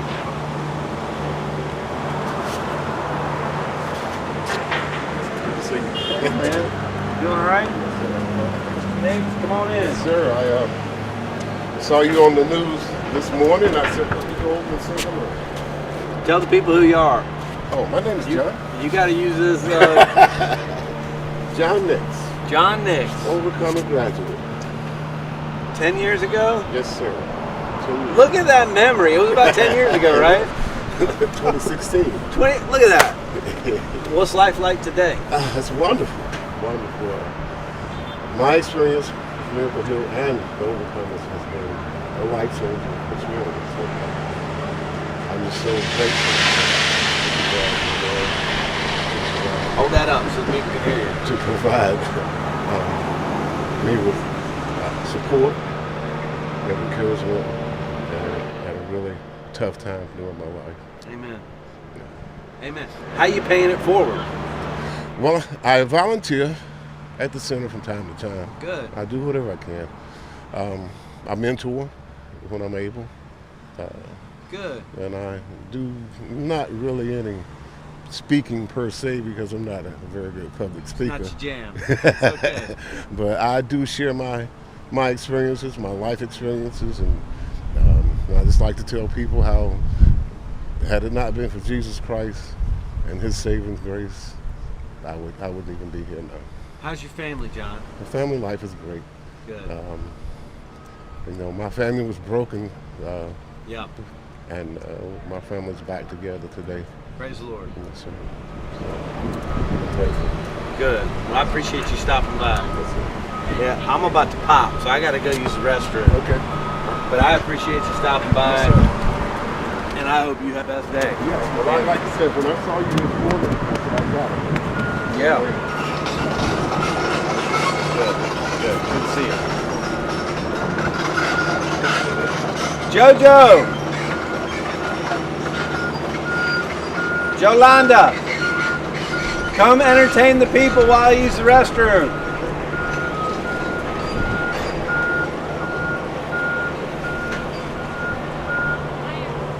You need a potty break? Yeah. Go ahead. Hannah and I will talk about the book that I'm reading. Talk about the book. Talk about the underwear and socks. Food drives. Yes. Okay. Hello, everybody. So this is your infomercial, and I'm here with Hannah. Hi. Beautiful Hannah came to work at Miracle Hill as an intern, and now is a full-time volunteer coordinator with our women's at our women's facilities. So, what do you love about your job? Well, I just think it's so cool. I get to work with so many different people. So I work at the Renewal Center, which is our women's addiction recovery program, as well as the Shepherd's Gate, our homeless shelter for women, as well as I get to work with the admin staff because I'm technically on the development team as well. So I think, the best of all three worlds. So I think that's probably the best part for me. I love that. So Hannah graduated from Bob Jones a few years ago, and she came to the team with the ministry mindset, which I think is so important if you want to work at Miracle Hill. So what would you recommend to anyone watching that either has a grandchild or a son or daughter, somebody that wants to work in ministry that perhaps is in college right now? What would be a good starting point for that person, for the younger generation to work in ministry? Yeah, I say just start by getting involved. So there are, especially I'm thinking college students, because a lot of volunteer positions do require you to be 18. But like as a college student, you can, reach out to Miracle Hill or any ministry in your area and see what opportunities they have, because there's usually needs that, that you might be able to fill as someone with a more flexible schedule. Like I know it's harder sometimes to find someone that can work a front desk shift on a Saturday morning or on a Tuesday evening. Whereas like if you're a parent and you have kids at home, those opportunities would be limited. And so I just think when you're younger and you do have more flexibility, you can use that time to serve the Lord. I love that. Any time that I have the opportunity to address students, that's what I say. People underestimate the value of donating your time, because we live in a world that everything is metallic. Oh, I want the money. I want the reward right away. But when you have the volunteer experience, it's from the goodness of your heart, and that builds up a resume for sure. Hannah, so today here and at all of our other rescue missions, that is in Gaffney, Spartanburg, Shepherd's Gate, and here at the rescue mission, we are collecting some items. What are those items? And in your position as a volunteer coordinator, how do you feel these come into place when you welcome a lady into the mission? Yeah, I have to say, so right now we are collecting, I believe it's new socks and underwear, and these items, I want to say, especially underwear, are extremely vital. Okay. Because, when you think someone checks into the mission, if they only have the clothes that they're wearing, we want to provide what they need, so they get some new underwear. But when you have new people checking in every day, you are going through quite a bit of underwear to give everybody the things they need. So it's super important, and it's not something you would think about often to donate. A lot of people, think about the food needs, which are 100% real as well. But underwear and socks are a very real material need that we have. So if you're watching online, let me tell you this, because I'm just going to tell you. It is so low, the amount of donations that we have right now here, that it's a little sad. So I need you guys at home to go to Walmart, to go to the grocery store, to go to a department store, and just grab some underwear, all sizes. All sizes are good, especially the larger ones, right? Yeah. And then some socks. It's gonna get colder, and nobody wants to go without socks now. Even I don't even.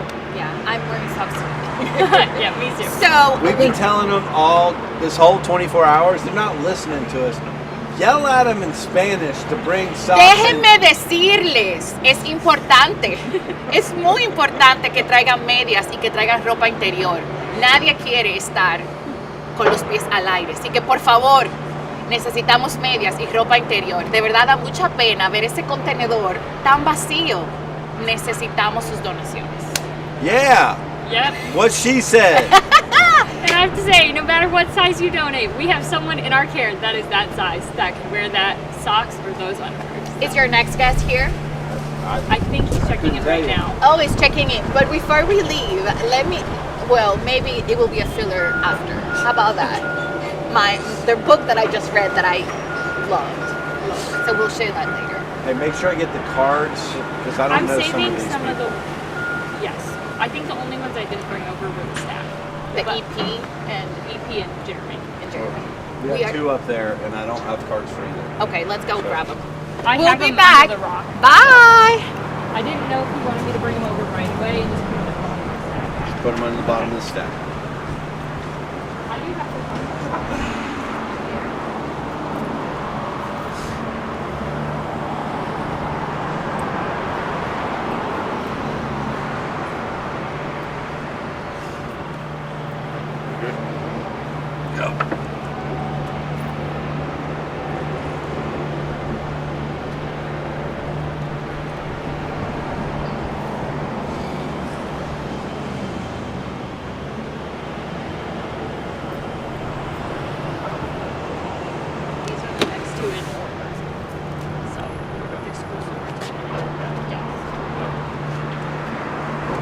You can send Chuck on down.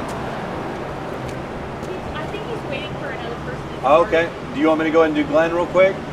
He said he wanted to wait till after Till after what? Chuck. We got people lined up. Send them on.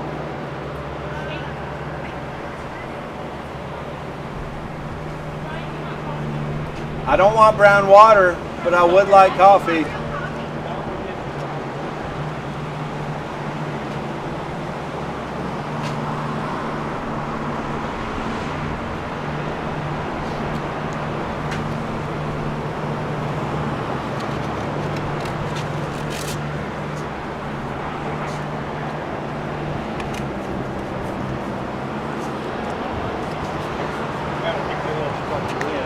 Yeah. Wow, we're waiting on Dr. Roy. Yes, sir. Come on in, Glenn. Hey, how are you? Hey, Nice to meet you. Brian Dirk, come on in. How are you? Good. Have a seat. Grab a mic. Yes, sir. Thank you. All right, tell the people who you are. My name is Glenn Saunders. What you want to talk about, Glenn? I was just going to give you just a short testimony. Come on. So I just got into the program yesterday. I'm a born again Christian. Went through a prodigal son course, and I just want to, just say that, once you give your life to Christ, it's the most fulfilling thing that I've ever done. So I just wanted to share my, short testimony and just ask you if you have, what's your purpose, or what's the driving thing that keeps you going in this type of position? Was there a reason that you got into this line of work, or? Yeah, so I checked in the front door of the shelter 23 years ago as a guest. Wow. And met Jesus in a rescue mission. Okay, and, beautiful. Long story short, I do what I do because the Lord won't let me do anything else. And I got the best job in the world. I get to partner with Him as He changes people's lives, and certainly feel like the Lord has called me and equipped me to help people just like me. Amen. Amen. So that was 23 years ago. Yeah. Man. So what's your journey been like ever since? If you don't mind me asking. Not without its issues. When I met Jesus, I didn't want to do everything Jesus told me to do, and that didn't work out for me. And so, almost 19 years ago, I just stopped running and told the Lord I'd do whatever He told me to do. At the time, the only thing I had in my life was a GED and a criminal history, and went to work for the ministry and got a whole bunch of education and had every job you can imagine in the ministry, just doing whatever I was asked to do. And fast forward all these years, and the Lord has an amazing sense of humor and made me the CEO of the organization. Wow. It doesn't make any sense. Hey, but here I am. That's awesome. That's awesome. So you just rose in the ranks after so much time. Yeah. You just kind of worked and kept on going up. I've done everything from squeegeeing sewage out of the kitchen floor down here, to washing rotten potatoes, to counseling men and everything in between. Wow. So let me ask you this: what piece of advice would you give to somebody? I'm 35 years old. Just checked in yesterday. What piece of advice would you have to me or anybody who's looking to get into the mission? Would you give any pieces of advice or any wisdom you'd like to share about what to do to shift the future in life? With the program, your choice. Whatever you would like to share. So I will say three things. Number one, obviously, ideally, you'd come to know Jesus, which you do. Yes, sir. And you would be obedient to him. Number two, one day at a time. People get way far ahead of themselves, and it can be very depressing if your goals are way out here and you're way back here. And then number three, most important piece, in my opinion, other than obedience to Christ, surround yourself with godly men who will make better decisions than you will, and let them help guide your future. All these years of walking with Jesus, I still don't make major decisions that I don't have godly wisdom surrounding me to help me make. Amen. Because I make terrible decisions. Hey, but I think we all have that capacity, right? I think that's in Proverbs it says there's safety in a multitude of counselors, if I'm not mistaken. So you're actually using practical, applicable wisdom from the scripture in your everyday walk. Proverbs also says, he who isolates seeks his own desires and rages against all sound judgment. Versus safety in an abundance of counselors. I want safety. Amen.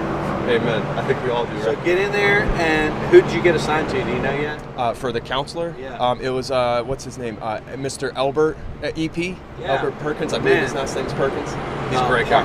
Parks. Albert EP. Parks. Albert Parks, yeah, EP. Sit down with him, tell him your story, let him help you chart a path. Amen. That's the answer. Amen, thank you. Before we go, do you have anything you want to ask me or anything you want to... I didn't mean to question you, if you have any questions for me, feel free. That's great. If not... Where do you think the Lord's taking you in life? On a roller coaster. I would say where he's taking me, probably the place that I really don't want to go.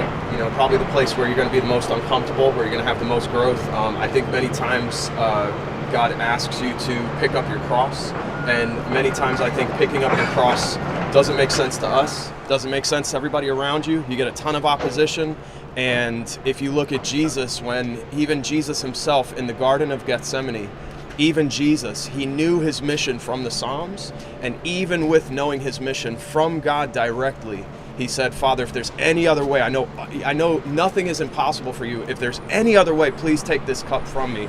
But he said, nevertheless, not my will, but thy will be done. While he was sweating blood. Yep.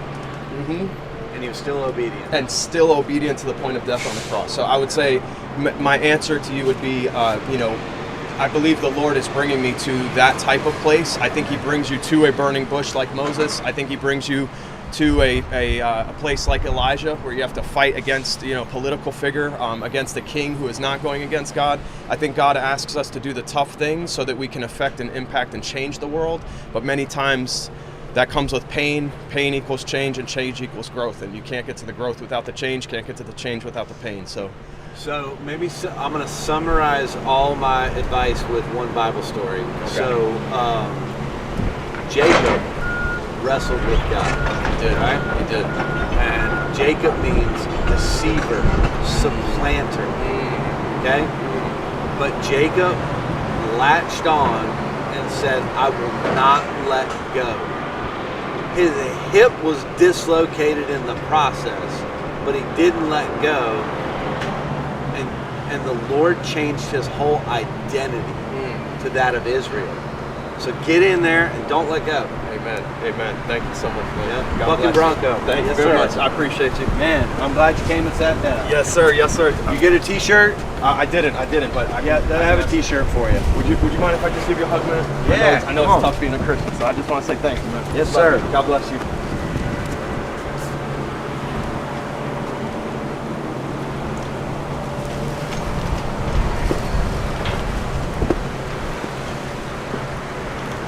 I'm walking out of frame for just a second.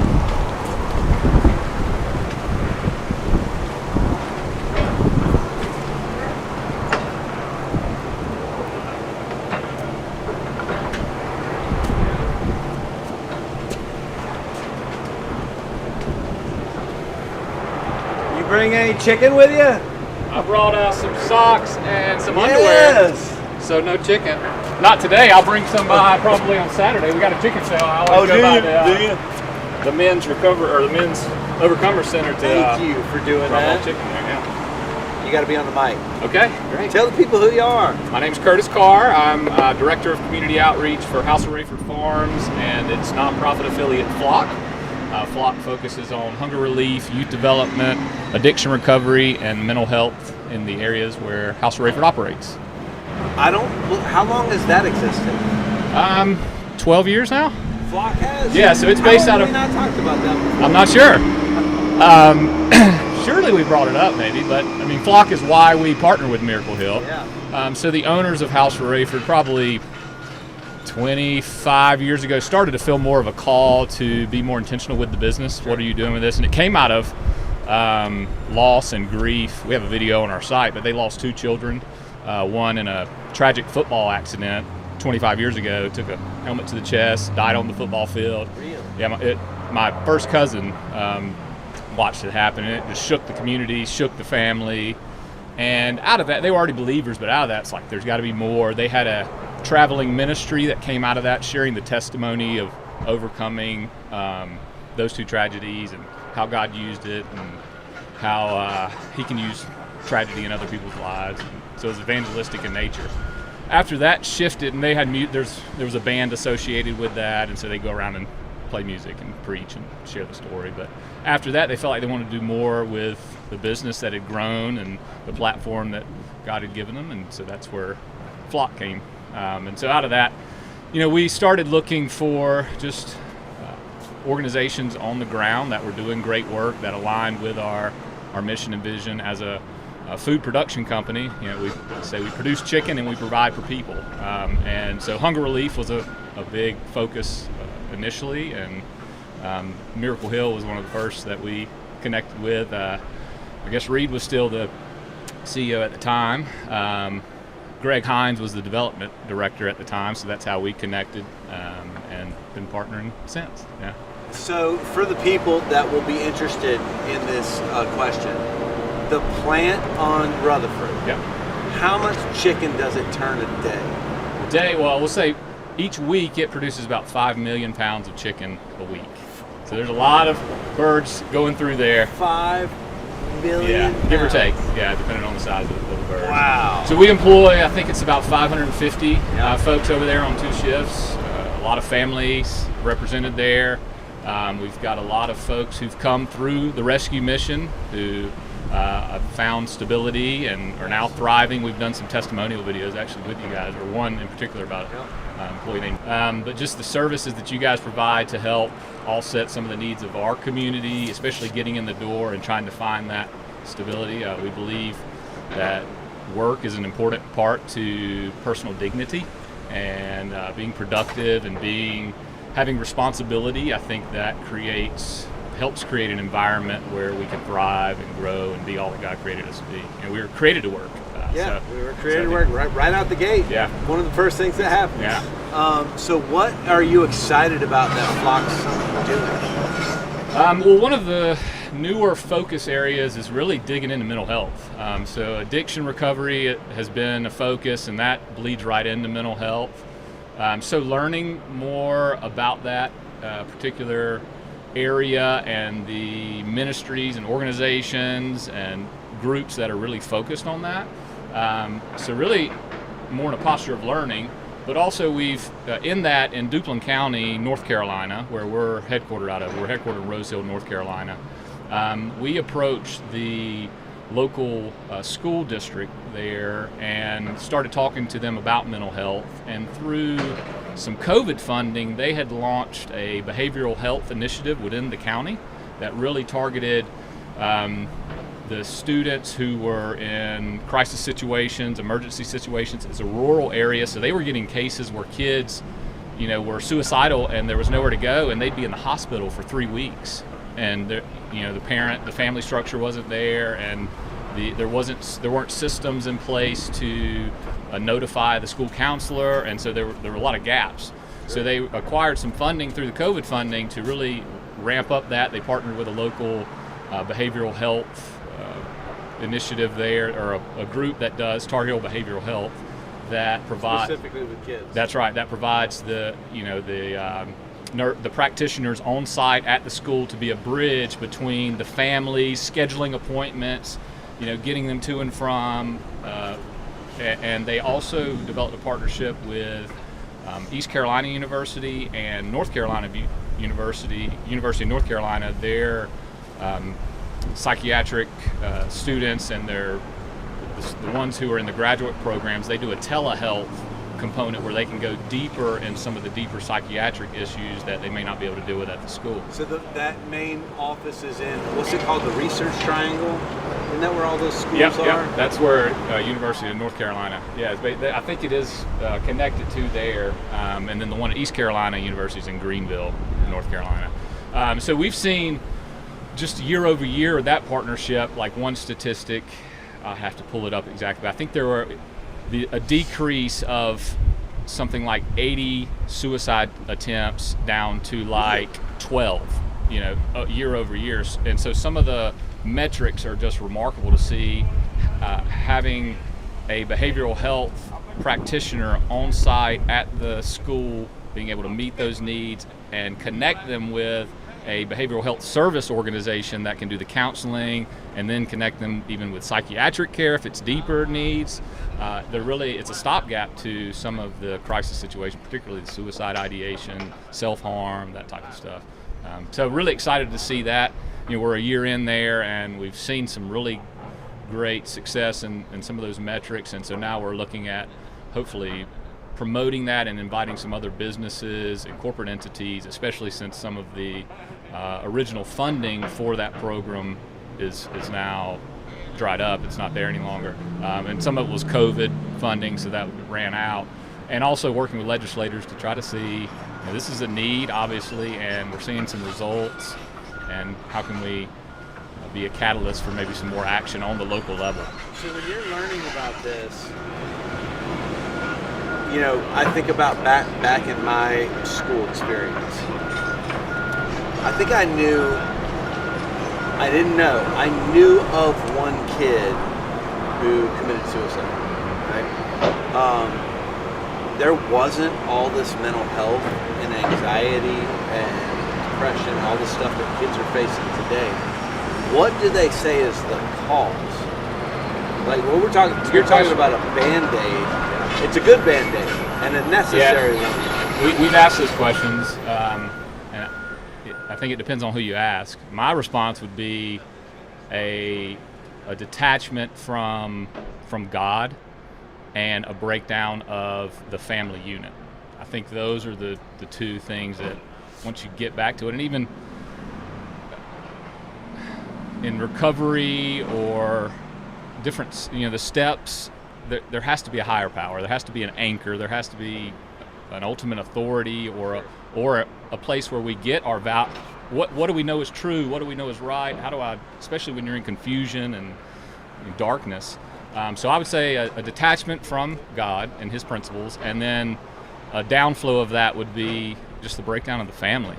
Now I think you've got, you look at technology, social media, those types of things. I think there's some, nutrition is a lot that goes into that. So the whole body, spirit, soul, and body. I think there's not one thing, but if you had to boil it down, I'd say detachment from a higher power, and then the breakdown of the family unit would be the two places I think to emphasize, and then from there build upon that.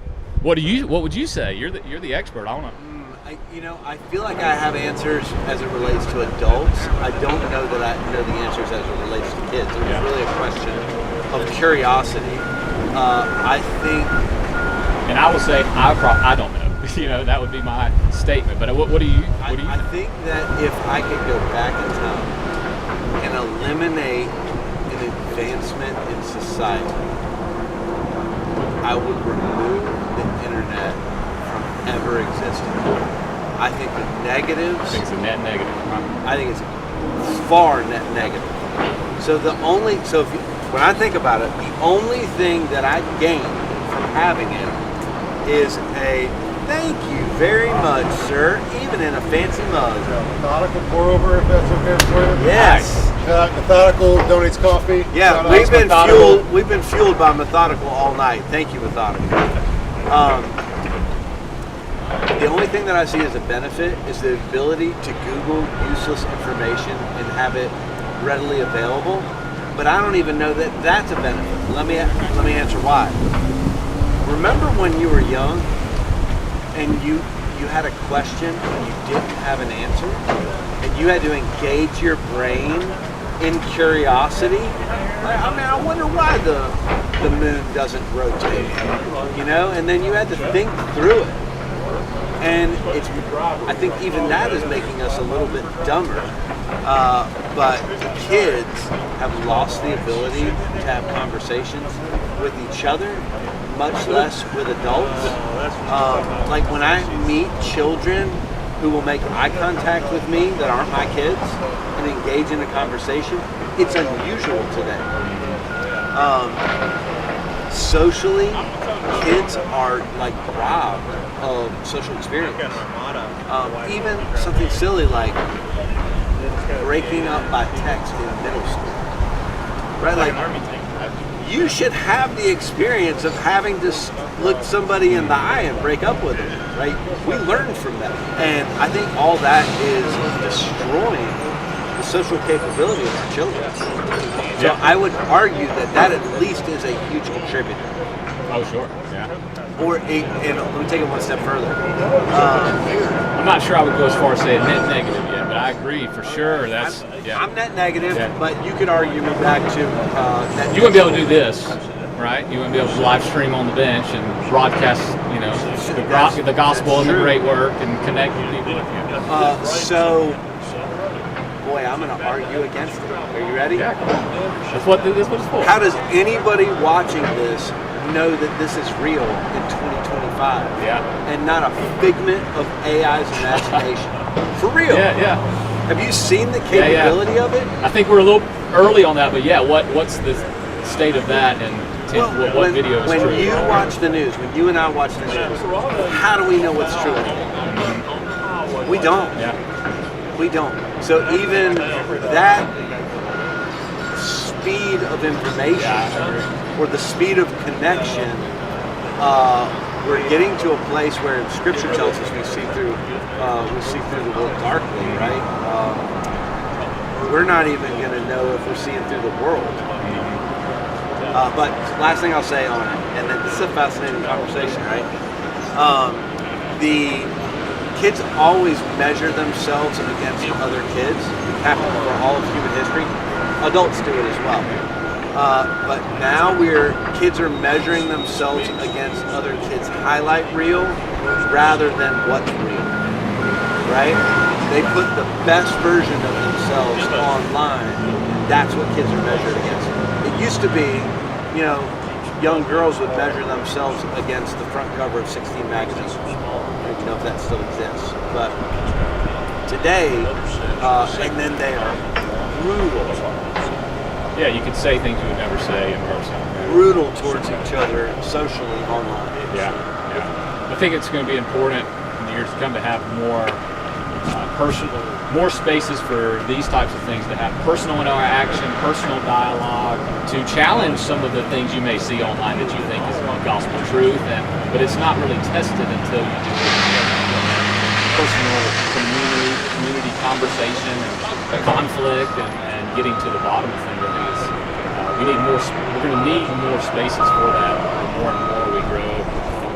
And it's a dying art too, Curtis. Yeah, right? well, I think you guys are. I think the recovery community is a model for authenticity and community vulnerability. And vulnerability. Like when I stepped into some of those rooms, I never experienced that level of authenticity and vulnerability. And God shows up when someone is broken, humble, and honest, right? And rather than putting on a face for the church. Even this, like just having a dialogue about something where I don't know what you believe about this, you don't know what I believe, but I believe the best in you, you believe the best in me, so we're able to have a dialogue. It's a lost art.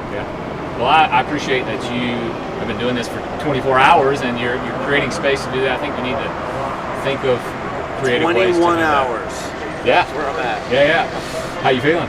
I've got my 30 minutes. There you go. See, you got the guys from the school board. Yeah. So that would be a question, to ask them about mental health and how they're addressing mental health, because it was a crisis, and I think it still is. There's still a lot of opportunity. What are the chances we have experts coming up next? How about it? That should know the answer to all this. Yeah, that's great. All right, man. I got to get to it. Yep. I appreciate you. Hey, thanks for coming out. Yeah. Let's get together some juice. Yes, sir. Let's do it. Thanks, Curtis. Yeah, thanks, man. Let me jump in there. Hey, how are you? See you. Dr. Royster, Mr. Saylor, come What's on up? Well, I don't know about him, but it's Chuck and Bert. Good to see you. Good to see you. Good to see you. Come on in, guys. Have a seat. Where do you need to be, Chuck? I'm good. I'm going to sit right here. Condition. I am good. My condition is not a big condition. All right, we're going to ask you guys to talk into the mic just because we got construction and traffic, so one of y'all can have that. Can you tell the viewers who you are? Go ahead. I'm Bart Royster, Superintendent of Schools, Greenville County Schools, and with me, Chuck Sailors. I'm Chuck Sailors. I've been a member of the school board for Greenville County, representing District 20, which is the Taylor's Blue Ridge area, for 23 years now. Yeah. Correct me if I'm wrong, you're the longest standing school board member? Currently. Current. What's the record you're trying to break? I think Mr. Chandler was on for about 40 years, and I don't intend on breaking that record. I mean, you rolled out here. I did. I rolled out here, but no, I enjoy the work. The service that we provide the community is great. We have an administration team that has got us moving in the right direction for all the good reasons. And so I can't complain at all. It's a really good system to be involved with. So I'm guessing, Dr. Royster, you're out here because Chuck twisted your arm into coming out? Well, Chuck just invited me to come today. Okay. Well, it seemed like a very good thing to do, though. So I've got, obviously we're here, we're trying to shine the light on homelessness. Right. So I actually, for you guys, I got some specific questions. Okay, because I thought this would be beneficial to our viewers. So I understand what McKinney-Vento is, right? But our viewers may not understand that. So can you explain to them what McKinney-Vento is and how it relates to this conversation? Well, McKinney-Vento is federal law, as you know. It addresses homeless population within the school districts throughout the country. And it provides some means by which to assist students that find themselves in a homeless situation. It provides a very minimal level of funding to help with that. We're able through that funding to employ a person to coordinate the efforts that we have for homeless students in our system.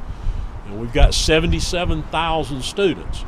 A little over 2% of those students are homeless. And homeless, and no, you're engaged in this work all the time, but for people that aren't, for McKinney-Vento purposes, there's a federal definition for homelessness. Which is broader than the one that most of us use. Yes, I think most people, when you say homeless, they would imagine someone who perhaps is sleeping on the street, under a bridge, in a doorway, and certainly, obviously, that's homelessness. In the McKinney-Vento definition, the federal definition, it is really more a lack of stable home. So, for an example, if you were a child and you were living with a relative, but you lived with the same relative all the time, say your grandmother or uncle or whoever, that wouldn't be considered homeless under their definition. But if you go from relative to relative to relative, or friend to friend to friend, that's considered homeless because there's a lack of stable home. A weekly motel rental or a monthly motel rental could fall under that federal definition of homelessness in McKinney-Vento. So broader than just what most people have in their mind when they think of homeless. And in fact, of our student population, those that you would find living on the street or in a car, that's the smallest number inside the 2%. But it is obviously a very difficult issue for students to deal with. As you can imagine, if you're a young person sitting in class, even as an adult, if you were sitting somewhere at work today and you didn't know where you were going to sleep tonight, or maybe you knew about tonight but you didn't know about tomorrow night, I'm not sure you'd be able to focus on the task at hand, and that's the case for young people. Many of them power through that and end up being successful, but imagine sitting there and just not realizing as a 10-year-old or a 13-year-old that you don't know where you're going to sleep tonight. So when I'm training churches or civic groups, I have a specific slide in my slide deck that is statistics about homelessness. And one of my mic drop statistics is the McKinney-Vento number, which is, it's a shockingly large number. And then what I typically say to groups is, one of the saddest things to see in all of Greenville County, drive down to Augusta Road early Monday morning, park in the parking lot of one of the seedy motels, and watch the school buses pull up. Yep. And if that's your experience as a child, where you're living in what we would colloquially refer to as a crack motel, you are not concerned with your education. You might be concerned with whether or not you're going to get a school meal today. But that's a real challenge for students if that's their experience. It is, as you've put it and kind of painted the picture of that. You imagine you're that child sitting in class, and they're going to get their breakfast with us. They're going to get their lunch with us. What about supper? Today's Friday. What about the weekend? No. What about the weekend? Now, fortunately, in our community, in a lot of our schools, we have community organizations that are helping with that. They provide some backpack meals that students can take with them this afternoon, get them through the weekend. But that lack of stability, as you noted. Now, one thing that does bring to mind, as you talked about the picture of those students in front of that motel waiting on that bus, one thing that McKinney-Vento does is it allows us to provide transportation for students. If they were settled in a school, let's say the beginning of the year, we're a quarter of the way through the school year today. They were settled in a particular school. Right down the street here is Wittenberg. They were in a school at Wittenberg. Something happened, disrupted them. They're nowhere near the attendance area anymore. The regular bus route doesn't run there. We have the ability to provide them transportation through various means to allow them to come back and stay enrolled at Wittenberg if that's the best thing for that student and that family.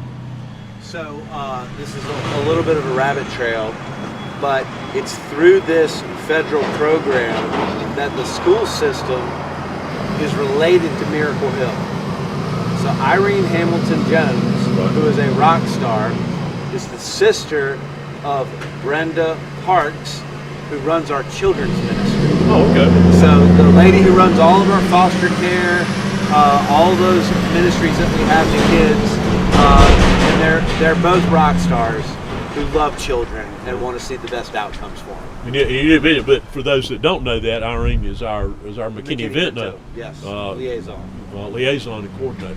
Yep, and I think I get an email from her at least once a week trying to place a family. She is hard at work on behalf of children in Greenville County. She also works with a lot of faith-based groups like churches. For example, I'm a member at Mountain Creek Baptist Church, and she has coordinated through them and through us opportunities for the backpack programs for the students on the weekends. We have an after-school tutoring program that we've got at Sevier Middle School, where we work with the students there to try to help them, because once they leave our care, we have no guarantee of knowing that there's anyone as an adult or even an older child that'll help those children with their assignments and expected work at home. So we try to do everything we can to bridge not only the knowledge gap, but the support gap as well. Sure. So changing gears on you guys, the gentleman that was sitting on the bench right before you, his name's Curtis Carr. He's the community liaison for House of Rayford, the chicken company. And he was talking about some of the work that they have going on specifically around mental health with children. And so we were having a boisterous conversation about why numbers are what they are. I recalled to him that I'm almost 48 years old. When I was in school, I remember hearing about one suicide, 1 year. I don't remember anybody having anxiety issues and depression. And it is so many of the students that you guys are helping today. I said that I think one of the big contributors is social media, some of these other pressures that kids are under. How have you seen mental health challenges change amongst the student population? What do you think the causes are? I don't know what all the causes are, and I'm not sure anybody does. I think, as you believe, I believe social media and screen time and video time, I think that's had an impact to it. I think in some cases, though we've moved out of COVID now, several years out of it, but the solitude that surrounded that period of time with COVID, I think that had some contribution to it. But the incidence of youth suicide had begun to increase before that period of time. That's probably, that trend began maybe 10 or more years ago, but has accelerated. We've had mental health counselors, for example, in Greenville schools since the 90s. But in the 90s, we had maybe 5 or 6. We now have a mental health counselor serving every school in the district. Some schools it might be more than one. Other schools they might share with 1 or 2 other schools. But that's a very recent phenomenon as far as the growth and the number of issues that we're seeing. I don't know what, we've seen changes in family life. We've seen changes in community life. It's hard. I think it'd be awfully hard to say what's driving this. Now, we do believe that we're seeing some progress with the mental health services that we are able to provide to students, and hopefully that's going to help change this. But I think there are probably some bigger societal issues that are affecting that, and like any other institution, but most particularly schools, we're going to reflect society as a whole. Whatever you see out in society, you will ultimately see in our schools. Hopefully, the negative things not near to the degree that you see them out in the bigger world, but they're still having a huge impact on what we see. One of the challenges that we have is mainly also finding qualified mental health counselors. They're like teachers. They are very narrowly focused in their credentials and their knowledge and their capabilities. And finding individuals that are willing to come into that school environment for the amount of resources we have when it comes to funding those positions is a challenge as well. So I would encourage any of your followers that if they know of someone that would be interested in participating in this as a profession, we need all hands we can get. I think it's also important for people to realize and to know that 70% of that's funded through Medicaid because of the level of poverty of some of the students that are involved in it. So the mental health services we're providing, just about 70% of it's being funded out of Medicaid. Wow. So as issues like mental health challenges, behavioral challenges are, the purpose of us being here today, the experience of homelessness that children have, how has the training for our teachers had to be adjusted for trauma-based teaching and dealing with much more expressed behavioral issues, etc.? Well, one of the things, and this goes back to, you ask about behavior and mental health issues with students, and we talked a little bit about family life and that sort of thing, and obviously homelessness is a huge disruptor to stability, and lack of stability clearly feeds people having behavioral and emotional and mental health issues a lot of times. So making sure our teachers understand the impact of that. We do ACEs training, so that adverse childhood experiences, which I know you're familiar with, but for those folks that are not familiar with that, it helps teachers and other educational professionals understand how a child may be impacted by things like homelessness, death in the family, violence in the family, substance abuse in the family, all those different factors.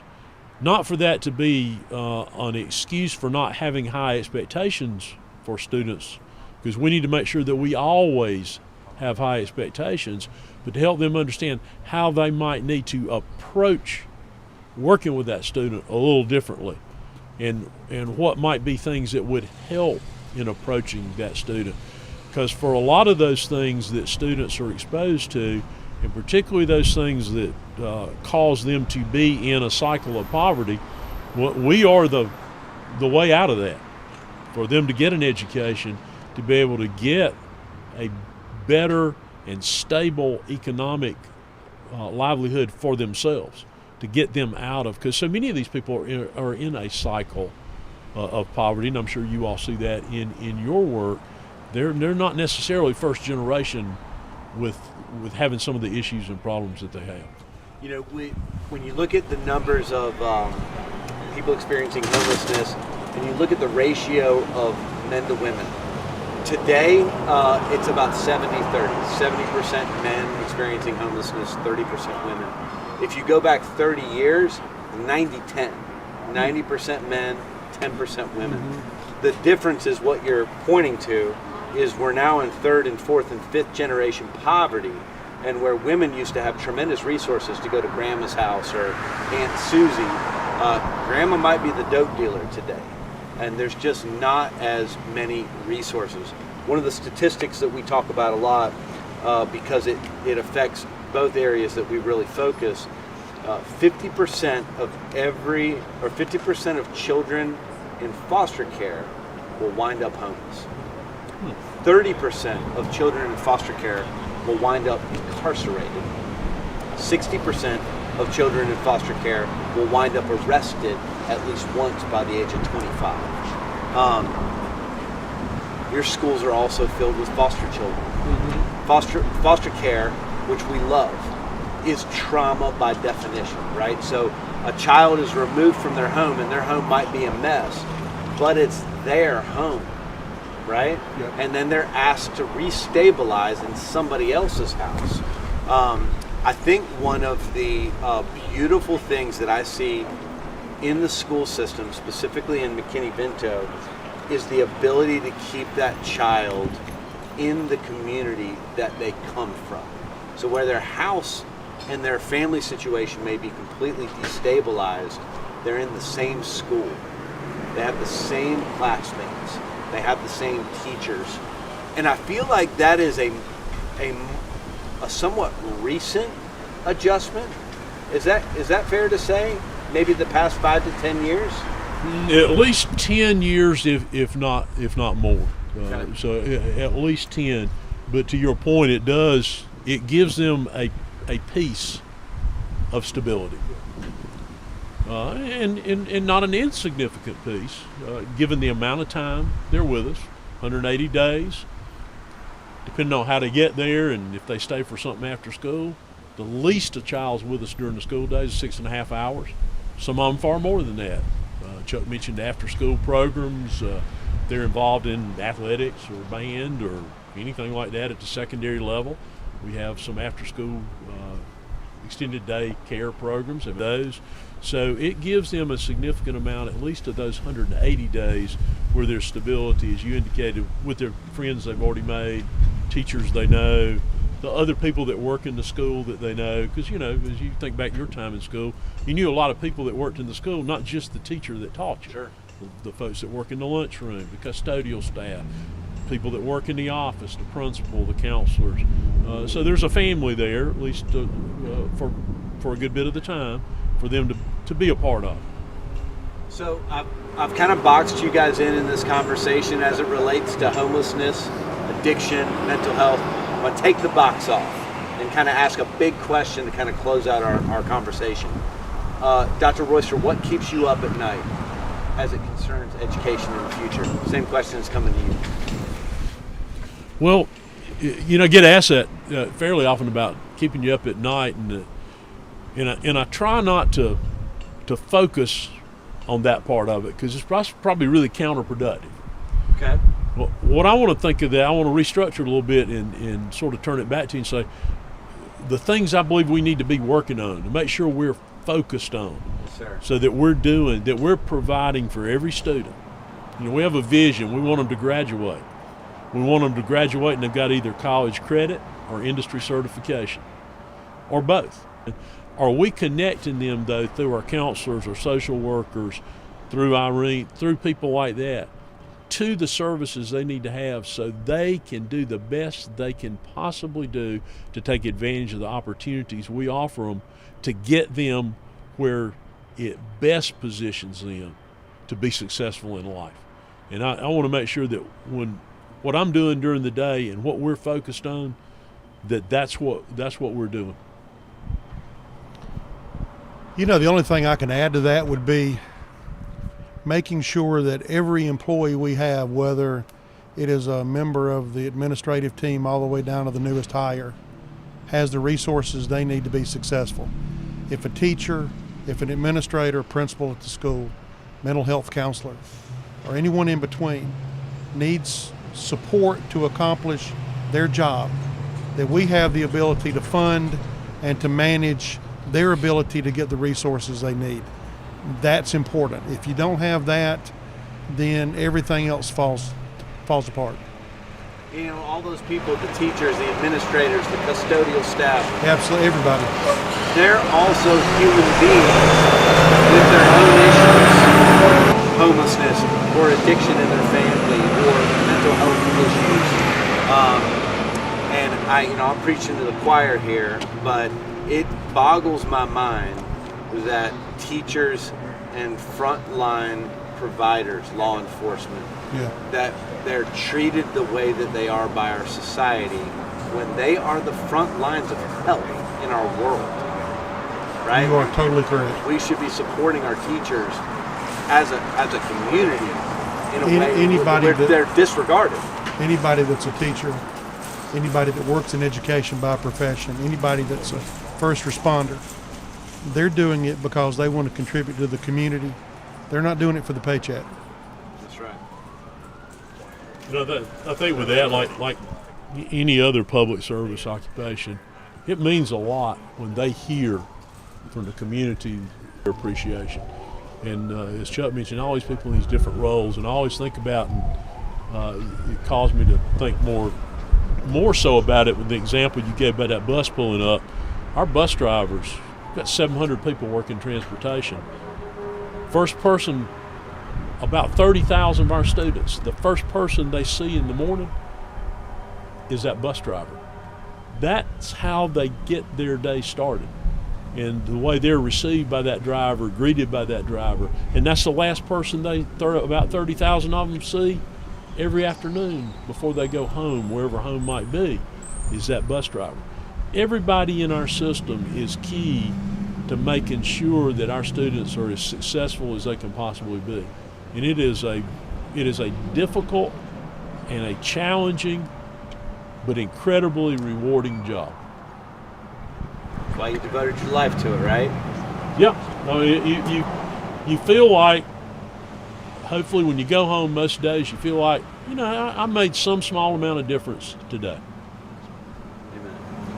Thank you for this opportunity. We're glad we could help you out. Gentlemen, I really appreciate you coming down here and spending some time with me. And thank you for your work in this area. My pleasure. My pleasure. You may think you have the best job. I got the best job. I get to watch Jesus at work every day. It's a pretty good gig. Thanks, brother. Thank Appreciate you. it. Yes, Thank sir. you. I'm good. You don't want me to push you down the street? No, See that's how okay. fast we can get that thing to go. I'm gonna put a motor on this thing and see what it does. Thanks for your time. Thank you, Gentlemen. Thank you, sir. Thank you. Appreciate you. We have a T-shirt for you if you want it. Okay. Thank you, sir. Thank you.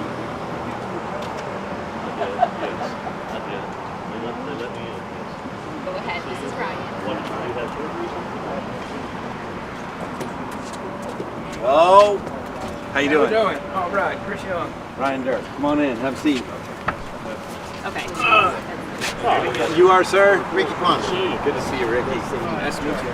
So I would say first thing is thank you for everything that's going on. I know personally I've had a friend of mine who's come through Miracle Hill himself, and you know, he had cancer and you know, lost his home and come through and was able to stay here through all of his cancer treatment. So I can't thank you enough for everything y'all do for the community, how long you've been doing it, your dedication to the community, and continuing dedication. So thank you first off. Our pleasure. So we represent the Forrester Center, and you know, we're kind of here on our own, but I just want you to know that. But I'm also the program lead for the SBIRT program with Spartanburg Regional. So SBIRT is Screening, Brief Intervention, Referral, Treatment. So when patients come in that have substance and alcohol use, we're peer recovery coaches that go speak with them and help them find treatment, placement, housing, everything we do. I'm sure you know that, you know, a big issue is substance use, which kind of leads to homelessness. But, you know, I've been doing this for about 5 years, and I've noticed over time, when I first started at the hospital, we would have 911 emergency beds that we could contact them with, y'all, and help them get in. Which I understand COVID happened and everything shifted, changed, but I was going to see if, you know, what is the proper protocol to where if we have patients in the hospital that would be a right fit for the 911 emergency beds, how can we get connected and have like a streamlined process to where we can make that happen? It's a great question. So we still have emergency beds. I think that we frame them as law enforcement beds as the primary utilizer of those for a variety of different reasons. Our relationship, let me back up. I bet you over my nearly 2 decades that I've had a dozen or more meetings with the hospitals on this subject. Typically the reason I wind up in the meeting is because people get drive-by dropped off, okay? Happens all the time. Typically from the ER, okay? Where we look up and there's somebody in a hospital gown in our front foyer, right? And we're trying to figure out what to do with that. So we wind up in these conversations with the hospital because we want exactly what you just said.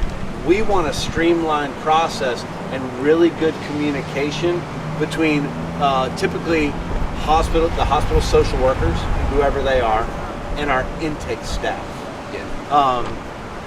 So I'll say 2 things.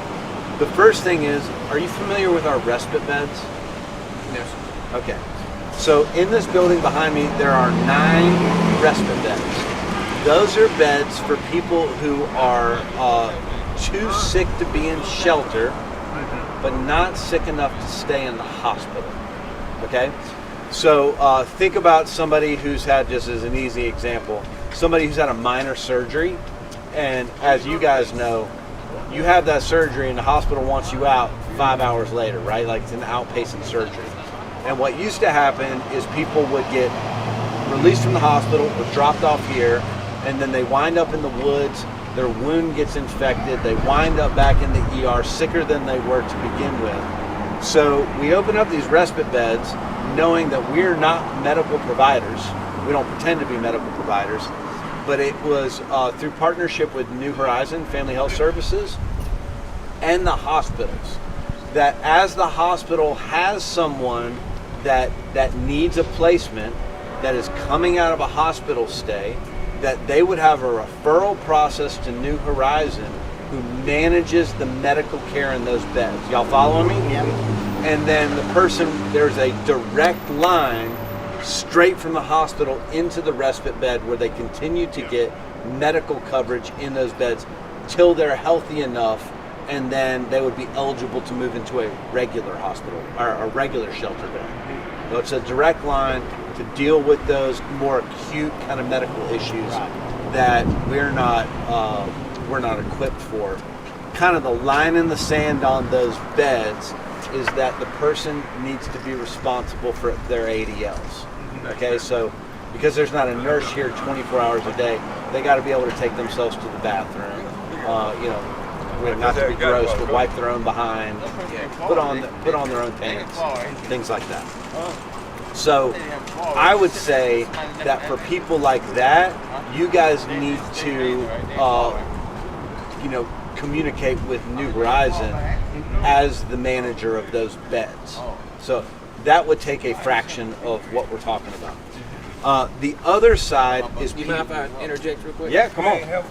So that they might do that here with Prisma in Greenville, but we're with Spartanburg and Spartanburg Regional, and that process might be not set up enough with, I guess, would be St. Luke's or another program up there. That's so fair. we might need to make that process available for Spartanburg too. Yeah, and well, let's go to the second part, which will back into what you just said. Most of those meetings have been meeting with social workers to talk about this direct communication to get all parties in agreement on the process. Because we don't want people just dropped off on our front steps. We would much rather have a conversation and reserve a bed for somebody to get them in. What happens, you guys will know this better than me, there's tremendous turnover in those social work positions. And so we have the meeting, we establish the process, then 6 months later, you got all new social workers and they're dropping people off at the front door. So I think the lesson from that is, I don't think there's a magic bullet. I think it's about creating constant communication.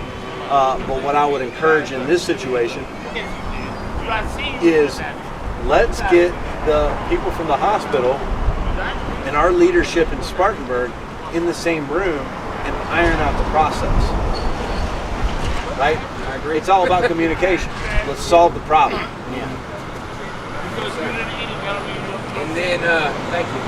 And another concern of mine, I know you mentioned the respite beds, but like during the winter, you'll have emergency shelter, and so to where that you house people that probably aren't going to be going into a regular bed in the mission.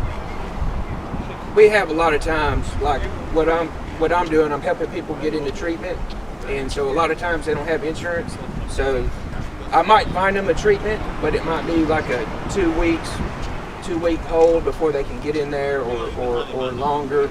Is there any way we could make a smaller emergency shelter, or would y'all be open to making a smaller emergency shelter for people that kind of like as a position where they could stay there? They're not actually in the mission, in the shelter, in the program, but it give them a place.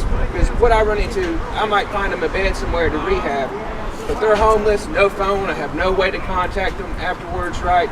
So, and as soon as they hit the fresh air again, life shows up, right? And then they don't make it to the treatment that they need because of everything that we know that goes on when you don't have stability, you don't have a place to stay, you don't have no way to contact anybody. So, this is just something I would love to see, and y'all are the only ones equipped to really do it. Something to think about, making like a smaller version of the emergency shelter, right? Let's say whatever you would find helpful, whatever y'all be able to manage, like a place where people could kind of come in who are not part of the mission yet, but kind of like transit, looking for another position or program they'd be better suited for because they need treatment for whatever reason or whatever the situation may be.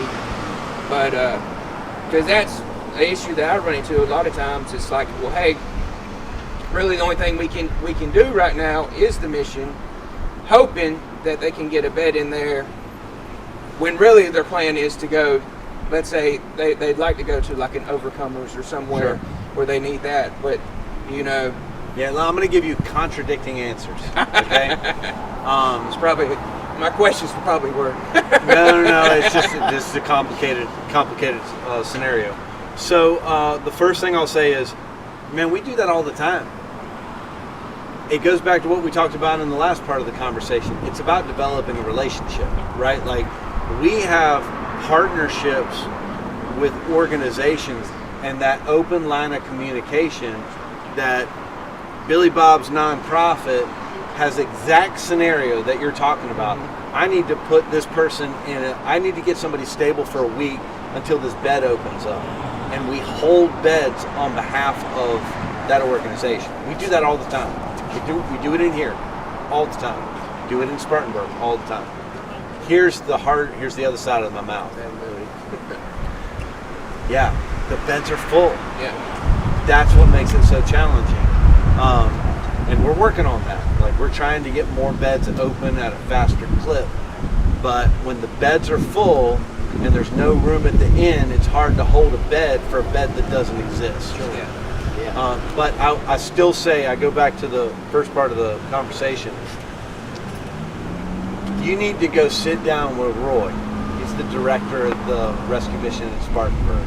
And you need to have these conversations with him and open that line of communication so that when you call, he knows you, he knows what you're about, who you represent, and the organization of the organizational relationship, right?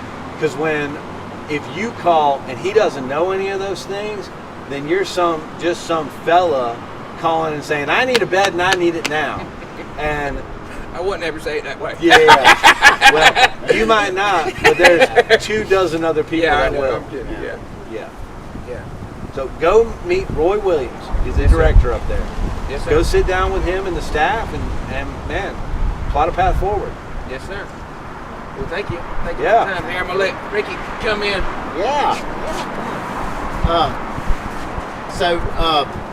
Thank you for what you've done. Miracle Hill was actually the start of my recovery process. Wasn't in. I went through Overcomers, but I did some wrong things, and you kicked me out. For the right Personally? reason. Yeah. How many years ago was this? 15. Okay. 2015. Yeah. But for the right reason. Well, you shouldn't have done it. Shouldn't have done it. But, you know, through that process, you know, built my relationship with the Lord, and I'm on the straight path now. Praise the Lord. So I'm the program leader of we have a satellite clinic in Greer, and we offer MAT counseling. So my question is, you know, we try to help the homeless population a lot because there's more homeless than housing. We know that. So one of the problems that we run into is that when we get them with MAT, medicated assisted treatment, Suboxone, all that, they can't get into the mission. And I understand that because of the pill form. But my question is, what if we could get on the same path as with injectables? What would that look like? So if I had to say that there was one or two themes from the last 24 hours, this is at least the third conversation I've had about this, if not the fourth. Okay. We can go back and watch the tape. So, all right, here's my spiel. I'm gonna try to go through it quick because I think I'm behind. A little bit. Okay. Here's the spiel. What grieves me about this conversation is the people that we can't let in the front door because they don't fit into our box. Okay? Yeah. That's what grieves me. I want to be able to serve everybody. And because of our stance on medically assisted treatment, we can't let them in. I'm in recovery myself, as you know. Yeah. I'm in recovery myself, have been for many years. And my beef with MAT, this is personal. I'm taking my CEO hat off. my recovery brother hat on, is that the vast majority of people that I've seen on medically assisted treatment never come off of medically assisted treatment. Some people do. Some people, eventually step down and they live a life free of what I would see as bondage. Okay? So I don't want to be a part of keeping somebody in bondage. Miracle Hill doesn't want to be a part of it. I do acknowledge, to your point, that the game has changed. Where it used to be a little green vial and then it moved to pills. We now have these month-long injectables. Okay, that is a game changer by itself. So I'm gonna throw the philosophical question to you and let you wrestle with it. If I was sitting down with a provider of MAT and they agreed to manage all the individuals on MAT in Miracle Hill facilities, and they agreed to a reasonable time of step-down protocol, somewhere between, 6 and 12, 6 and 15 months. I acknowledge that everybody's situation is unique. But they are guaranteeing that they're going to help that person work away from the bondage of legalized addiction, also known as MAT, then I would engage in that conversation. When I've had that conversation, no one will agree to guaranteeing a step-down protocol. Yeah. There's my rub. What do I do with it? Good question. It is. I mean, everybody's different. Everybody's different. And that's the thing about it. We come from a faith-based rehab, both of us. And wrestled the same way as you for years about it. But, and there's a stigma about it because, people say you're trading one thing for another. But it's really not, in my opinion. In my opinion, this is totally my opinion. We all got them. Because I've seen people, and I work with them now, I've seen people come off of it 18 months. But I've seen people be on it 10 years, 12 years. Everybody's different. So I understand it's a dilemma.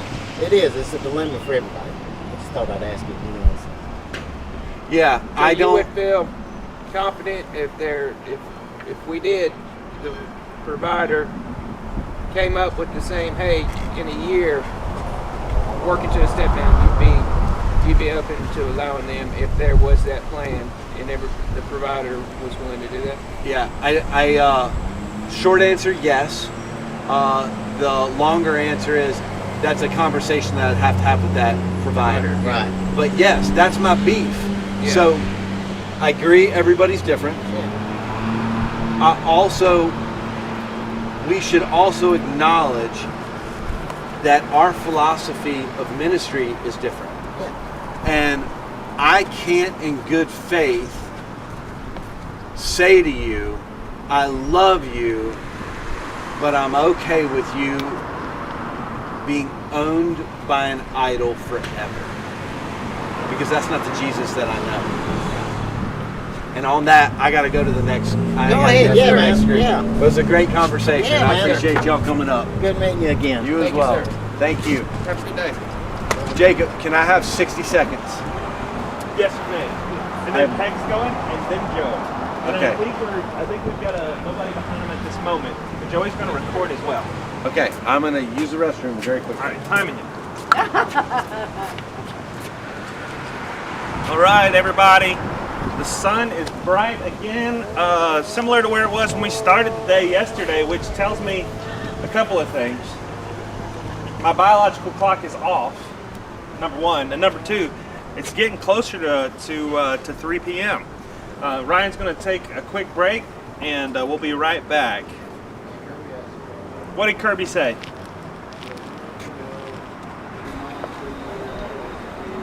Okay, hold on. Let me look at it because I can't hear you. I'm sorry. All right.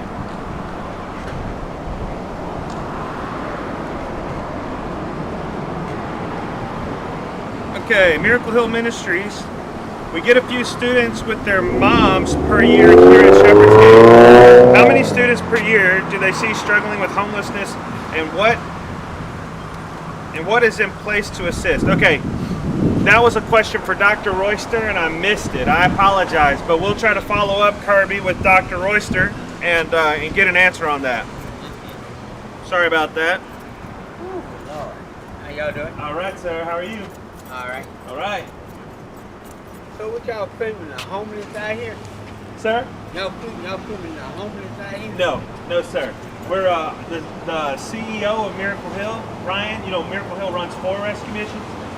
I was at Miracle Hill. Yeah. Long time back. Well, this is Miracle Hill too. I know. Oh, so you're not here now? No. Okay, well, Owned by Bob Jones, the graveyard and all that. Yeah. Yeah, I was in the program then. Oh, excellent, man. Oh, so was Ryan, our CEO. This guy. What one? This gentleman right here. Oh, Brian. Brian. He went through twice the program. I went through it 3 times. Did you? Yeah, same.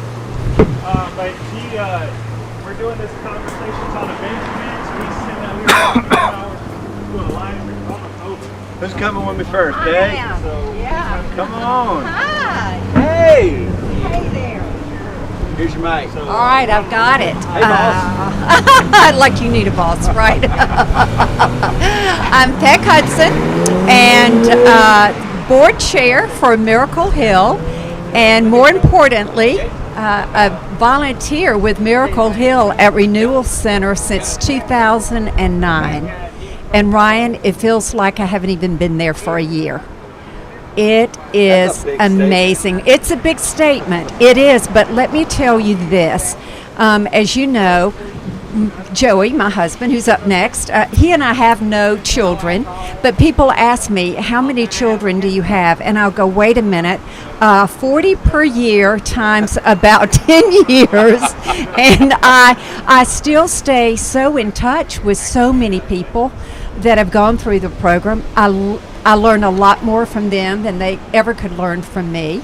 And just as a point of reference, I teach the career development program at Miracle Hill at Renewal Center. So I work with the women there. And I've been doing this 1 time per week, every single week since 2009. And I have to pinch myself I get back in the car and I say, God, I can't believe you allow me to do this.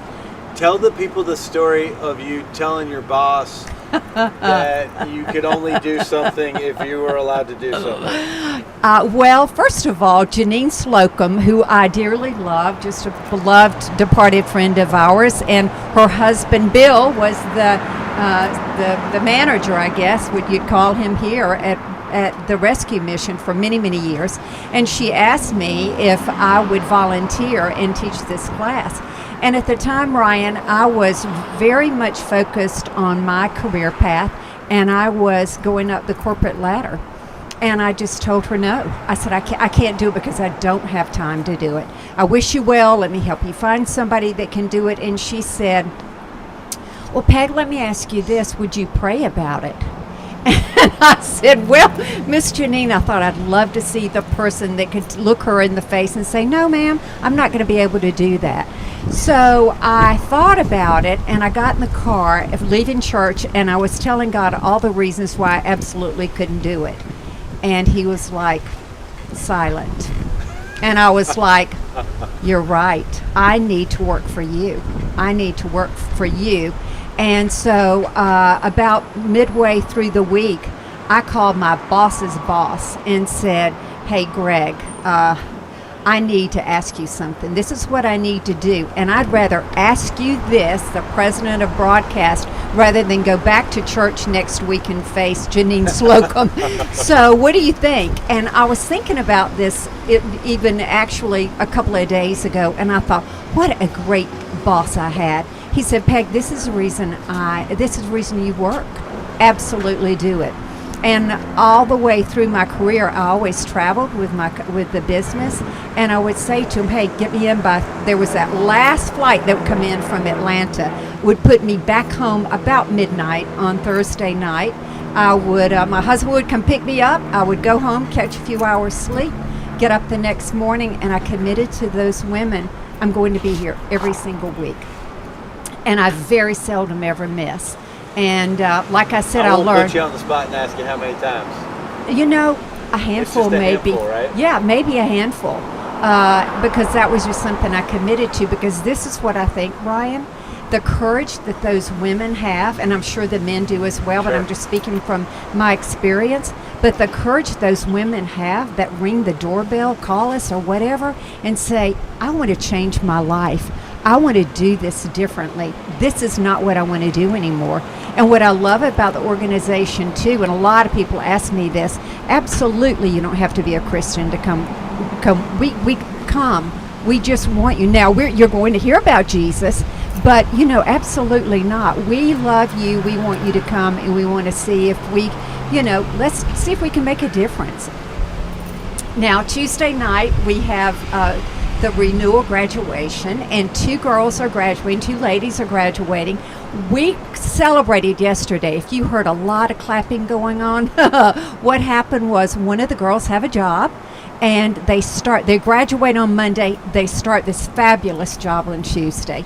And this particular person, when she came into my class, her head was down and she said, I've got so many gaps in my work history, I've been fired, I didn't show up, and I can't write a resume, I don't know how to do it. And I was like, have a seat, let's figure this thing out. And so that's what I get to do, is I get to rejoice with all these women that think they go, oh, yes, I can. I think level 1 and level 2, they come in and they're very quiet and they're looking inward. How did I get here? What does this look like? And how am I going to be able to change it? But then we get to level 3 and 4, and here's what happens. The joy comes back. And they're like, you know what? This is true. This is true. I can have a better life than this. So I just feel like I've only been there, like I said, less than a year, because it's just so incredible. So thanks for letting me hang out with you guys. Oh, what you raised us all up. So we're very I don't know about that. And that evolved from volunteering at Renewal to eventually board service. And, now you are one of the rudders the Lord uses to drive the ship. Wow. How cool is that? How cool is that? How cool is that? How terrifying is it at the same time? Well, we have a lot going on. There's so many things. And this morning, by the way, I've gotten nothing done because I have been glued to Facebook, getting to watch all this. By the way, you've done an excellent job. Just so many conversations and so much that we need to talk about. But people are embracing us in this community. And Miracle Hill has such a fabulous reputation. And I want to say this to you, our CEO, our president, our leader. Literally, I've been here since 2009, and I can tell you that Miracle Hill does what we say we're going to do. We treat people fairly. We treat people with respect. We're all about the business of how can we do this better. And number 1, we always go to God in prayer. I love it with our board meetings when different things come up. We'll just stop right during the board meeting and go, wait a minute, let's pray about this. Let's figure it out.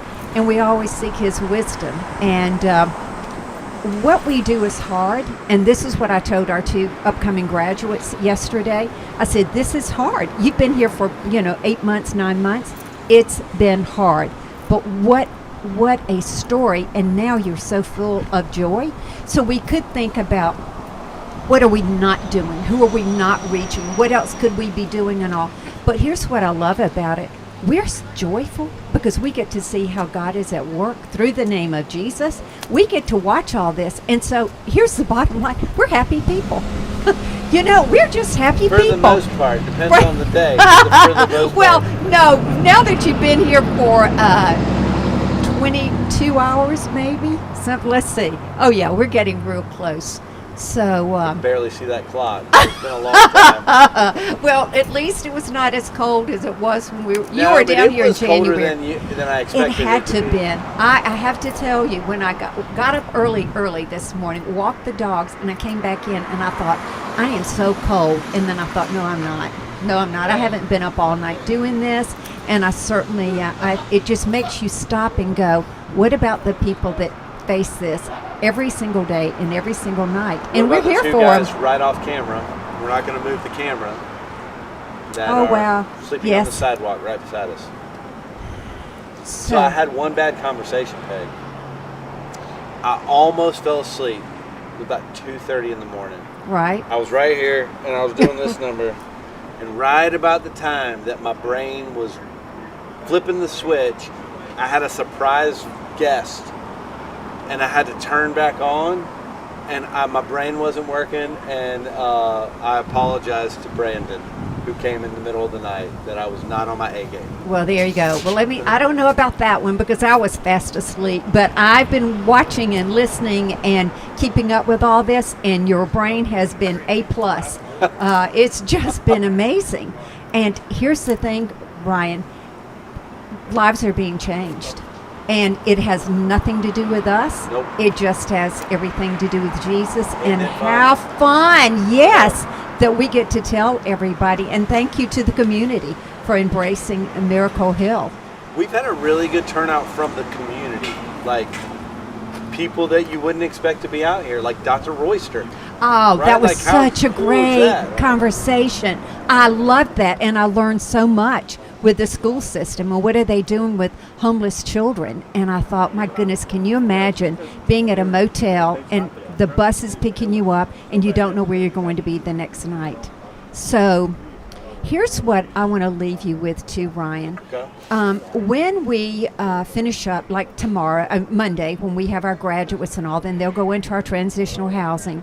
But one of the things that we need to are businesses to come forward and say, I want to hire a graduate from Miracle Hill to give them another chance. Hey guys, we know we've used up our second chance. We get that. But will you give them another chance? They're graduates, they need a job, they want to supply for their families, for their brothers, for their sisters. And so that's what I want to say to the community today. If you have a company that you would embrace Miracle Hill graduates, let us know. Yeah, and there's two kind of primary ways they can do that. They can directly hire one of our graduates, and we can connect them, and you know, they can meet with the staff of the different facilities. If that is maybe too much risk for them to mitigate, we can connect them to Bridgeworks, and we can tempt to hire through their company. Perfect. Right? So Yes. we will Yes. hold all the risk. Yes. But you're still giving somebody an opportunity for employment. Yes, so much needed. And Bridgeworks is doing a fabulous job. I love going through there. As a matter of fact, one of the women there sent me an email the other day and said, let me tell you what I'm doing. Let me tell you how many people I've placed. And they're just doing a great job. They have 90 people at work today. Wow. Praise While we're sitting here yes. on this bench. All right, my time is up, and next up is none other than my husband. So here you go, Joe. There you go.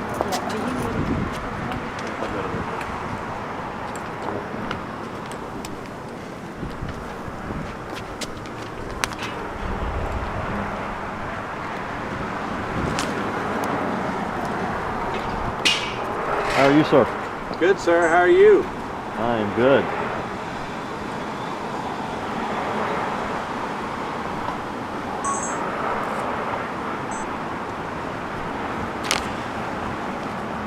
Alright, I'm gonna leave y'all's watching this. Okay. I think I'm loud enough. Yeah, if you'll just face this way, and you you're understand that? You're sounding good with the, but I want to use this too. Sure.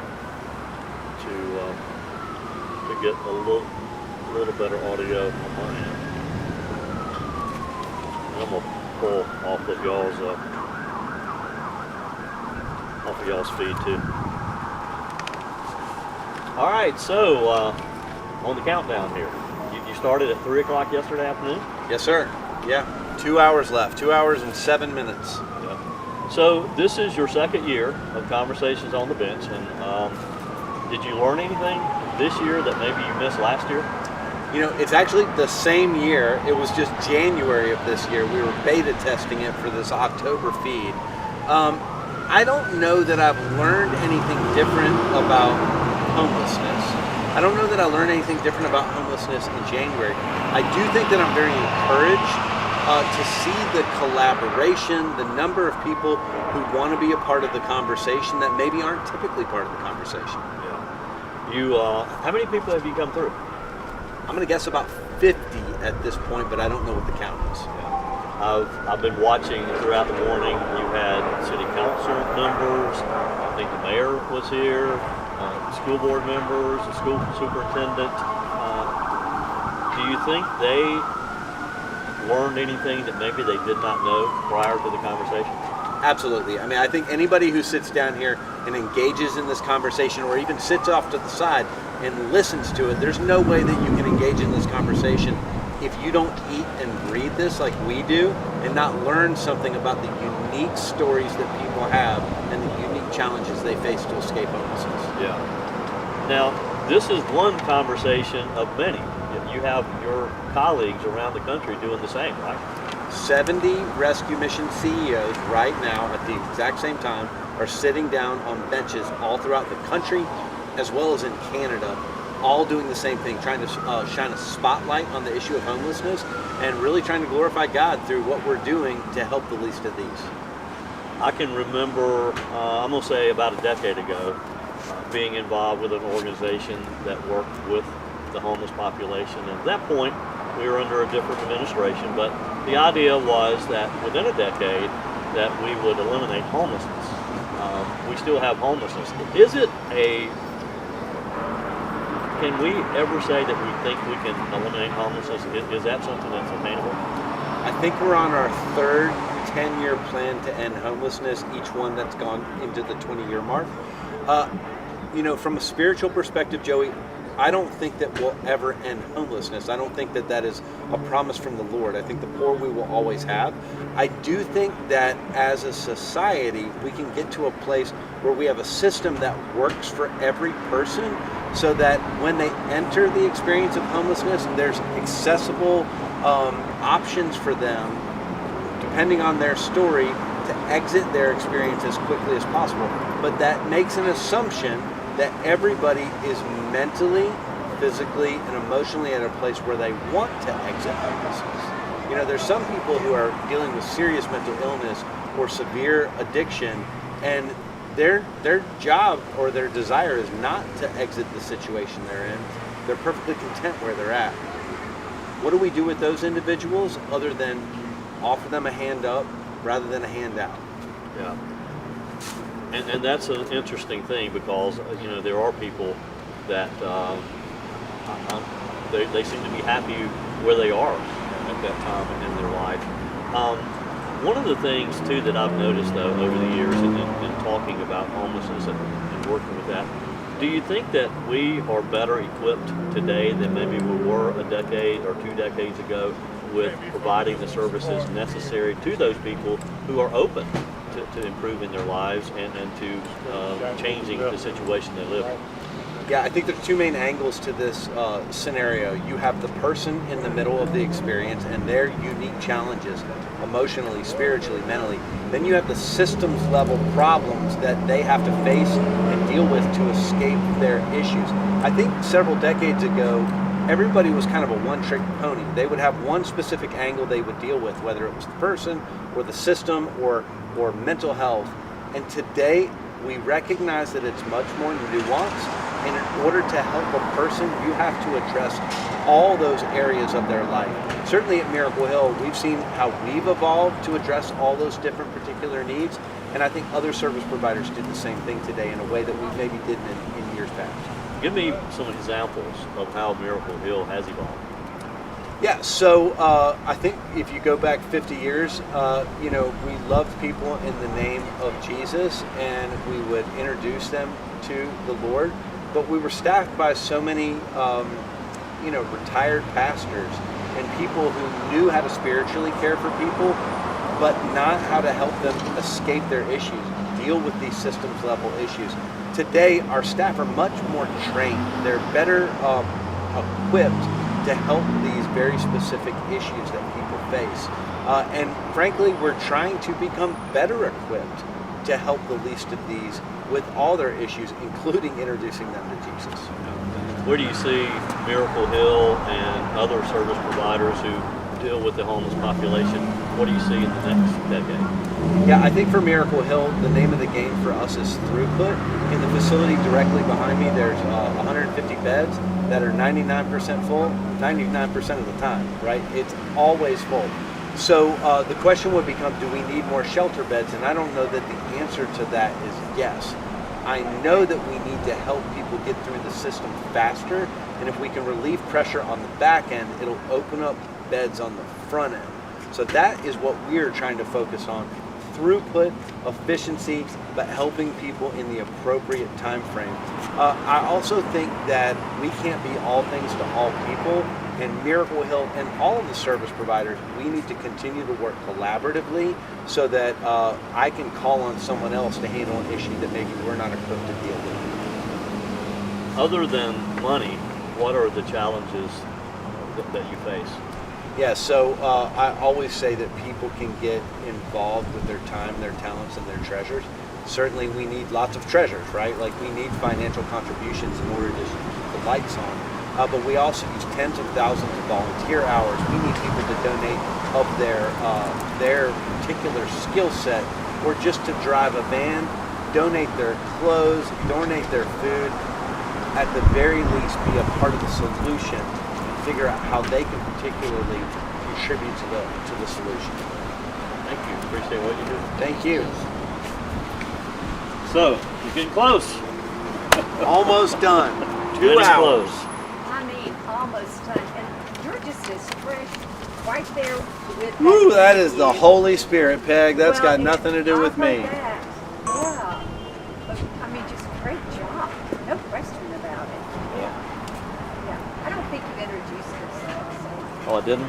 Yeah, you've got to at least look at our camera and tell the people who you are. Yeah, that's right. Who are you, sir? Joey Hudson, wife of Peg Hudson. I feel like I'm a wife. I get a honey-do list all the time.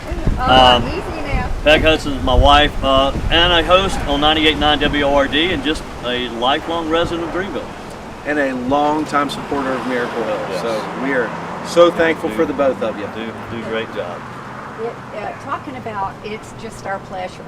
And I think what Joey and I were talking about early on was we wanted to give some resources that God has blessed us with, but we want to make sure that they're gospel-based, that it is with a company that when you make a donation, it is appreciated, but also that it is used to help other people. Sure. And so that was kind of our whole idea. What can we do? And I think as Christians, we want a place that's already been vetted. And that's what we love so much about Miracle Hill. It's real, yes. And you guys just use the money to help others. So what a pleasure to be able to be a part of Miracle Hill. Amen. It is Same for me. highlight of our week for sure. Yes. Yeah. Well, good job. Couple more hours and you've got this made. You guys get to the lake. Yes. Get stretched out on the couch, and I'll be done about that time. I heard that. All right, you take care. See you, Ryan. Thank you, Joey.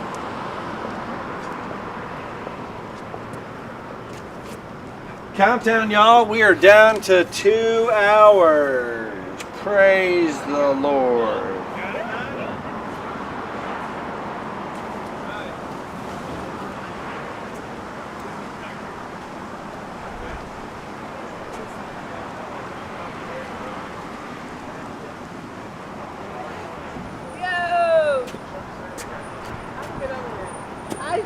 Y'all you brought the whole crew? We up here to shine. It's like only 7 of us. You gotta walk all the way around. What? It's 3 o'clock yesterday. Are they coming to join you on the bench? I don't know what we're doing. It's gonna be a fun time though. Did we eat lunch? I don't remember eating lunch. You're gonna need a good lunch when you get off the bench, buddy. You're doing a great job. 2 hours. You have been You disappeared on me, No, man. I ain't seen you. On the bench. I've been here. I've been working it. I've seen all kind of things today. Off on the periphery. I've been everywhere. I think you have Dr. Miller coming up next. Is he here? He's not here yet. Okay. So, and then after that, we have a 1:30 with Michael Woods. So we do need to. So none of these national feeds worked, I take it. Well, no. So this one we could have tried, but Dr. Royster just sat down, and I really felt like that was a conversation. It was a great conversation. It was a good one. We needed to hear that. So I didn't want to disrupt that. We needed to hear that? Oh, it's great. It was just information that hadn't been talked about before, like the McKinney Vento stuff and all that. Did I say that right? They all got to sign media releases. Hey, Wesley, we gotta sign all media releases.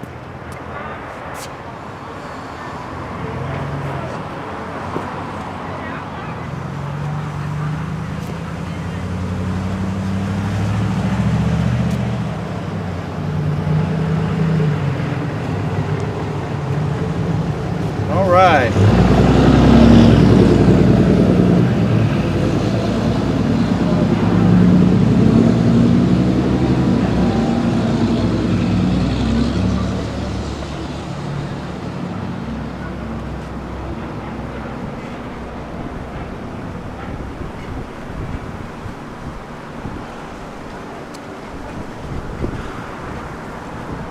We typically talk this whole time, and I am losing my steam a little bit.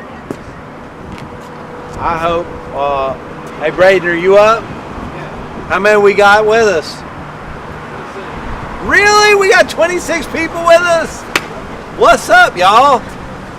That's what I'm talking about. Thank you for sticking with us. We're down to the last few hours, and we still got Ride or Die. Hey, all you 26, share that feed. We're trying to blow up the feed. Share it. Share it on your social media so we can try to get as much coverage on this as possible. What's that? Hey, dear wife.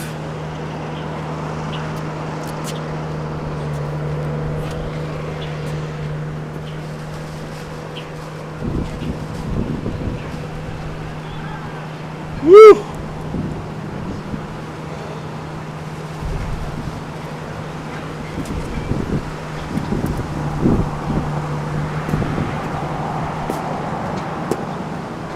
Braden, how is the sound quality maintained with all this wind?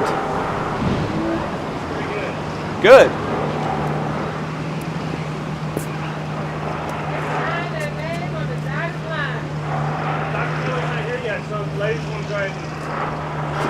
Come on in, Shanita. We just want to show up and show out. You cannot sing. We get kicked off the air if you sing. Really? Yeah. Don't stand. Come on now. You guys got to get on camera.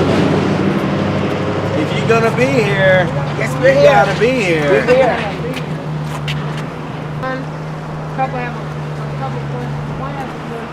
All right.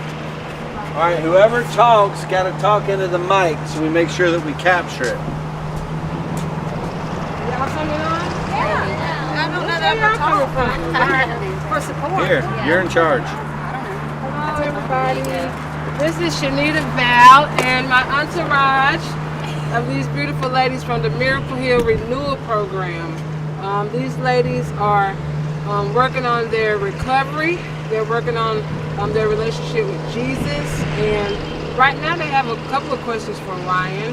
We wanted to first of all thank Miracle Hill, all the sponsors, donors that pour into our lives. And we wanted to show appreciation, so we showed up to represent and to encourage you, my brother. We love you. So I think we got one lady here, Lala. She has a question for Ryan. The question that I have is, well, first of all, thank you for all that you do for us. First, let's get that out the way. What you do in the Almighty God. With your centers, how do we go about keeping children that's under the age of 14, like little boys with their mothers? Because I know there's an age restricted. How are we going to work to help with that? Well, it's a great question, and it is it's one of the many things that keeps me up at night that we don't have a solution for. So Miracle Hill has for 20 years primarily focused on individuals. Okay, there was a time when we had family apartments, but we recognize where we are best equipped, and we've been best equipped to help with individuals. Part of that is helping mothers with children. And the gap that you're referencing is, for those that don't know, a mother can come in with any number of children, but if she has sons, they cannot be older than 10 years old. Why would that be the case? Because our facilities are communal living facilities. And when little boys get older than 10 years old and they hit puberty, it can create issues when you have a room filled with women that aren't their mother. So I acknowledge that that's a gap. So let me paint an ideal scenario, and then we'll back into your question. So if I had a magic wand and a bucket of money, okay, I would build shelters differently today than we've built them in years past. Think for yourself, old school hotel rooms that have the door in between them that's locked, okay, that you can open up or close. The way we refer to that is called flexible space, okay? Where you can have a room that's got 2 beds, or you can open up a door, now you have a room with 4 beds, or you can open up another door, now you have a room with 6 beds. Okay. And if we were able to have that flexible space where there was a unique bathroom associated with a room or 2, then you could have any age children, because you're not invading other unique individual space. Does that make sense? Yeah, I get it. What you didn't ask, but I'm going to answer, is what about fathers with children? Yeah, that too. It's a smaller population, but there are fathers that have children, and ladies, we don't have anywhere that we can help those individuals right now. So we don't have a short-term solution to fix that problem. And while that grieves me, I also acknowledge that Miracle Hill can't be all things to all people. That's true. Right? So I think what has changed in the game, at least locally, just a few years ago there were several ministries in town, organizations, that focused on family homelessness, which would include mothers with older children, and those units aren't available anymore. That's a whole other conversation. I don't want to talk about other organizations, but that puts the spotlight on the gap that we don't provide. So I will join you in saying that somebody has to solve that issue. Yeah, that's true. There are some efforts like the housing surge that are housing unique family units right now that are unrelated to a shelter, but it is an acknowledged gap that we don't have a solution for. Well, hopefully there'll be some solution that comes up in the future. Thank you. Amen. One thing I was pointing out, like we was talking about, sometimes, working in the program, I answer the phones, which is always a blessing because I get to pray and talk to people. You gotta do something. Exactly. I mean, I'm getting paid to do something. But there was this one lady that called, and she's not the first case that I've, heard of. She called and was in dire need with her daughter for a shelter, but she had a pet. She had a dog, Scruffy, well, just say Scruffy, that she had for over 20 years. Yeah. And they were living in the car. It was just a bad situation. And I could have got her a bed at Shepherd's Gate, but she didn't want to leave the dog. Yeah, so we have a solution, but it's not a great solution. So we have a relationship with some of the animal shelters that they'll house a pet temporarily. But what we have found is people don't want to leave their pets. Even if there's somewhere safe for them to go, that Scruffy is a family member, right? Some shelters throughout the nation have added little animal shelters onto the backside of their shelters. We have not done that. That's a whole nother level of complication. But that is a barrier that stops people from coming in, is their pets. There was a guy up here yesterday living on the street, and he had 2 dogs. He's not going to come in the shelter because he's not going to let go of those dogs. That is his family, and there's not a good solution if the person's not willing to let it go to the animal shelter for a period of time. Pretty sad. All right, thank you. Very good answers. Does anybody else have a comment or question for our brother Ryan? I get to have questions at some point. Well, I was going to ask you a question or two, Ryan. Do you I get one or two? Yeah, you get 1 or 2. Okay, I don't need the mic. You sure don't. They can hear me. Yeah, they can. All right. I'll let 2 of you choose to be bold. What is Jesus doing to change your heart? Who's going to be bold? Lala again. Lala on the mic twice. First of all, he woke me up this morning.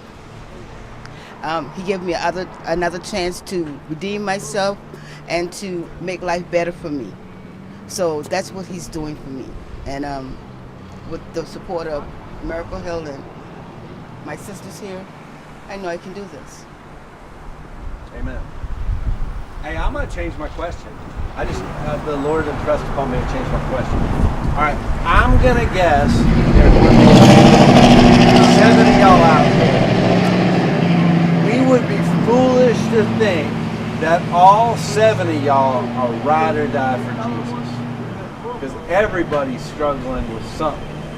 So, who wants to share what they're struggling with Jesus about today? Woo! Can I volunteer somebody? Hey, you the boss.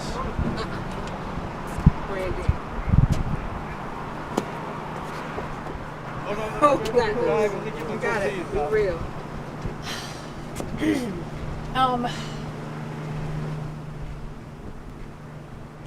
My biggest struggle is worry and being away from my family and completely learning a new way of life. That's my biggest struggle. But I'm learning every day it's a better way of life.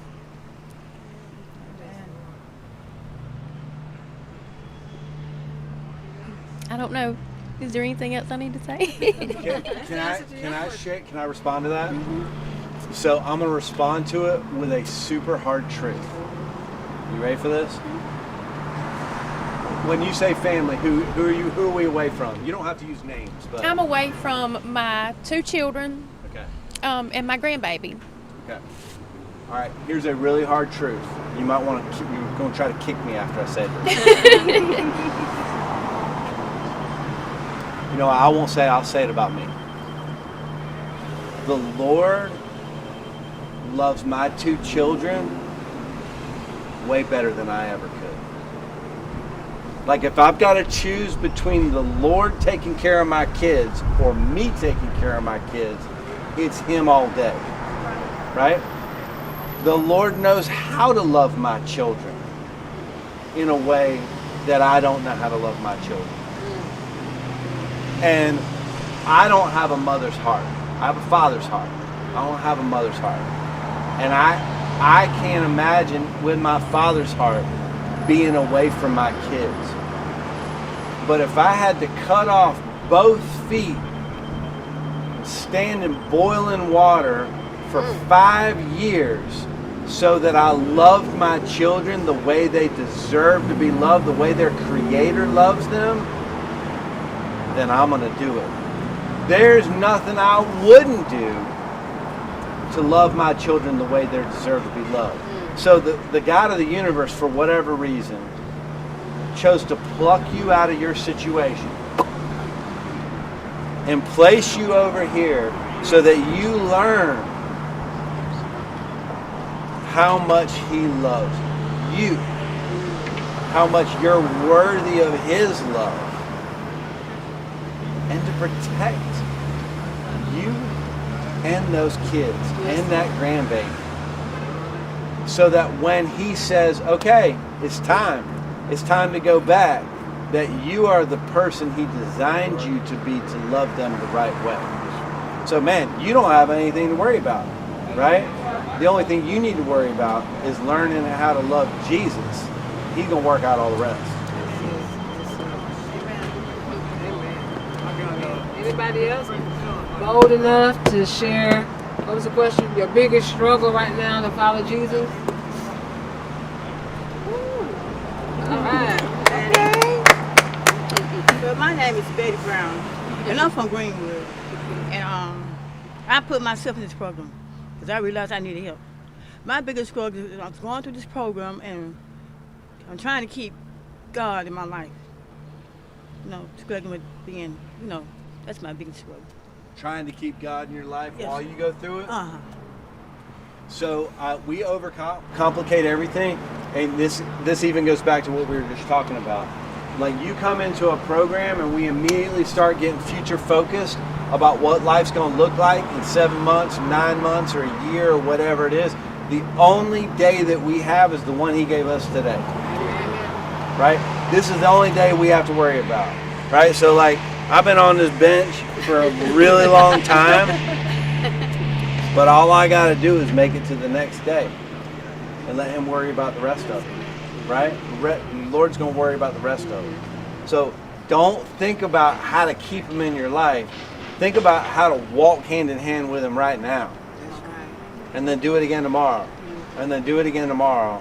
And then you'll wake up 6 months from now and your life will look completely different. And you'll wake up 6 months from now and you'll be with your kids the way God designed you to be. Worry about today. Thank you.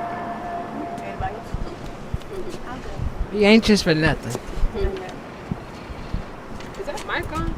It don't sound like it. It's on the computer, so they can hear you on the computer. Okay, that's not. Yeah, it's on.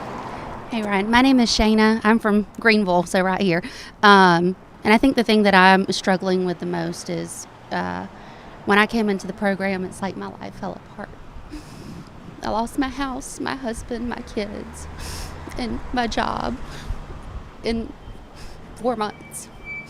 So just trying to figure out my purpose and what he wants for me. Number one, the Lord will restore all that the locust steals, right? Again, let's think about our brother Job. My Lord. Right? The Lord allowed Job to be robbed blind. Way worse than anything any of us have ever experienced. And the Lord allowed that because he trusted in Job's integrity. Now, most of us don't have the integrity of Job. We're trying to learn it, right? We're trying to learn it. He wants you to learn to trust him with the little things and to let him worry about the big things, right? There's this passage in Thessalonians that says, pray without ceasing, give thanks in all circumstances, for this is the will of God in Christ Jesus for you. The passage is actually much longer than that. He gives actually like 10 commandments. Do this and this and this and this and this, but this is the will of God in Christ Jesus for you. When we think about the will of God, we hyper overcomplicate it, okay?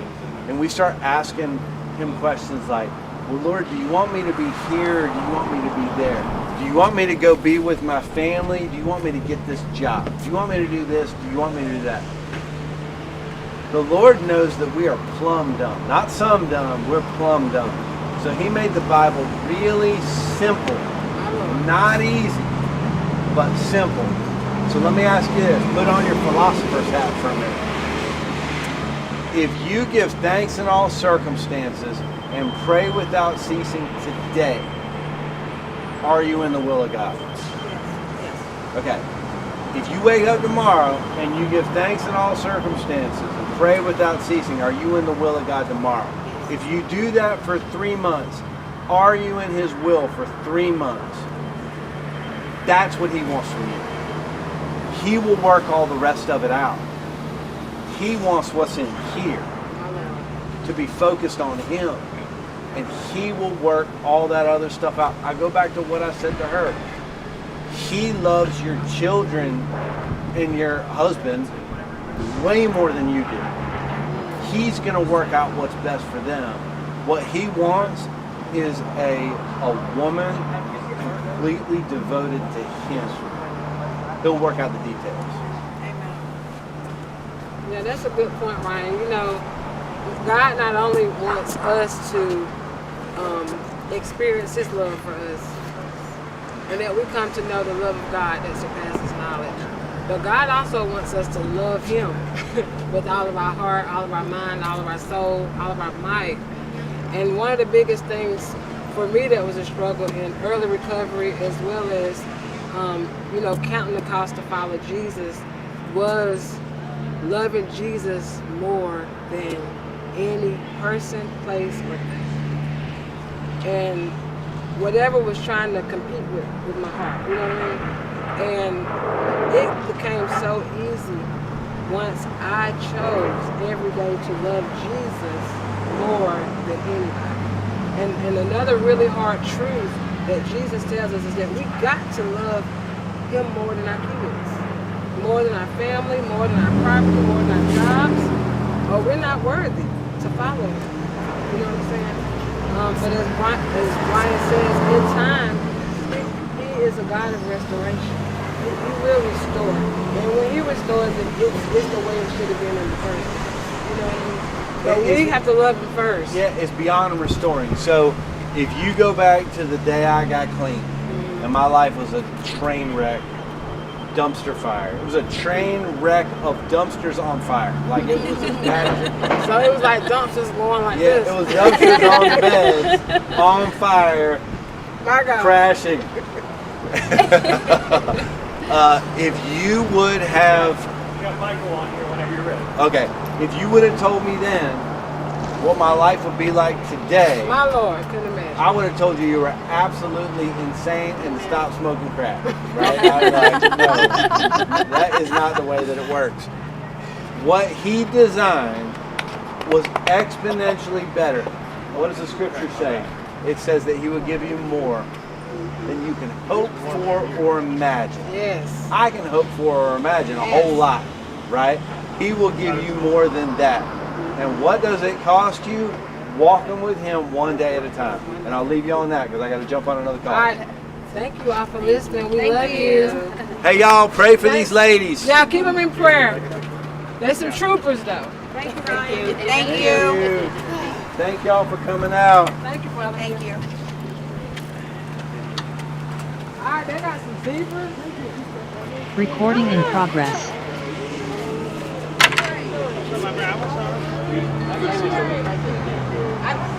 He said it was a live stream. You told the whole world. Michael, can you hear me?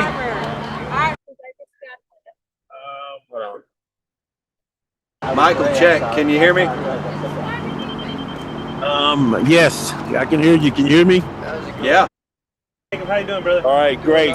We're going to try to. Brian's our CEO. Am I going to get to see him? Is doing like a 24-hour live stream. What's up? What's going on, Braden?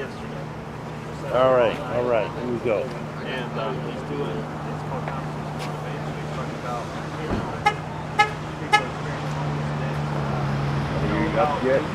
All right. I'm ready when you are, my man. You like that? Michael, can you hear me? Yep, I can hear you. Can you hear What's me? going on, man? Hey, man, this has been good, man. I am glad we are winding this thing down, though. 90 minutes. 90 minutes, man. So yeah, man, it's been really good for us. I mean, I hope it's been good for you. It's been a little cold here, though. Man, it got cold last night. Yeah, it got cold here too. Yeah. So But no, it's been good, man. We had a great group of people, leaders that came out and supported us. Got to talk with a lot of our clients and then a lot of our colleagues from around the country, man. I'm sure you did the same. I'm excited to be able to end it with you. For me, we're gonna when we're done, we're actually ending our last hour in worship and prayer. So I'm inviting all of our clients out, all of my staff. We have a worship team here that's gonna help us, and we got people watching on our feed. So I'm pretty excited about ending it that way, man. It's been some good stuff. Tell me about what's been happening with you all. Yeah, all the same stuff. We've had a lot of good elected officials come out, different community leaders, lots of guests, some challenging conversations. No sleep. Did you get any sleep? I tried to get some. I think I got an hour and maybe a half. My team sent me up upstairs about 3 a.m. And I tried to in my chair, but it wasn't great. I didn't get any. I've been up this whole time. It's great. So you're legitimately done. I mean, as soon as we get done, you go to praise and worship. I'm going to praise and worship, and then we are done. And we will be legitimately done. So are you carrying it further? I mean, we're going to 3. Yeah, I mean, we'll go to 3. I mean, we'll go when we're done. We'll start praise and worship at 2:00. I don't know what time it is, and then we'll go for an entire hour. We'll go all the way to 3:00 ourselves. All right. So for the viewers, I don't know who all you've talked to, Michael, but you're the closest physical person that I've talked to on this Zoom. Why don't we do this? Will you tell my viewers who you are, where you serve, and then I'll do the same thing? Yeah, perfect. Yeah. So I'm Michael Woods. I'm the executive director of the Western Carolina Rescue Ministries and the Cleveland County Rescue Ministries. I am physically located here in Asheville, North Carolina. The Cleveland County Rescue Mission is in Shelby, North Carolina. I've been here for 17 years. You all have a phenomenal leader in Ryan, and I have loved my relationship with him and the ministry that you all have. So we're the largest emergency shelter in Western North Carolina. We have 2 drug and alcohol recovery programs. We have overnight shelter for both men, women, and children. We have job training programs. About 82% of our men and women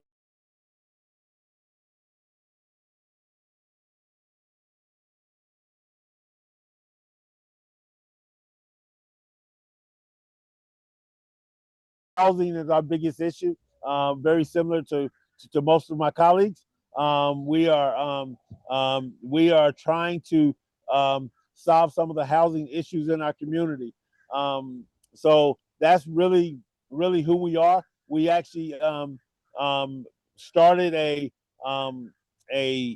after school program. We have we have actually now 202 kids in our after school program now in 3 sites that we started, ran for 3 years, and now has branched off into his own nonprofit that we still help give leadership to. Michael, the after school, that was birthed out of the shelter stuff, and did you say it's evolved into its own animal now? Yes. So it actually has its own it's its own entity now. I chair the board. We have his own executive director. we started out. It actually started with the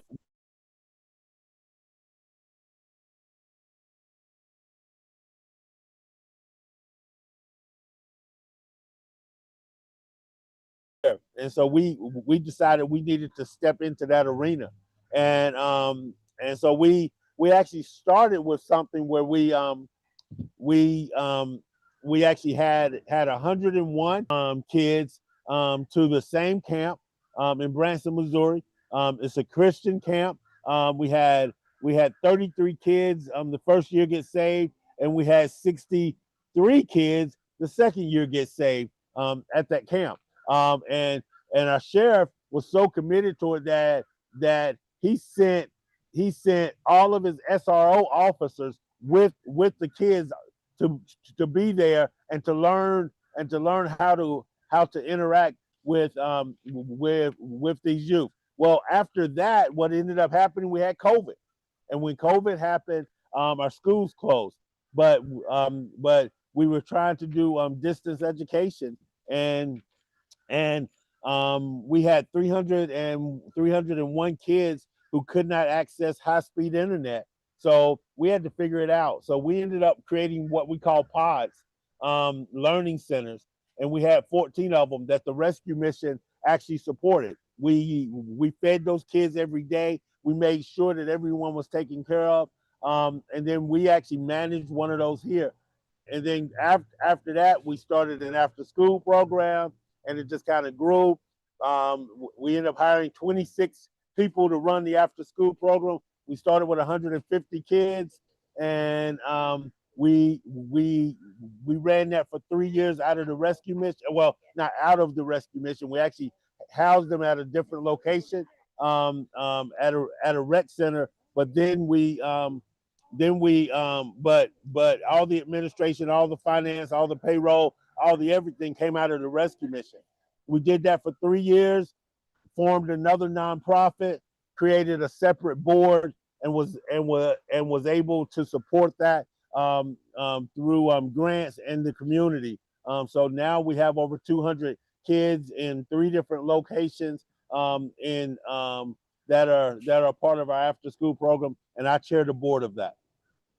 Yeah, so what I'm hearing is that you want to be able to prove to all the rest of us that you're the busiest CEO on the East Coast. I don't know what you're trying to prove, Michael. Man, listen, you got your hands in a whole lot more stuff than I do. So I don't even want to hear it. But man, you're in what, 16 locations throughout South Carolina? I mean, I'm not even sure an elected official can get elected without your endorsement. Goodness, it is getting deep at the end of this thing. All right, let me tell you people. So Miracle Hill is the largest provider of residential services to people experiencing homelessness in the upstate of South Carolina. So we're right below what's going on over the state line. We operate 4 different rescue missions, 2 addiction recovery programs, a bunch of transitional houses, the state's largest foster care program, 10 thrift stores, 3 social enterprises, 650 men, women, and children on any given night, not counting cold weather shelter. So yeah, we busy, but I got lots of leaders helping me do it. I'm not running all these boards. Listen to you, man. This is, well, I am learning to delegate a whole lot better. I have a phenomenal staff, and they're doing great stuff. Man, I mean, this whole thing, and when we had the storm, we were impacted in such a way with the storm that we end up doing things that aren't the traditional things that shelters would do. Not only were we caring for the unhoused and the people we had in shelter, we ended up doing a lot within the community, because there were so many people who were affected, and the community needed us. And so I'm super proud of my staff and the ways that we were able to step into that. Yeah, for our viewers, you know, we had some chaos with Helene. There was a time we had no power in any of our facilities, but Michael got hit arguably worse than anybody else in the nation because they were without water. Just to shock people, Michael, tell everybody how long you didn't have water in your residential facilities.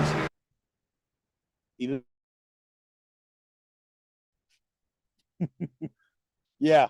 Broke up, say it again. Yeah, with 11 weeks, with 140 men, women, and children in shelter, that we didn't have running water. And then we didn't have usable or drinking water. So we were having to get everything piped in, but we still made sure that we were going to care for people and feed people, and even the unhoused population that came to us. We were without power for about a day and a half here at the rescue mission. Most of us, and I'm talking about myself and my staff, none of us had power at our home, and I didn't have power for about 14 weeks at my home. So I stayed at the mission, and we camped out here. Yeah, and even with all that chaos, isn't God good? I mean, man, we are rocking and rolling again because He is all good all the time. All the time, buddy. All the time, man. You know, I was in Saginaw, Michigan, about a week and a half ago, up there with Dan Streeter, and I ended up doing. I was invited to do their fundraising gala, and speak at their gala. And Dan's doing something that I was like, man, I got to go talk to Ryan about, because I know you do a lot of stuff with youth and homeless youth.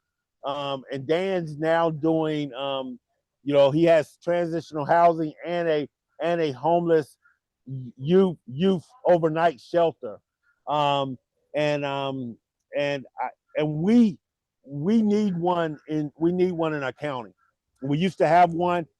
It closed in 2018, and nobody stepped into that space.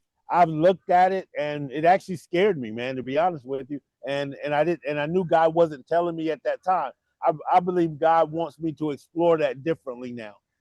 So I know you're doing a lot in that area, and I would love to talk to you and your staff about that more.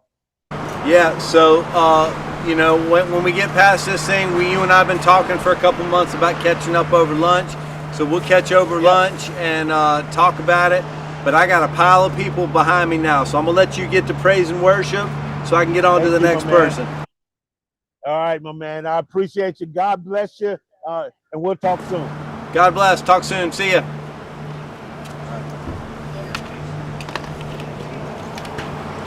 May in 20 minutes. Yes. Okay. Jason, come on.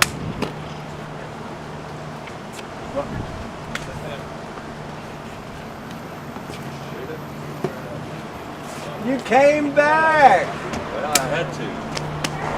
Why? I don't know. I didn't have to. Your boss was here earlier. Yeah, I watched him. I had to come correct everything he said wrong. I'm just kidding about that.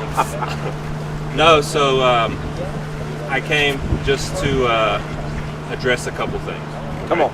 So I haven't watched all of it, but the part I watched, I just wanted to make sure people don't have misconceptions about the respite program. Okay, we have the 9 beds here. We have the 4 at Shepherd's Gate, and we do take referrals from all the hospitals in the upstate. But like you talked with us earlier, the amount of turnover at the hospitals often leads to new employees don't know chaos, the process, don't know about the program. So go to the New Horizon website, go to the Healthcare for the Homeless page. There's an email there, reach out. I'll have my staff come do a presentation to your social workers, to your ER. When we first started in 2019, we were pretty much only taking referrals from Prisma and St. Francis. Now we take Prisma, St. Francis, ANMED. We got a guy from Anderson coming next week. Self Regional, Spartanburg Regional, Mary Black. We have talked to the hospital in Gaffney, but we haven't got a referral from them yet. But they're really small. So, but if you are watching from another county, we do take referrals from your hospital. Just reach out and we'll come give a presentation. We'll make sure you have all the materials and whatnot. That was the first thing. Okay. The second thing, I would say the best for last. The second thing is I've been watching a lot of the people, and I'm going to be nitpicky about language for a minute, but we, service providers and everyone, we need to be really careful when we start saying, the reasons people are homeless, because that tends to lead to people finding fault with the person, and you're homeless because of this, you're homeless because of that, and it gives them excuses for, I knew it wasn't because we don't have affordable housing, it's because they have substance abuse issues, and it gives people a lot of ammunition for excuses. And I think, my personal opinion, you can hate it, it's fine, but my personal opinion, we need to look at it as the only reason people are homeless is because they don't have a place to live. That's it. That's the only thing every homeless person has in common. They don't have a place to live. Now, I acknowledge some people make decisions and things that make it harder for them to be housed, but I think we need to use language as far as, hey, there are many factors that contributed to this person experiencing homelessness, instead of saying the reason this person is homeless, or the reason that, because it gives a lot of people out there who are already looking for excuses or ammunition. Does that make sense? Yeah. And I know, listen, I'm being nitpicky on the language, but language matters. So let's my personal opinion, I always tell people the only reason people are homeless is because they don't have a place to live. That's it. It's the only thing every homeless person in the world has in common. So did you listen to the conversation Lizzie and I had? No. So we had this long conversation on the usage of the term people experiencing homelessness versus unhoused people. Mm-hmm. And I am on Camp 1, and she started on Camp 2. And here was my argument.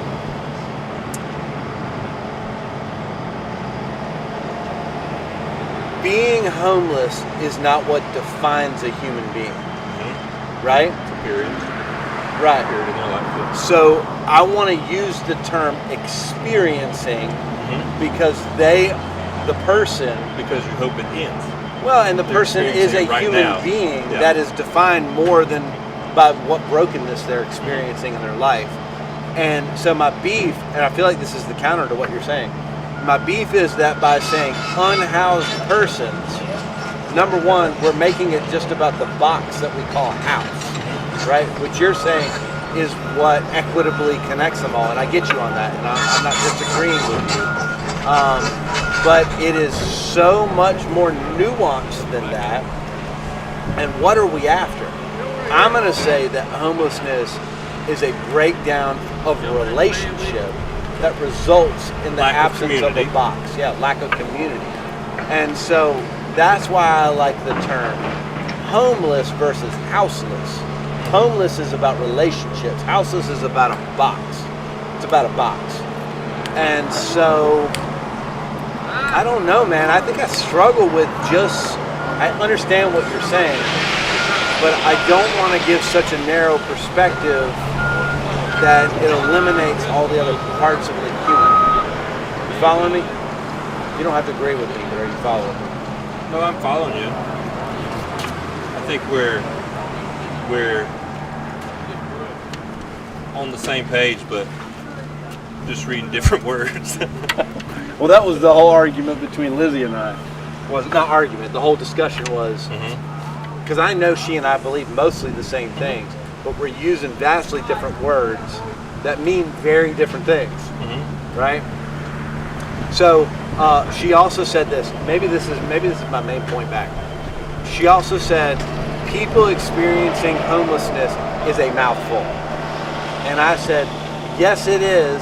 on purpose, because I want somebody to rest in that idea, like rather than just flippantly say homeless person, houseless person. Like, rest in the idea that this is bigger than just this flippant idea of somebody doesn't have a house. No, I agree with you that we should use experiencing homelessness.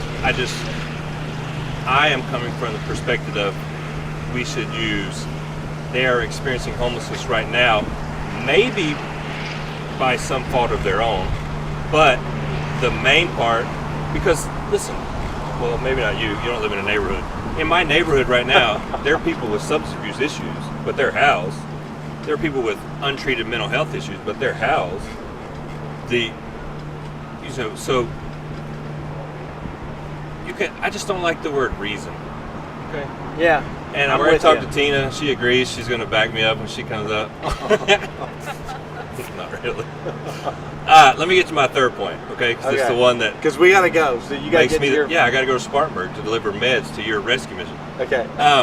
My third point is, please, for the love of everything holy, if you are one of the people signing our homeless individuals up for these zero premium plans that they don't qualify for, and you are falsifying their documents saying that they have income when they do not, please stop, because you are not helping them. You are only hindering them in acquiring health care and getting better. So please just stop. I know you are getting a bonus for the amount of people you sign up. That's great. Go sign up people that actually qualify, but please stop targeting our homeless people, because it makes it a lot harder for them and for us other service providers. Amen. And for the record, we didn't even say who you were. This is Jason Evans with New Horizon Family Health Services, and he is the expert. I mean, I didn't have to say I wore the shirt. He is the expert on what works from a healthcare perspective, so stop it. Yeah, I wouldn't say expert, but I have been around a long time. But you're highly opinionated. That makes you an expert. Yeah. If you're highly opinionated and with a microphone, that makes you an expert. But these plans, you're signing them up. They have a $9,000 out-of-pocket max. If someone could pay $9,000, they don't need your insurance, and it makes it a lot harder for us to get their treatment when we are trying to pay for their meds, but it's coming up that they have insurance, so they won't allow us to pay for them. So please just stop. Please sign up people that do qualify, and we will be more happy. Thanks for coming. Yeah. All right. See you, buddy. Yeah, be good. Tina, come on. Good to see you. So good to see you. You got a mic today. All right. Fancy. So, did you watch this in January at all? Yeah, the last one? Yeah. Yes. It's freezing. Yes. Yes. This is so much better. So this was planned. This is on purpose. It was on purpose. So I didn't design it, and I didn't pick the dates. It's a larger thing there's like 70 of us doing this right now. Yes. But just January was a beta test. 15 of us did it. It's a test for October. In October, this date was chosen for two purposes. The first one is today's World Homelessness Day. Whoa. What an appropriate day to do this. It's a very appropriate day. The second reason was election season. Right. Very intentional. You're the best. It really is. It's very yes, intentional. I love it. Accountability. Well, not just accountability, like, well, I had Katie on here earlier. Yeah. Katie Smith. Oh, I love Katie, yeah. She's one of my favorite humans. And I make the argument all the time that, like, people care so much about federal elections, and their lives change by local politics, not federal politics. Every day. Every day. Yes. So we wanted to give an opportunity for local politics, and I'll tell you a story. Yeah.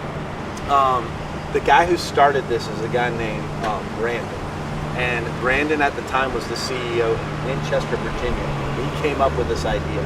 Winchester is like 60 minutes outside of DC, so they care about politics, and he did it in October, and he invited everybody to come. And there was an incumbent, it was a state senator, and the incumbent declined to come. And the challenger, who was a 24-year-old girl, showed up, sat on the bench for an hour, and smoked the incumbent. How cool is that? That's the energy we need. Right. Absolutely. So I had Matt on yesterday. Right. So I made sure to invite both of you guys. I'm so excited that both of you came. And I also think that where federal politics can get very partisan, local politics is much more nuanced. Yes, thankfully. So all that to say, I didn't let you introduce yourself. Tell the people who you are and what that pin on your chest means. Okay, yeah, I'm Tina Belgi. I am running for at-large seat for City Council. This is citywide. It's coming up November 4th. And I'm here for, obviously, like you said, it's election season. Of course, that's part of it. But as you know, I've been involved with the homeless community, those experiencing homelessness for 10 years? 11 years now. 11 years. 2014 was my first job, and it was in homeless services. Yes. So this feels very full circle. And you might not know this, but I experienced housing instability when I was a kid. I did not know that. I know, we've never talked about it. No. We're always in the nitty gritty. We're always talking about what's going on and policy and housing funding. The hot take of your day. Yeah, we are. And when I was a kid, my mom was experiencing really intense postpartum, which I ended up experiencing as well with both of my children, to a lesser extent. But she was really suffering with that, and as a result, my dad was working, constantly. So it really turned into us being in and out of people's homes. So we weren't on the street. We luckily had a lot of family. We had family here in Taylor's we lived with for some time. But yeah, it was our church community that ultimately kind of held us up and got us through that period. We were able to move back in with my mom when she was doing well. She lost her job, but at that time, housing wasn't cheap. Yeah. We had a solid mortgage to go back to. My dad had a decent job that could provide for a family. Can you believe that? You know, that's just not the situation. People don't forget his name. You are one bad slip away. So I had Dr. Royster on earlier, which was super cool. And we were talking about McKinney-Vento, and while what you described is not a traditional view of homelessness, it is a predictor of stability in a child, and you have housing instability, not a good thing. For educational entertainment, all of that. I was lucky that I was so young. Yeah. My older sister really struggled. So I'm going to try to ask you the exact same two questions I asked Matt. Sure. So as a city, certainly we're here to talk about homelessness. What do you see as things that the city is doing well to serve all of our citizens? And what are ways that you would like to see city council be more equitable for homelessness? Great question. Well, I think we've done well in terms of lifting up small businesses. I think obviously we're an economic development hub. We've done well in largely protecting our trees, our green space. Like, we are known for being a vibrant community, good planning. I'm a planner at heart. I started in housing and development, but moved into long range and kind of more of the traditional urban planning. He grew up at the children's. Those are the things that make Greenville beautiful and livable. But those are the things I feel like we have to protect. I'm more interested in the things we have to advance and progress. And so my campaign is all about those four things that can make things more equitable in our city, actually. Housing affordability, number one. My bread and butter, my entire career is creating more affordable homes. I've been part of hundreds of affordable ownership. I've been part of thousands of affordable rentals in our county and city. And I think with our city land, we can do a heck of a lot more with that land. We've got 83, we Spartanburg, of course, right But here. he's got me on speed dial. Project Greenville Housing Fund. And we If have to Jerry get calls, this I one don't over matter here what I'm doing. off the I answer the bat. phone. We So got I think it. there's a lot to be done in terms of creative solutions, land trust models for affordable homeownership, having equity built while you rent. Imagine that for these generation of kids right now. Crazy. Crazy. What if? What if? What if you could actually put some of that rent money and put it towards some homeownership? Victory in Jesus. I see on the we Good talk one. about permit supported housing. That's a what lot. Jack said, y'all. I think Y'all had him sing every time you use walk of that, off the road. especially for that second tranche of money that the city council. They've probably paid I don't know if anybody remembers this, that, but we right? promised, or the city promised, $25 million towards affordable housing. This was during the assessment, which was like 7 years ago. Yes. Yeah. But even more recently, they reaffirmed it in 23. So we got a tranche of like $12.5 million that went to the housing fund. That's when I was working there. And there should be another 12.5 that will eventually come. We're going to need council to lean in on that and make sure that happens. Because that second tranche, most importantly, was supposed to include. It's in the parking lot. Another church street that you're Can we pause? Yeah. I want to pick on this. Sure. And I've talked to Brian about this many times. Yeah. So, on one hand, I am very grateful for senior affordable housing. Okay. And then the next one was there. None of our people are going in. That's right. Okay. So it's mixed income levels. 80, 60, 40, 30, I think.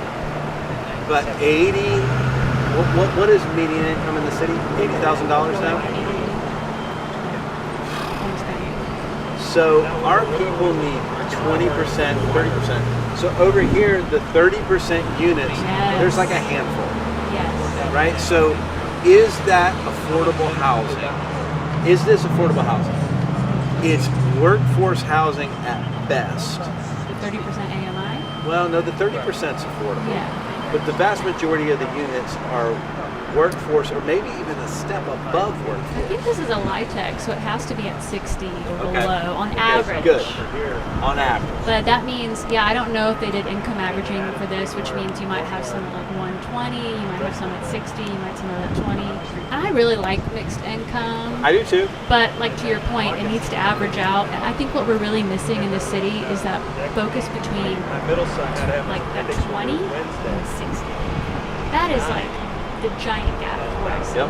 You've got, and even then, 0 to 20, there's not a lot of systems for. I still think that's an issue. But there's at least, there are voucher programs who are trying to get more expansion through other credits. There's nothing like 20 to 60. And that's often where a lot of people, the large population, is living in that means. Granted, for affordable home ownership, that 80 to 120 is what makes the most sense. But that doesn't mean affordable rental can't be in that 20 and 60. So, you and I could have an hour-long I conversation know. about like the methods, the models, the tools at our disposal. Yeah. For the average viewer, Yes. the most simplest way to describe this is we don't have the units. Yeah, you're right.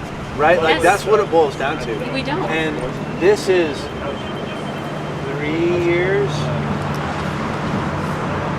And we're just now on foundation. And if we were at a 3,500 unit deficit 7 years ago, what is it today? And how do we bridge that gap? Yes. I think real investment, there's a few things. The land that we have, right?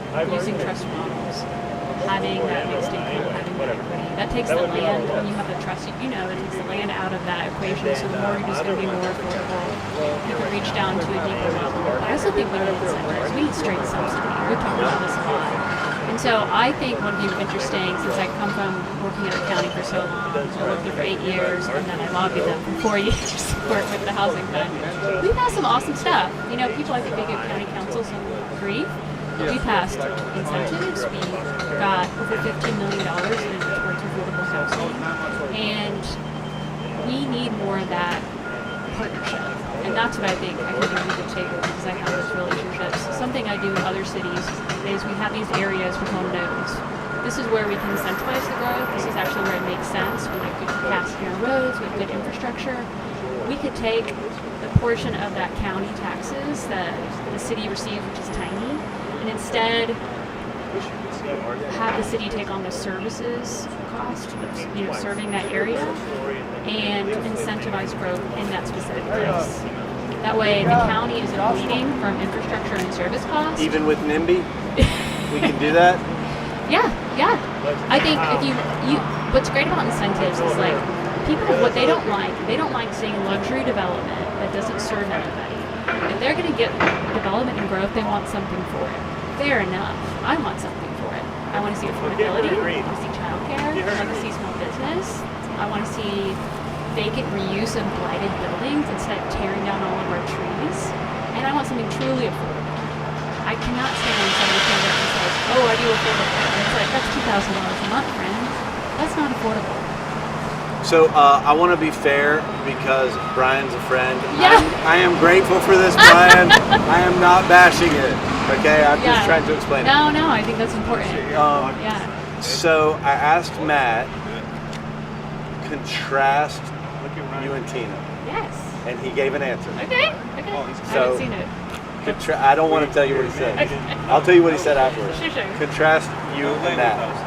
Yeah, well, I come from this world, right? I come from housing and homelessness services and working with population, partly an experience part of that. So I think I bring a different perspective, but also I'm a planner. So I think holistically, I think big, I think about city transit and how actual mobility leads to economic mobility. I think about, when I pass a house that's, substandard, like the people inside of it and the systems that we can do to help fix that. Like, planning isn't just about a specific development site, and I think that's the difference. Developers build buildings, they build developments. Planners build thriving communities, right? And that's the lens that I bring. I would say that's what differentiates us. Okay. We also have different priorities. Go on our websites, check those out. He said almost the exact same thing. He said, I bring the business experience. Yeah. She brings the nonprofit experience. So he said what you said in reverse. Interesting. Yeah. Well, I have public, private, and nonprofit sector experience, so triple threat. Triple threat. Okay, so last big question. Sure. Mayor White built this amazing city over 30 years, right? Beautiful. With Max Heller. Is that architect? Yeah. But it's a beautiful city. Beautiful city. I look at the municipalities around us, and I don't see that vision for their future. I see unfettered, unorganized growth, right? Now, some are doing it better than others, right? Like some you go and you're like, oh, they clearly have an idea of what they're trying to do. Yeah, good main streets. What would you see for Greenville the next 30 years? Like, how do we get there? How do we get a vision for it? Absolutely. This is my vision for Greenville.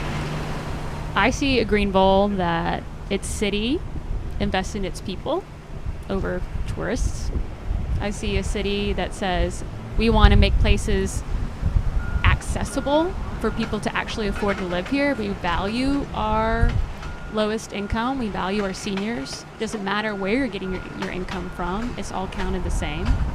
I see a place where we're building affordable homes on city land, rental that build equity, where we have really good transportation, really good transit, Ryan. Woo. That's life-changing for people. 20% of folks in West Greenville do not have access to a car. Talked about it 10 times over the last 24 hours. It could be so life-changing. You've got folks, well, I'm one of them, we pay over $1,000 a month for my 4-year-old to go to childcare. You've got the average mortgage at $3,500 a month if you want to enter the home ownership space in this city. Unbelievable. You throw on school debt, you throw on anything else. It's not even achievable just for this American dream that we have, right, is dead. Transit, and part of just making a better worker-friendly city, is actually what will save our city. Yep. It will support our small businesses. They can have restaurant and retail workers thrive here. Instead, what I see is what's happening in the Low Country, where I work. I consult with cities across the country where their restaurant and the retail workers, they're not there anymore. They stopped taking the hour commute. They're not doing it. As soon as they get a job that's comparable, they're not there. And then our main street, like you're already seeing, is turning into box stores. It's turning into franchises. It's not mom and pops. It's not all businesses that have made Greenville so special and unique. Instead, we're turning into the next big city. You see traffic, like backed up everywhere. You see pollution. You see our trees being cut down by all of this development. I see instead a city that replants, a city that tells our developers, if it's in a setback, you don't cut it down. And that's a law, right?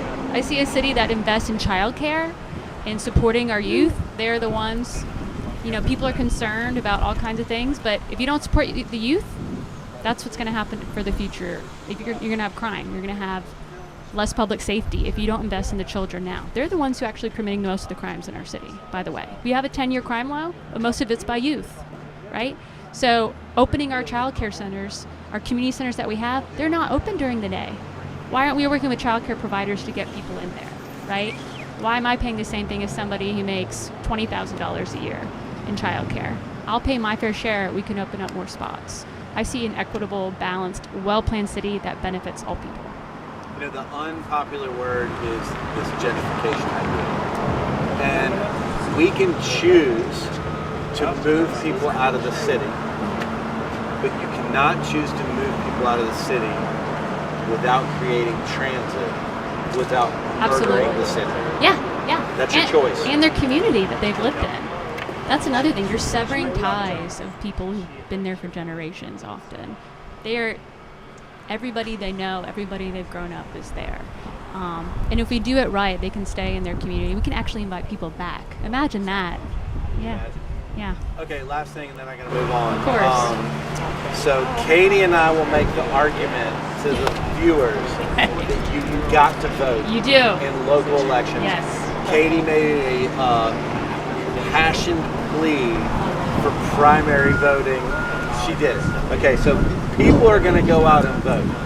Speak to the voters. Yes. Okay. If you are a voter in the city of Greenville, if you believe in some of the things that I've talked about today, not only should you show up November 4th to vote, but I'm going to ask you to tell 3 friends. Tell 3 friends about this election, tinabelgi.com, and then ask them to tell 3 friends, because this stuff matters. If we want an equitable city, if we want a diverse city, if we want one that works for everybody, we need the right people in office who have been doing the work for decades. And so I hope you'll vote for me, Tina Belgi, November 4th. How's that? This is great. Great. Thank you so much for coming out. Good to see you. Take care. Thank you. Thank you. Jacob, may I have 45 seconds while Miss May gets in place? While you, yeah. Okay. Go ahead. Take your pick of your bench. Yes, nice to meet you. Have you right in this corner. It's all right.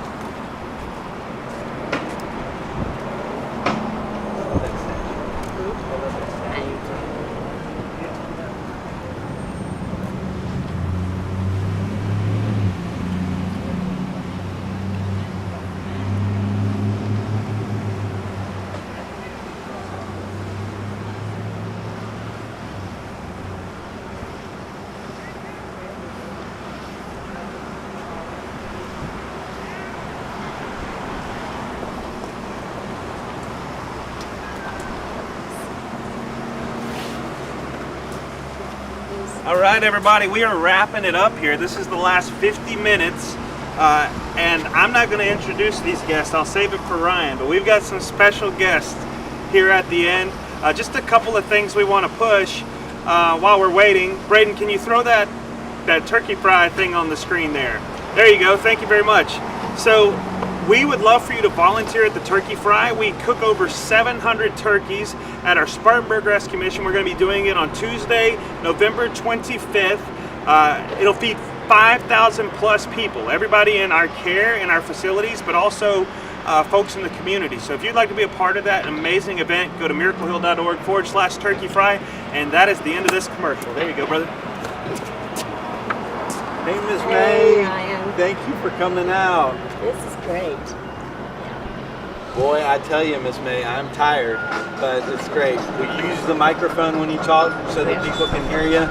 If I remember to hold it up here, I will. Okay, well, Reed and I will help you. Okay. So, who are you, sir? Speak loud, Reed. My name is Reed Lehman, and I have served with Miracle Hill for 50 years, and I had the privilege of being CEO for 32. And I'm so glad that you're CEO now, and I don't have the responsibility any longer. So you said served. You serve. You still serve. I still serve. Yes, I do. Okay, and Miss May, will you tell the people who you are? I'm May Harlow. I worked at Miracle Hill for 51 years, and now I'm just retired, and all I do is pray for them. Reed, are you trying to beat May's record at 51 years? No, I don't know if I can get in more years than she got in, but to be fair, I started much earlier in my life. But no one can beat her record. She was the pioneer. She was the one who got so many things started, and all of us have been building on her foundation ever since. Miss May, so you started serving in what year? I was volunteered for 1 year, beginning in 56. 1956. Mm-hmm. And right here on Washington, right down the road? Down by the depot. Down by the depot. Yes. And what was that first volunteer role? Visiting in the neighborhood and talking with the women who came in to mission. Okay. So can you describe to the people what the mission was then? Like what did it look like? How many beds? Who stayed there? It was a rackety old building, and actually it was a fire hazard. And the city was very patient with us, and they kept saying, do what you can, but they backed us in our work because we took a lot of people they brought to us. But yeah, it was a rackety old building, 2 stories, 3 stories really if you count the basement, which is where the men lived. It was a dirt floor basement. And then it had 3 different, I don't know what you call it, sections to it. And one section was the real estate man who owned the building.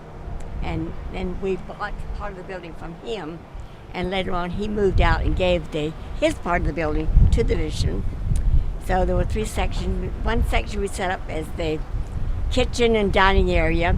The middle section was the chapel, and then on the opposite side we divided it. It had part of the chapel in there, and the front part was our office. And there were no women then at that particular time staying at the mission, but they would come in for the services in the evening, and there was a service every evening, and people from the community came, but there were probably 18 to 20 men a night. And then later when we started taking in women, we probably had 6 or 8 women a night. And then in 1957, the spring of 1957, before I came on the staff, I was down at the mission on a Sunday evening for the service, and the police drove up with 3 children. So, and I happened to be close by the door. I'm the one who took the children in, and a friend who was with me, and we took them up to the 2nd floor where we could clean them up and give them something to eat. And that's what we consider the beginning of the children's home. And so when the police dropped them off, you had no clue where they came from? The police did. They found them in a home by themselves. We did not know where the home was, and we didn't know who the parents were. But and there was no Department of Social Services. There was, and while they brought them to us, maybe they couldn't find anybody on Sunday night. I don't know. But they often brought them to us during the night. Even after that, after I came on staff. So, but you take these 3 kids in, and then you're just waiting for somebody to show up and claim them, or DSS to show up? Well, actually, I was not on the staff at that time, so I don't really know how they handled that. But I know when I did come on staff, the children were not there. Those 3 were not there. Okay. So they disappeared again at some point. Do you know what happened, Reed? I have no idea. He was, 4 years old at that time. So correct my story here, within a year of those first 3 children, we had a single family home over here with 40, 50 kids in it. It was back down this way, yeah. We started out keeping the children with the women upstairs on the second floor. And we probably had 50, I don't remember the exact number, when we got that house on Pendleton Street. And we bought it. I think we bought that house. And then somebody paid it off. I don't remember the story on that. I'm sorry. But anyhow, we had 50. The number 58 comes to mind, but I'm not sure if that's correct. And that was how many bathrooms in that house? 2. 2 bathrooms, 58 maybe children. I know the picture that we have hanging in the administrative offices.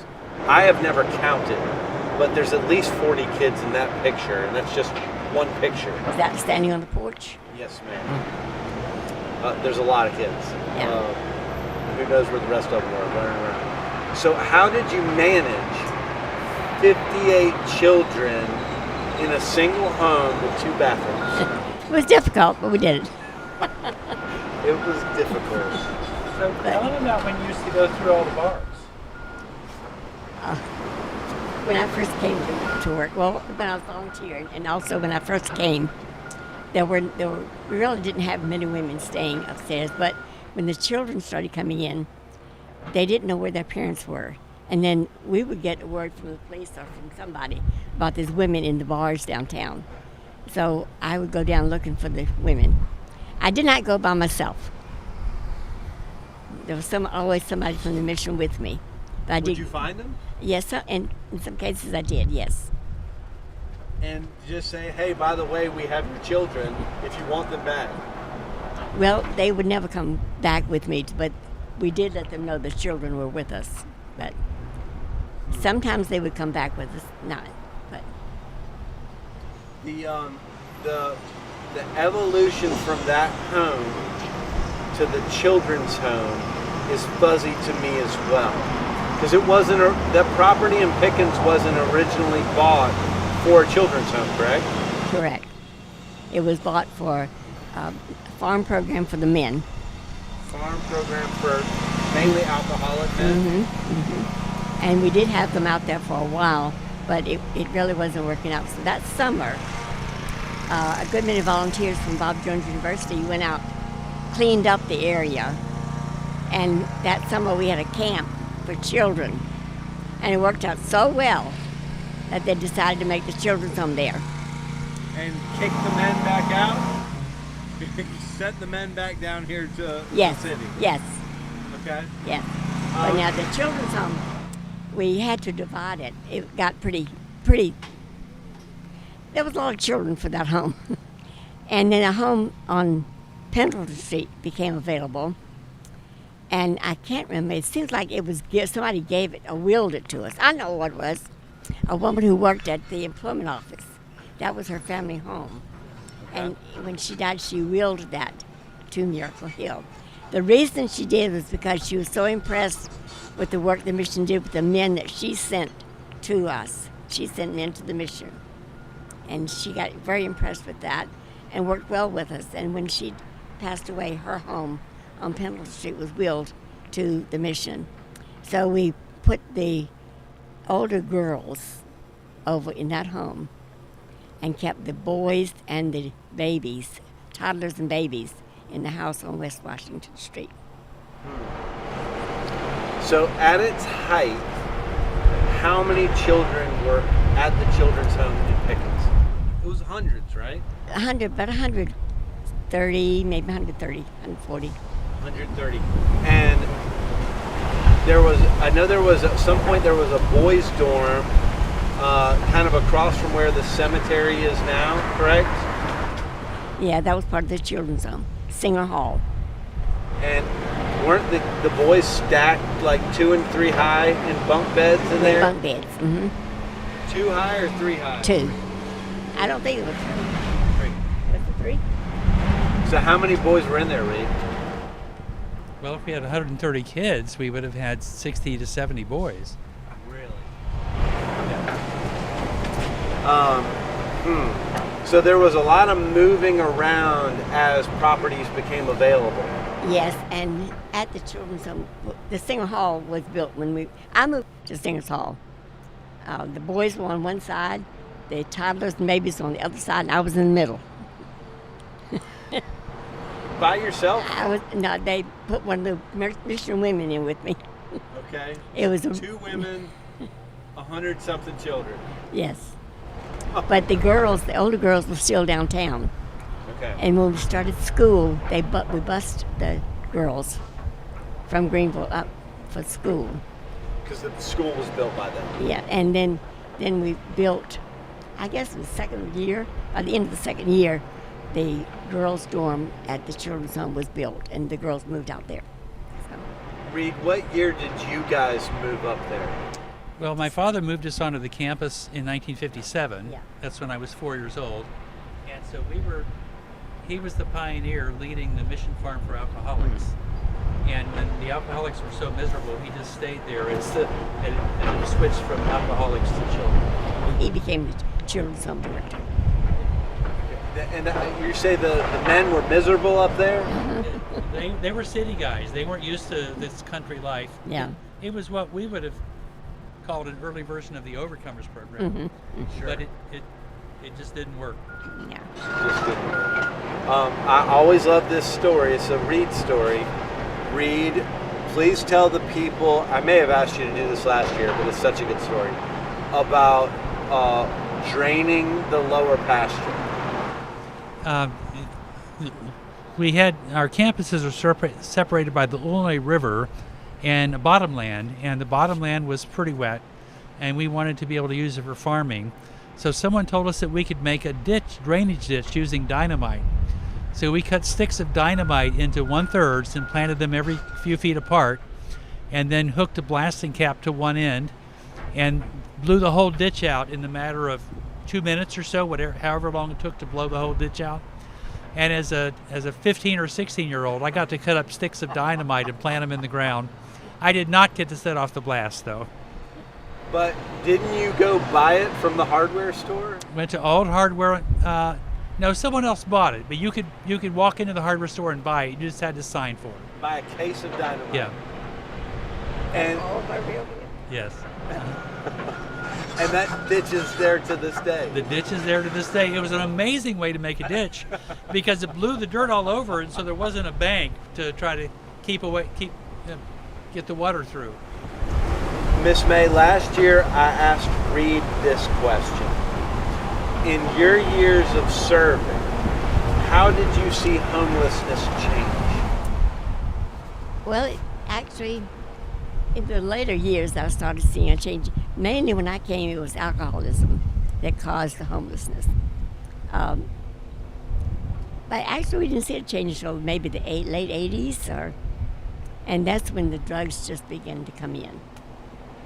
That was the same answer he gave. That it was primarily, middle-aged, older, white alcoholic men. Now the reason we started boys at the children's home was because there were young teenage boys coming in to the mission, and they didn't belong in with the men. So homeless.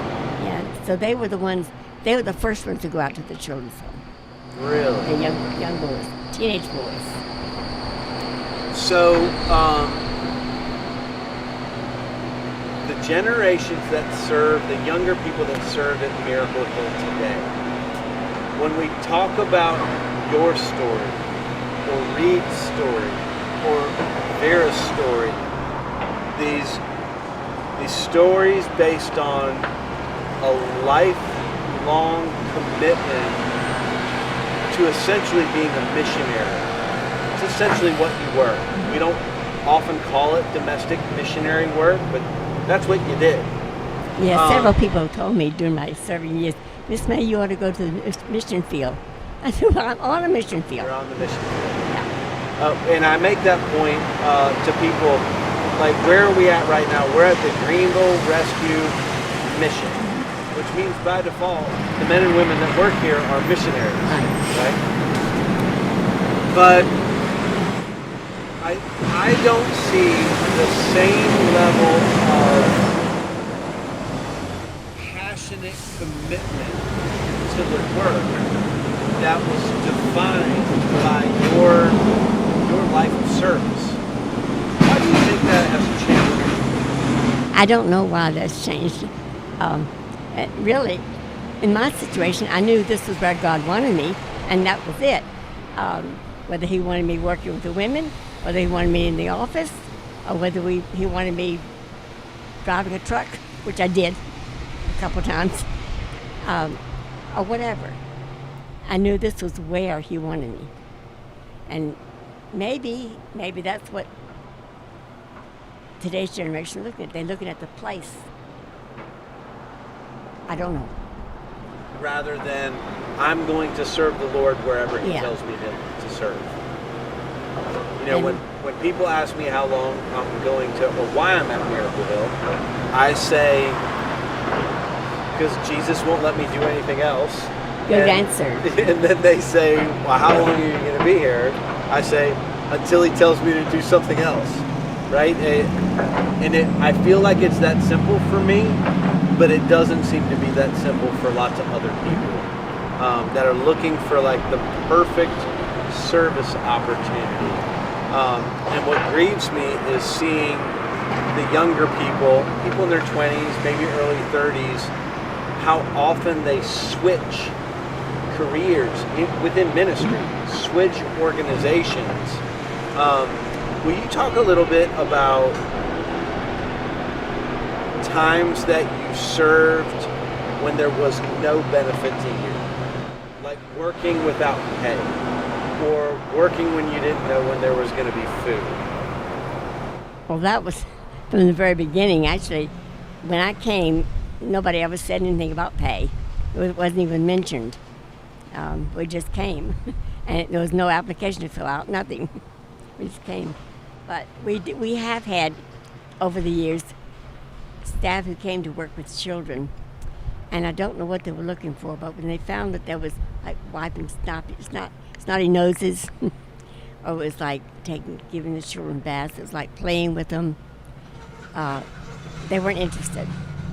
What they had expected, I think, was that it was going to be Bible stories and singing all day long. The children were going to give into the love that they had for them, and it wasn't that easy because the children were frustrated. Sure. And although they wanted to be loved, we were strangers to them. And this was not what they were used to.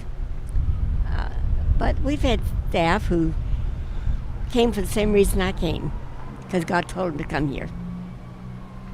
Wait, so we skipped a spot. So you came as a volunteer, and then how did you become a staff member? Like, did one day they just said, "Oh, do you just want to work here?" And you were like, "Okay." Yeah, pretty much. Pretty much. I had been out visiting, I think, and I think when I came back, the director said to me, how would you like working full-time or something like that? I don't remember exactly. And you were just like, okay, I'm here. Yeah, well, at that time I was working at Bob Jones, so I had to give a notice. Okay. But I did stay until the end of the school year there, and then came here in June. I'm going to ask you a question that seems like it has an obvious answer, but I'm going to try not to lead you in your answer. So, this work is hard. Yes. Helping people is challenging. You're surrounded by human tragedy all day long. You often don't get to see life change on this side of heaven. How did you stay unfrustrated and refreshed in 51 years? I did not. Okay. I did not stay. No, many, many frustrating days. In fact, there were years, in the early years, I got fired.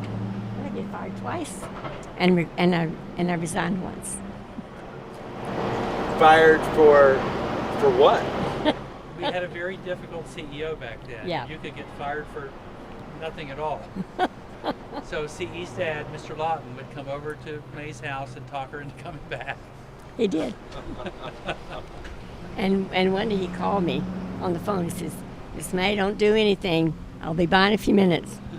So he came by. I was still in the office. He came by the office and came in, handed me $20, told me to go shopping. And he'll talk to me tomorrow. So you experienced what we would now call burnout. I guess that's what it was. I never thought of it that way, but no. Well, I think the second question is still pertinent. How did you stay passionate to the call that the Lord had on your life? I think it was the children. Because they pull at your heartstrings. They do. So you would get frustrated, but then you would see a child that didn't have any other opportunity to be reminded of, what the Lord did for us and what we get to do on behalf of others. And they would quite often have some difficult children. And several of them, when they did, they sent them down to me. Was one of them named Reed? No, I'm sorry, but it was. He was a good kid? He always had a mouth on him, didn't he? Yeah, big mouth, but he was he was very helpful. And one day in the winter, we had just had a big snowstorm. And that's not often here. But I had to take some visitors around and show them. So I took them up to the children's home. That time we didn't have paved roads, well, dirt. And so, I don't know, you were 6 or 7 years old then. And as I drove down the road and turned around to come back, I slid into the ditch. And here comes little Reed running fast as he can. "Miss May, look where you are, in the gully." As if it wasn't obvious. As if it wasn't obvious. I said, "Reed, run and get Marvin, bring the tractor to come pull me out." So off he went. Off he went. Off he went. I imagine Reed in his teens thinking he was in charge of everything. Well, yes. And around on the fields, basically, he was. Right? On the fields? In the fields? Well, when it came to the work program, I was in charge of a lot of things. What do you have any special stories where you saw someone's life change that you've remembered all these years and you reflect on? Oh, yes. Well, the first one that comes to mind was Jim Goodson. He was known as the drunk of Greer and Greenville. Oh, Miller too. Julius Miller. Yeah, Julius Miller was another one. But anyway, he was walking up and down Washington Street every night. He'd go past the mission, walk past it, back and forth, back and forth. We didn't know it. And then one night, just before service started, I got this telephone call. I wanted to know, said he needed help. I said, "Well, tell me where you are. We'll come get you." He said, "Well, I'll get there. I'm right across the street." So there was a little... Hot dog stand? Well, it might have been a hot dog stand there then. But there was a little gas station there. The hot dog stand, I think, was next door to it. Anyway, that's where he was. So he walked across the street and came in just as we were starting the service. And it was during testimony time. He stood up and said, "I'm not saved, but I've got to be." And so I think it was the preacher who was preaching that night came down and met him on the floor and took him off to a little room, talked to him himself. And that guy changed. He became a new person. And he was actually came on our staff, was on our staff for a short while. Wow. Yeah. And then the other, Julius Miller, was the older man. And I don't remember too much about the time he got saved, but he did. And he also he was a fixture around here. The children at the children's home loved him like a grandfather. And he was a painter. And I guess he painted every building we ever had, 3 or 4 times. But he would come up around the children's home, clean out the yard. And the children loved him to death. And he went to the hospital. Was it cancer? I don't remember. Anyway, I think it was cancer when he went to the hospital, but it was way, it was really had taken him by then. And at that time, the children, we had a Sunday morning radio program. The children sang. And every Sunday morning he was in the hospital, he called in. And one of the children just sang, "It's not an easy road." I hope Jacob didn't hear that we had a radio show where everybody sang. Jacob's going to want to start one down this May. Huh? Well, I've heard that we had a radio. We have the microphone for it in the hall. You said it was a weekly radio show? That was Sunday mornings. We did for a little while. I had one a daily program, and usually the director did it, but there was sometimes, quite often, he would call me at 5 o'clock in the morning. "You'll have to do the radio program for me today." Really? And the program started at 6. The original Swiss Army knife. And I was living with the children in the home down here on 813, and so I would get up. I'd wake 3 or 4 of my boys, the older boys, and we'd go down, walk down the street to the mission. And Vera would play the organ, and the boys started the program with singing "Victory in Jesus." Really? Just on a whim, and now you're a DJ. No way. No. No. So, if there's a young person watching this, and they love the Lord, and they're considering a life of service, what would you say to them? Pray definitely about where you should go. Not what he wants you to do, but where you should go. I was talking about that idea earlier with somebody from an Acts 1:8 perspective, like Jerusalem, Judea, Samaria, and the ends of the earth. And if the Lord calls you to it, He's going to determine. He's going to show you what to do. My pastor helped reframe my thinking on this a little bit, because I'm clearly biased for Jerusalem, right? Like, this is Jerusalem. And I think I had a poor opinion of people who adopted internationally. And he adopted internationally. Essentially, he said, "Who are you to say where the Lord tells someone to serve?" In that case, where He tells them to adopt from. If He says, "Go adopt from China," then you better get on a plane and go to China and do what He tells you to do. So I like that, knowing where to serve.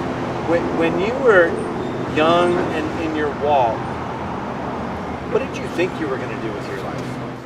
For a long time, I thought I was going to Haiti. Okay. I did. So you thought you were going to be a missionary to Haiti. Okay. And you were preparing yourself for that. Well, I took French in college, and the second year I had difficult with it. The first year I did fine. The second year was difficult. And I thought, "Lord, is that where you want me to go? Really?" And so at the end, when I graduated, I didn't know for sure.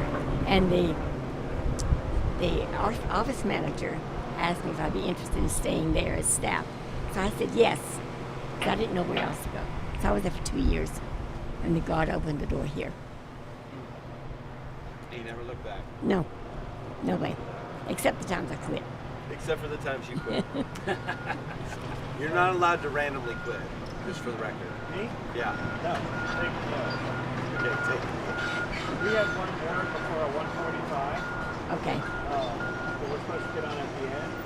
Do a few minutes to speak with her. You have one more that we have lined up.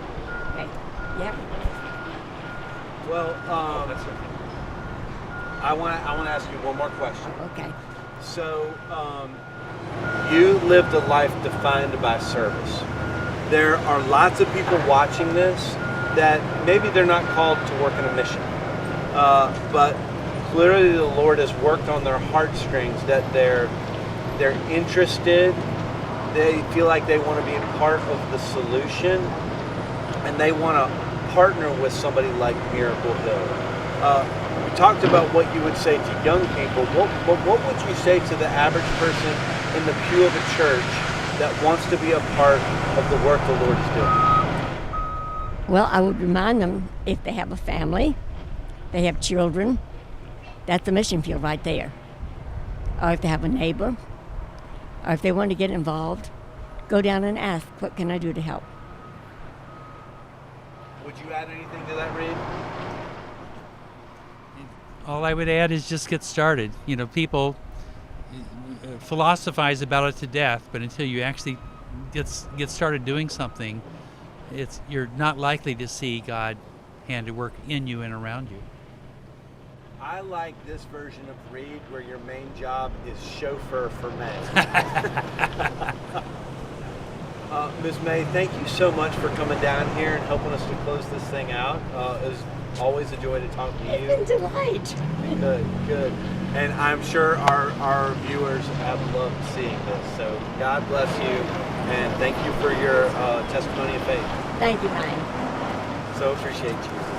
All right, we're going to get your thing. I'm just glad I got to see that. Tiffany's with the Green House. Where is she? Why is she here? Ken's going to schedule something later. He's not here. Okay. Thank you. Thank you, guys. Thank you, Miss May. Thank you, Reed. So glad you're in this part. Oh, we're almost done. I saw the new thing on telephone. Oh, did I do okay? Good. Hey, Tiffany. Hello. Good to see you. You too. That was delightful. That was absolutely delightful. I am just glad to be here and be able to see that. We stand on the shoulders of giants. Yes, absolutely. Absolutely. So you're going to wind up being our last interview. Oh, how lucky. So tell the people who you are, what you do, and why you want to be here to talk today. Okay, so my name is Tiffany Santagatti. I am the VP of Operations for the Greenville Housing Fund. And obviously, when we think about communities, ensuring that our unhoused population is taken care of should be on everybody's mind. And so that's why I wanted to be here when, we were approached with this opportunity. I was like, we need to definitely be in the conversation. It was very important for us and for Greenville Housing Fund to be in this conversation. Why is it important for everybody? Because everybody in the community needs to look after each other. I mean, we live in a world, sometimes it feels like we should be individualistic, but really we're going to have a better community if we are a collective and that we care for our neighbors. And, when you see somebody and they might not have a home, that doesn't mean they're not less of a person. They have value. And so how do we make sure that we take care of everyone because everyone has value? From a position of faith, which, we're honored to start from, we believe exactly what you just said, that everybody's made in the image of God, that they have great value, that they're known by their Creator. And so that's easy for me from a position of faith, but not everybody comes from a position of faith. And so some people might see our friends experiencing homelessness as an obstacle to their community actually flourishing. I would make the argument that the opposite is true. What would you say? I mean, I would also make that argument. I mean, if you look at community, right, it takes everybody. And people who don't have resources, like the view of our community is based on the least of ours, right?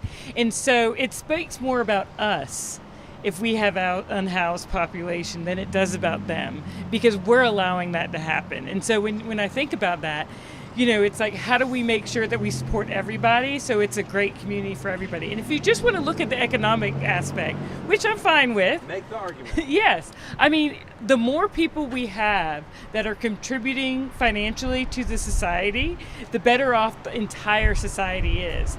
And so if you have people in poverty, or who are unhoused, who are taking resources from the society, then we're actually doing worse for everybody. And so my goal would be to ensure everybody has economic mobility so that we all are lifted up. So we've talked about the Greenville Housing Fund several times over the past 24 hours. Talk to the people about how we make truly affordable housing happen. Oh gosh, that is a loaded question. That is a loaded question because in all honesty, it is hard work. And it takes lots and lots of money and lots of resources and collaboration. So the issue with affordable housing is we're not going to make affordable housing different. It's not like you're going to have less quality because it just happens to be cheaper for the people who are living in it. We want the same quality, if not better. And so we have to find other resources like public-private partnerships in the community to bring the price down and make it a collaborative effort. The trick to affordable housing is it's not just Greenville Housing Fund's job, it's the community's job. And so how do we create the capital resources to do it? How do we create capital stacks that make sense for that project to make it economically viable? So it takes a lot, but really it's up to us as a community member, not as Greenville Housing Fund. So, I would ask everybody, what are they doing to support affordable housing? So I'm going to oversimplify something. Okay. And then I'm going to force you to try to oversimplify something. Okay. So when I talk about this, I talk about like a really simple way to think about this is you got two options. You can come up with the capital on the front end, okay? Because whether you're building a custom home or an affordable home, a board costs the same, right? So you're not building affordable housing affordably. Right. So you either come up with the capital on the front end or subsidize the cost on the back end. It's a really simple way of thinking about it. But you said something that is super complicated. I understand what you mean, but explain to the people in layman's terms what you mean by stacking capital. Okay. That is a great question, and I apologize. It is when you stack majority of homes, when you get a loan on your home, when you purchase a house, you get one loan. You might get a second loan to go behind that loan for maybe a line of credit or just to, get more equity out of your home. And so that's generally two liens on that property. For affordable homes, it generally takes a lot more than that. And so instead of getting the traditional loan and maybe another loan, you might have to get 4 or 5 different lenders to agree to lend on this piece of property. And so the reason that is, okay, so I used to be a banker. And in my banking years, that was unheard of. We bankers do not want to put 5 liens on a piece of property because that means who gets paid first. Correct. Who gets paid first, and so it increases the risk of the property, and so the goal is, quite frankly, to we have to put more loans on the property to make that project work. And so because it's not common in finance world, it makes it more challenging to do so. Yeah, it's not simple. It is not. But it's beneficial. It's good. Okay, we're getting ready to close this thing down. Okay. So let me give you an opportunity to engage with the community. Yes. If somebody wants to be a part of the affordable housing solution, they want to be a part of the work that you guys are doing or just part of the conversation, what would you tell them to do? So I would say first join our coalition. We have on our website, greenvillehousingfund.com. You can go and join. To the top, it says join the coalition, and then you get newsletters to know what's happening with affordable housing. And then I always give a couple of just quick things that I recommend to people about affordable housing if you want to make a difference. One, if you own your home and you're selling it, sell it to another person. Seems super simple, but it makes a big difference because that way that is making it more affordable going forward. And a lot of times we have big private equity companies coming in buying all the lower cost housing, so that helps. Obviously, if you have a rental property, please take vouchers.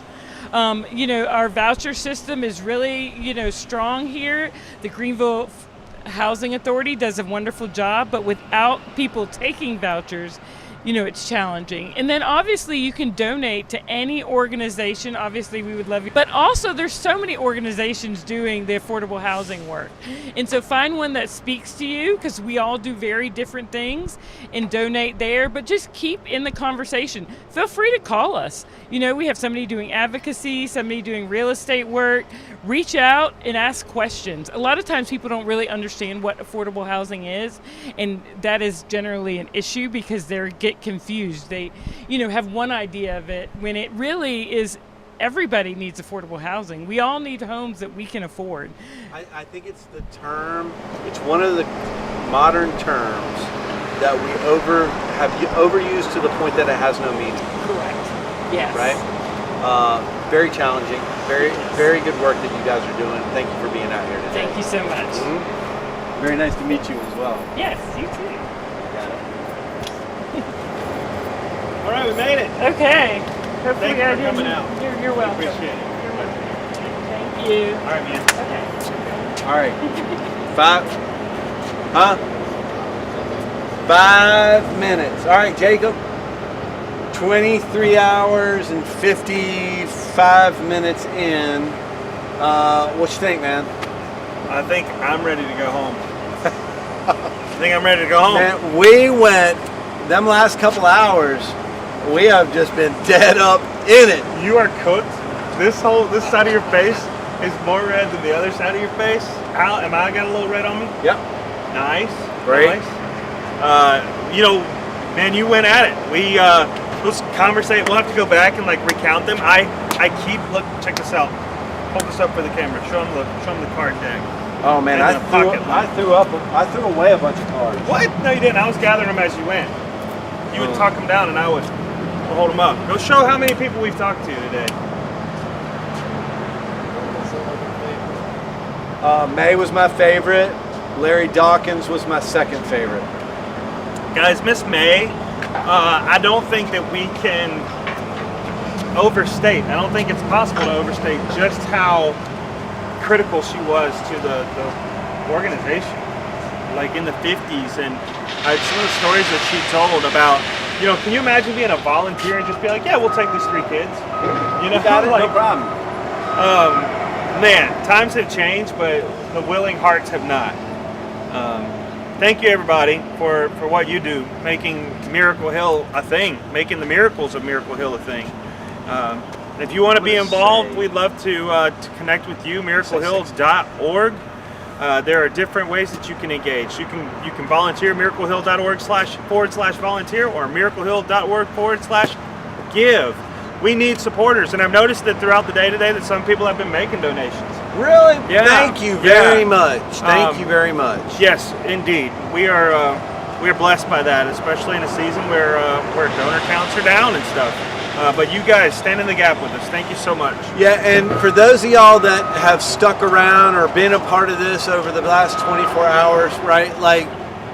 We can't affect change on things that we're not taking the time to learn about, to get educated about, so that we can have impact within.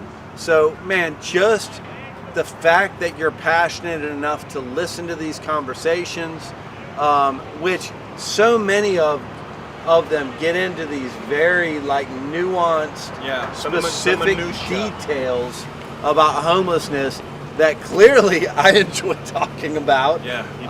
But they're very nuanced ideas. So thank you for being a part of that, and for putting up with Jacob and I and the rest of the team for the last 24 hours. Let me give a shout out. Braden, get out here. Come on, Braden, right now.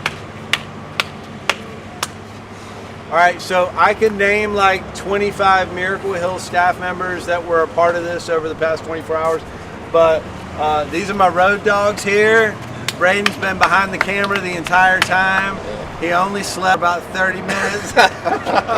And then Jacob went delirious about 12 hours ago, and he's still wandering around doing random things. Young and Rob were here pretty late. Wesley's over here, and a bunch of other folks made it possible. Come on in the frame, guys. We might as well do it. It'd be like the end of, I don't know, Survivor or something. Don't they get everybody together?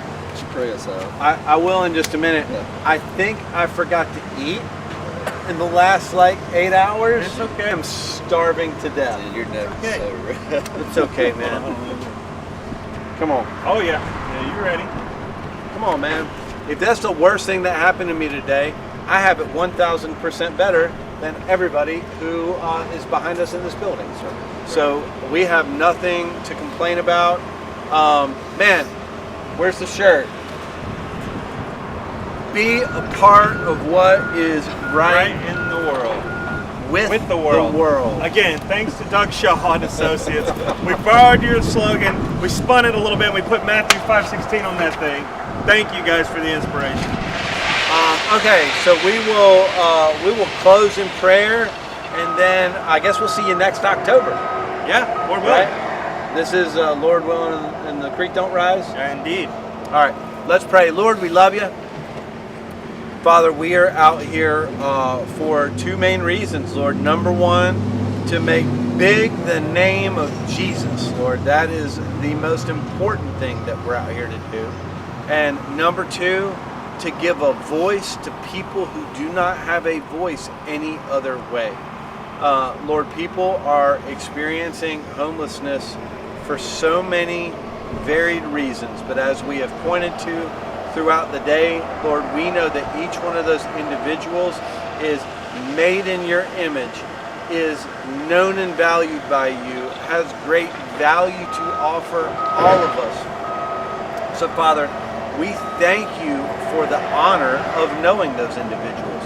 We thank you for the many people who sat on the benches today, whose life is an absolute mess, but yet, Lord, they are willing to share that with a larger world. Lord, we pray a blessing over their lives. We pray a blessing over the lives of every guest at Miracle Hill and every individual experiencing homelessness that maybe is not staying at Miracle Hill. We pray that you would lead them down the paths you want them to go through, that you would open the doors wide that you want them to walk through, slam the door shut that you don't, Lord, and ultimately you would use all those situations to lead them to Jesus. For those of us who have the honor of serving each day, Lord, use all the areas where we crash into one another to make us more like Jesus, and we will give you all the praise, the honor, and the glory. We love you.